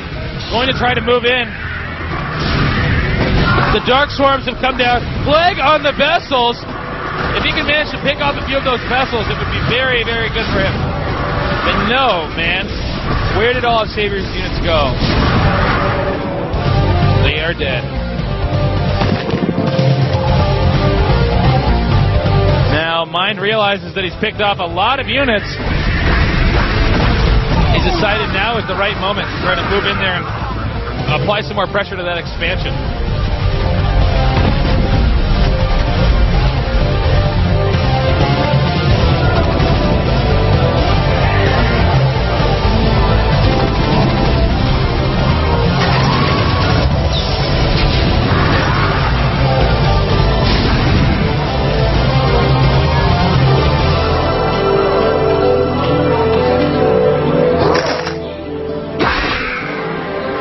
Let's see here. Irradiate on the defiler. More tanks moving in. Look at this position Mine has. Mine is just so good right now. He has so many tanks. Slowly but surely sieging forward. The very rally point location where all of sAviOr's troops are centered at well, he's closing in on it. This is really bad for Zerg.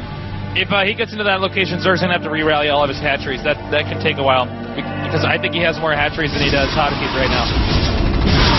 More Mutalisks trying to pick off these siege tanks, but sAviOr's become so sloppy, he's just like losing those Mutalisks. He's not even paying attention. 3-3. Terran upgrades. That's really scary. More Lurkers going to move up here into the Dark Swarm. Here comes the siege line. And he's drawing these Zerglings in here.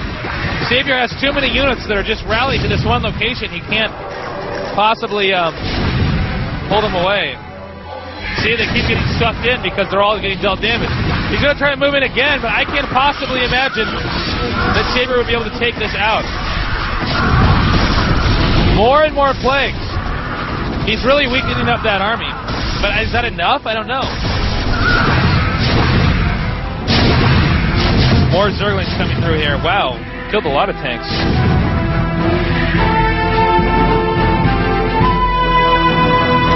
Does not look like he has a lot of resources everywhere.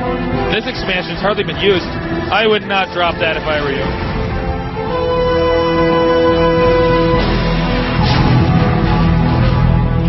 Okay, as we can see, it seems very clear the Mind is going to push in right now. Lurkers are not yet done warping. He really needs Medic Marine with that. I don't know why he's not supplying that. Okay, there they are. The Dark Swarms have really helped in keeping the Terran back. So many vessels, though. He can just irradiate as many Lurkers as he pleases. Well, that's not good. Oh, I know. It's doing that because of the siege tanks at that expansion. He can't mine there without. Excuse me. He cannot mine there without losing those drones. So that's why.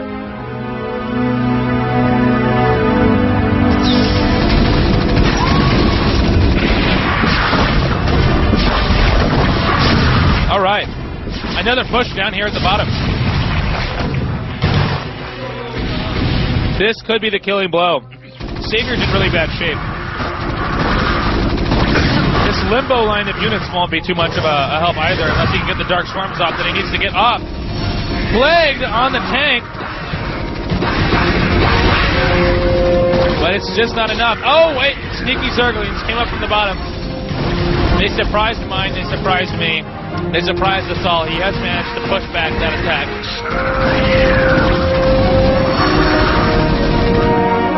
Again, he still has his central position. I really like how Mine is playing this. He has his army all over the map. There are so many different strategic locations in which Mine has really just taken control of the game. It's not one of those stereotypical Terran versus Zergs where the Terran has his entire army like a large blob moving across the map, taking out expansions. Instead, it's all spread out. Some in some expansions, some stopping them from getting others, and there's always a constant force that's trying to take out these expansions. Really impressive.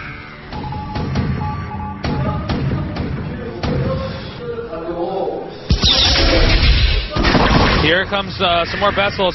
Going to be able to irradiate a lot of these units. I think this may be it. Who knows? I keep saying that, but he somehow keeps staying in this game.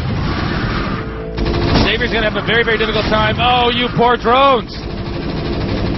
Oh man, that's like watching lemmings. I love that game, by the way. All right, here comes some Scourges now. Gonna try to get a vessel.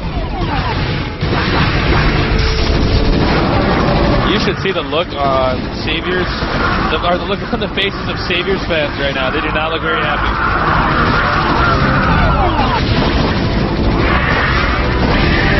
All right, looks like Terran's managed to take on that expansion. Here he comes up at this one. The only expansion that SAVIOR can really utilize is at the bottom right, and I think that's next on Mine's hit list.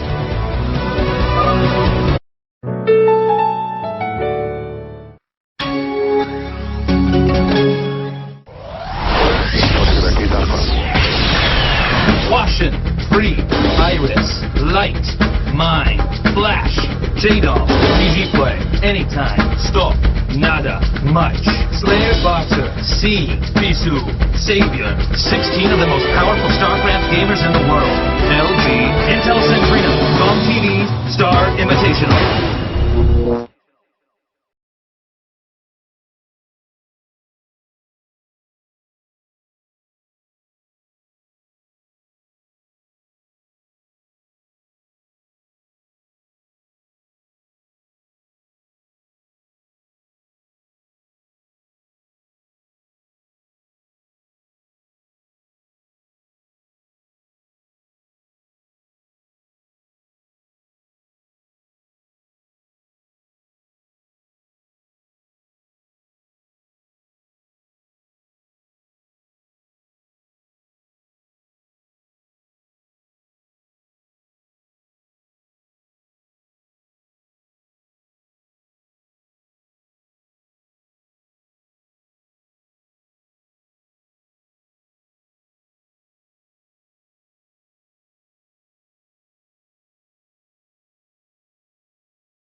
Okay, we've started.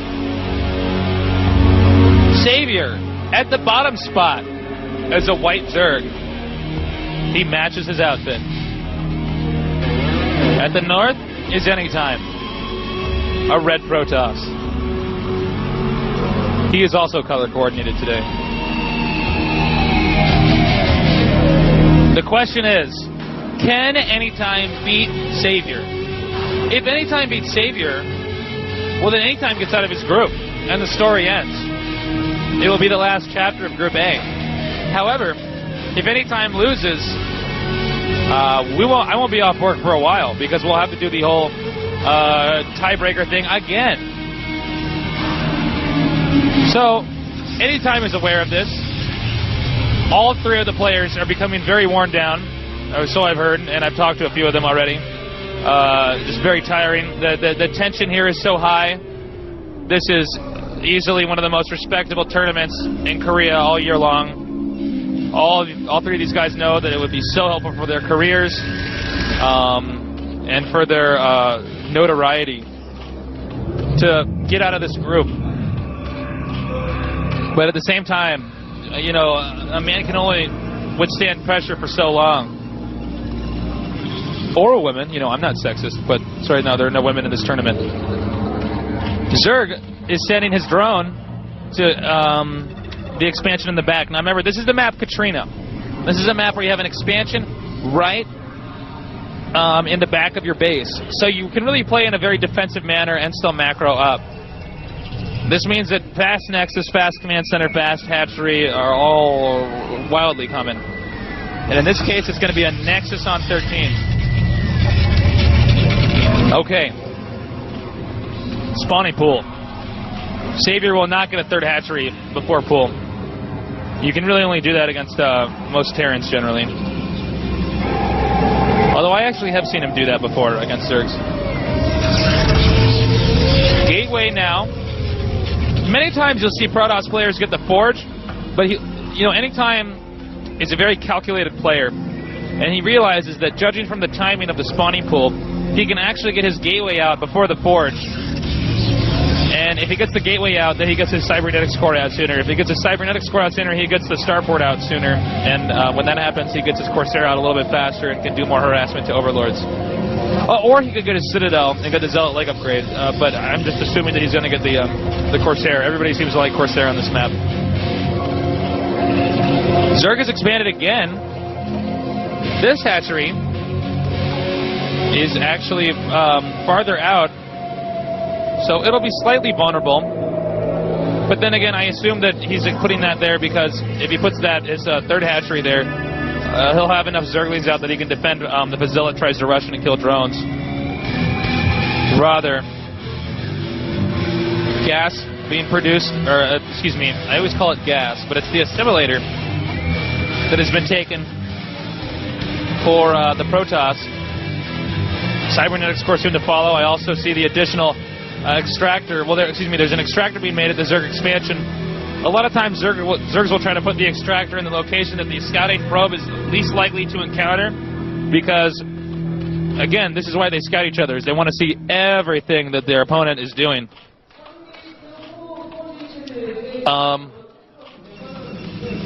Cybernetics score now. Protoss gets his gas at the Expo, the one that's the hardest for an Overlord to spot. Although he put his cybernetic score in a location that's very easy to spot, so sAviOr probably has already realized that he's got gas.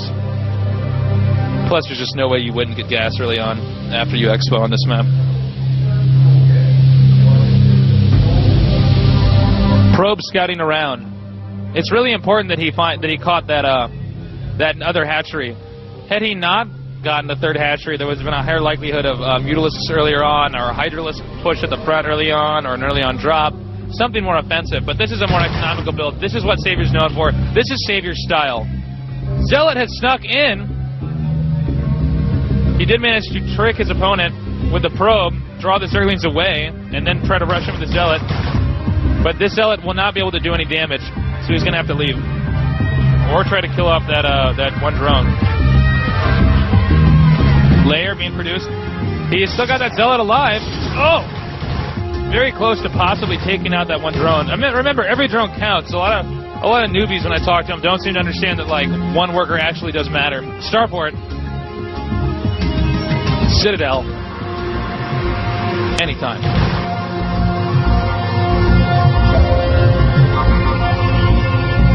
The Zealot going to be very tired if he ever makes it out of this. Another gateway. A Hydralisk den. Looks like he put that Hydralisk den there, assuming that he was going to kill that scouting probe in his main. A Spire, okay. He might have actually made the Spire simply because his den got spotted. Just dropped, or just pulled that tech in favor of another one. Corsair moving out now. And a Hydralisk is ready. As you can see, this really shows how calculated and well timed out all of these builds are. This probe will not be as necessary because the Corsair is now into play.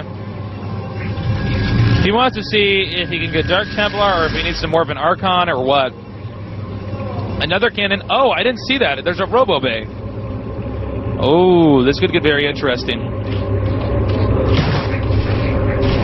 I mean, it happens, but it's not quite as common to get the Robo Bay like that. He could be doing Dark Templar drops. High Templar drops. Who knows?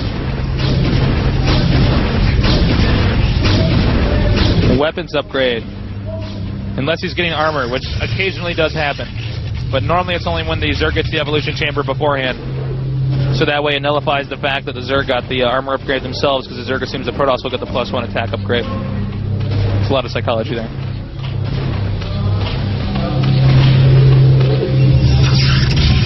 Alright, one cannon here. And more gateways being thrown up. Protoss generally has to finish their entire tech tree before they can actually do anything to the Zerg, before they can really leave their base. Okay, watch carefully. A shuttle is on the prowl. And I doubt that shuttle is empty. 2 DTs in a place with no Overlord. Here they come now. Now remember, as he starts to kill these drones, you know how the StarCraft it goes, your forces are under attack. Well, it only does that if your units are taking damage. It doesn't do that if you can kill a unit in one hit. So sAviOr was smart enough that he just so happened to check that location and then realize, oh crap, he did something. He dropped 2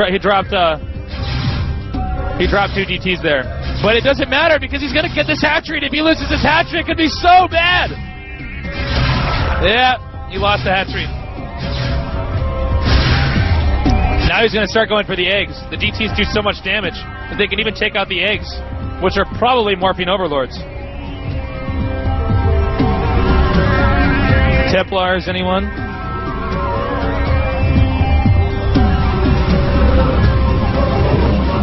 He did manage to get it. He's got to be careful. He wants to keep that DT alive because he can possibly use that to kill drones again later on. This Corsair is going to kill this Overlord unless Scorch can get there in time. This will be another blow. Just like losing a pylon or a supply depot. He's too preoccupied with that Overlord that he did lose that DT. But another shuttle. Presumably this one would have a storm drop, judging from how many Templars we already saw. And here it comes now! Losing a lot of drones! Oh, and he morphs them into an Archon, just so that the shuttle can actually get away. And it looks like sAviOr, cracking under the stress, did not know if he should stay or leave. But anytime, preoccupied with his base, didn't actually end up saving the shuttle and only got halfway across there. Oh my god! Sorry, I'm supposed to be casting this. He actually dodged 2 storms. That's a lot of Mutalisks, as you can see from how dark the shadow is below it.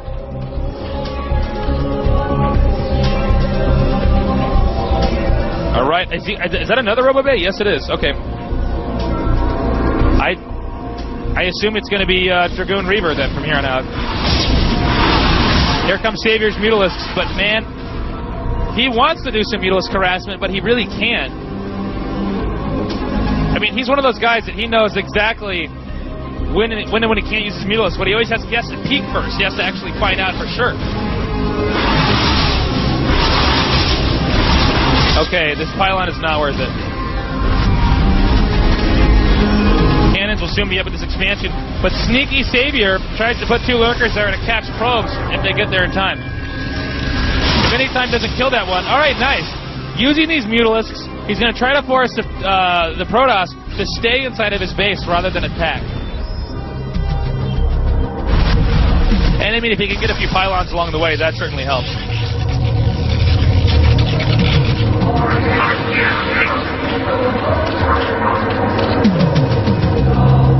Okay, he's finally gotten that expansion up at the bottom right. Also note Saber's expanded at the far left.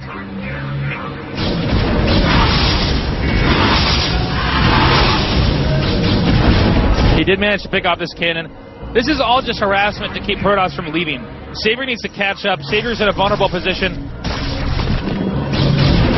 Saber does not want to lose anything. He's even pulling these two lurkers up when he realizes that their cover has been blown. As you can see, workers do not always move in a straight line. They kind of moonwalk to the expansion or something like that. He has a lot of mutalisks. That means he does not have a lot of lurkers, since they both cost gas.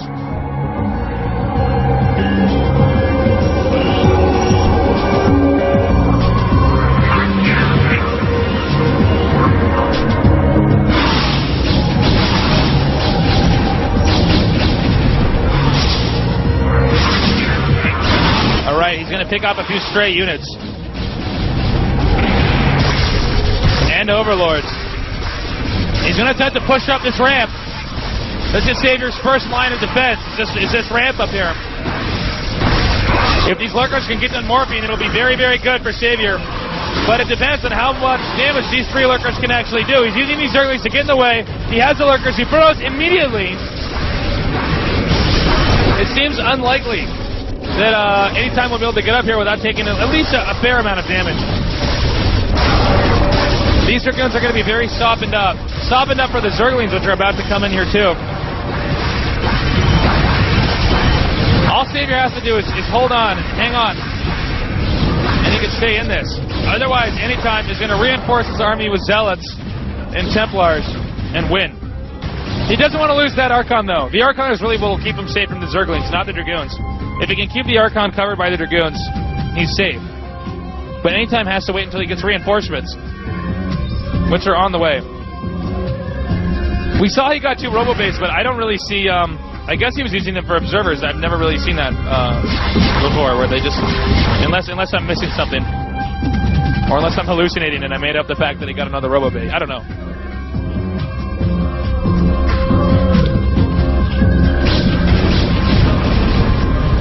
Okay, he's going to attempt to go down to this expansion. Oh, he decided to pull back. Maybe he's going to attempt to secure his own expansion. Players like Savior are very comfortable being stuck inside of their base. It's not the best position to be in, but it's certainly one that good Zerg players know how to deal with. Turtling is the correct... Oh! Anytime sneaking 2 cannons on the expansion, that's really, really, really going to hurt.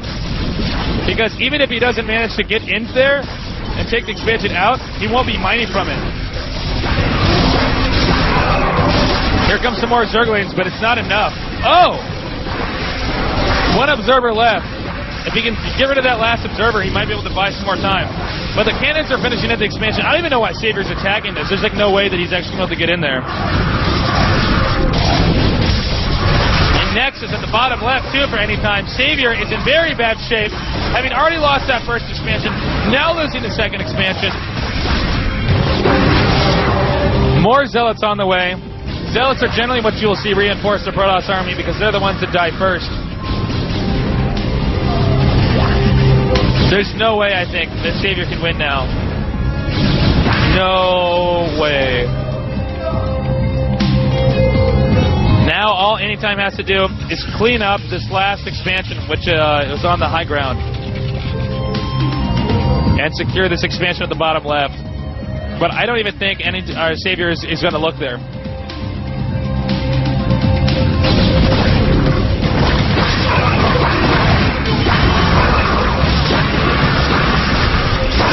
All right, he's going to move in. He's actually going to go for the main, which might be a very wise decision, considering that there are probably more sunken colonies at the expansion.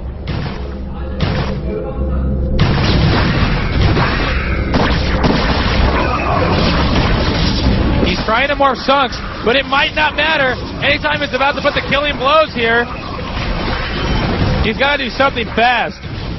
And as I can see on the minimap, there's a big red line bleeding down the center. There it is. In the flesh. This is not good. More and more Zerglings coming in here. Even drones are getting in the battle. But that was all a distraction to pull his Savior's units back, because now he's attacking the other expansion. GG! GG indeed. Excellent play by Anytime. Savior is 0-2 in his group. Anytime is 1. 2-0. Mine was 1-1. A very close match indeed. Really, really good game. Well, I think that does it for today. I think we've done it. Guys, I appreciate all of you watching. I hope you tune in tomorrow. If any of you missed the games, they will be permanently saved on VOD format on GOMTV. Please feel free to check it out on the website. I am going to go home and not talk for a while. But please don't hesitate to show GOM your thanks. They've been very pleased with the responses on the forum, so I've been told. I haven't actually been able to read it yet. And yeah, and they just wanted to say, tell me to tell you guys thank you very much for tuning in, and we're really happy that you all are so pleased with StarCraft. Tomorrow is going to be Group B with Much, Slayer's Boxer, Jaedong. Who else is in that group? Oh, and Nada, of course. That has been nicknamed the Group of Death.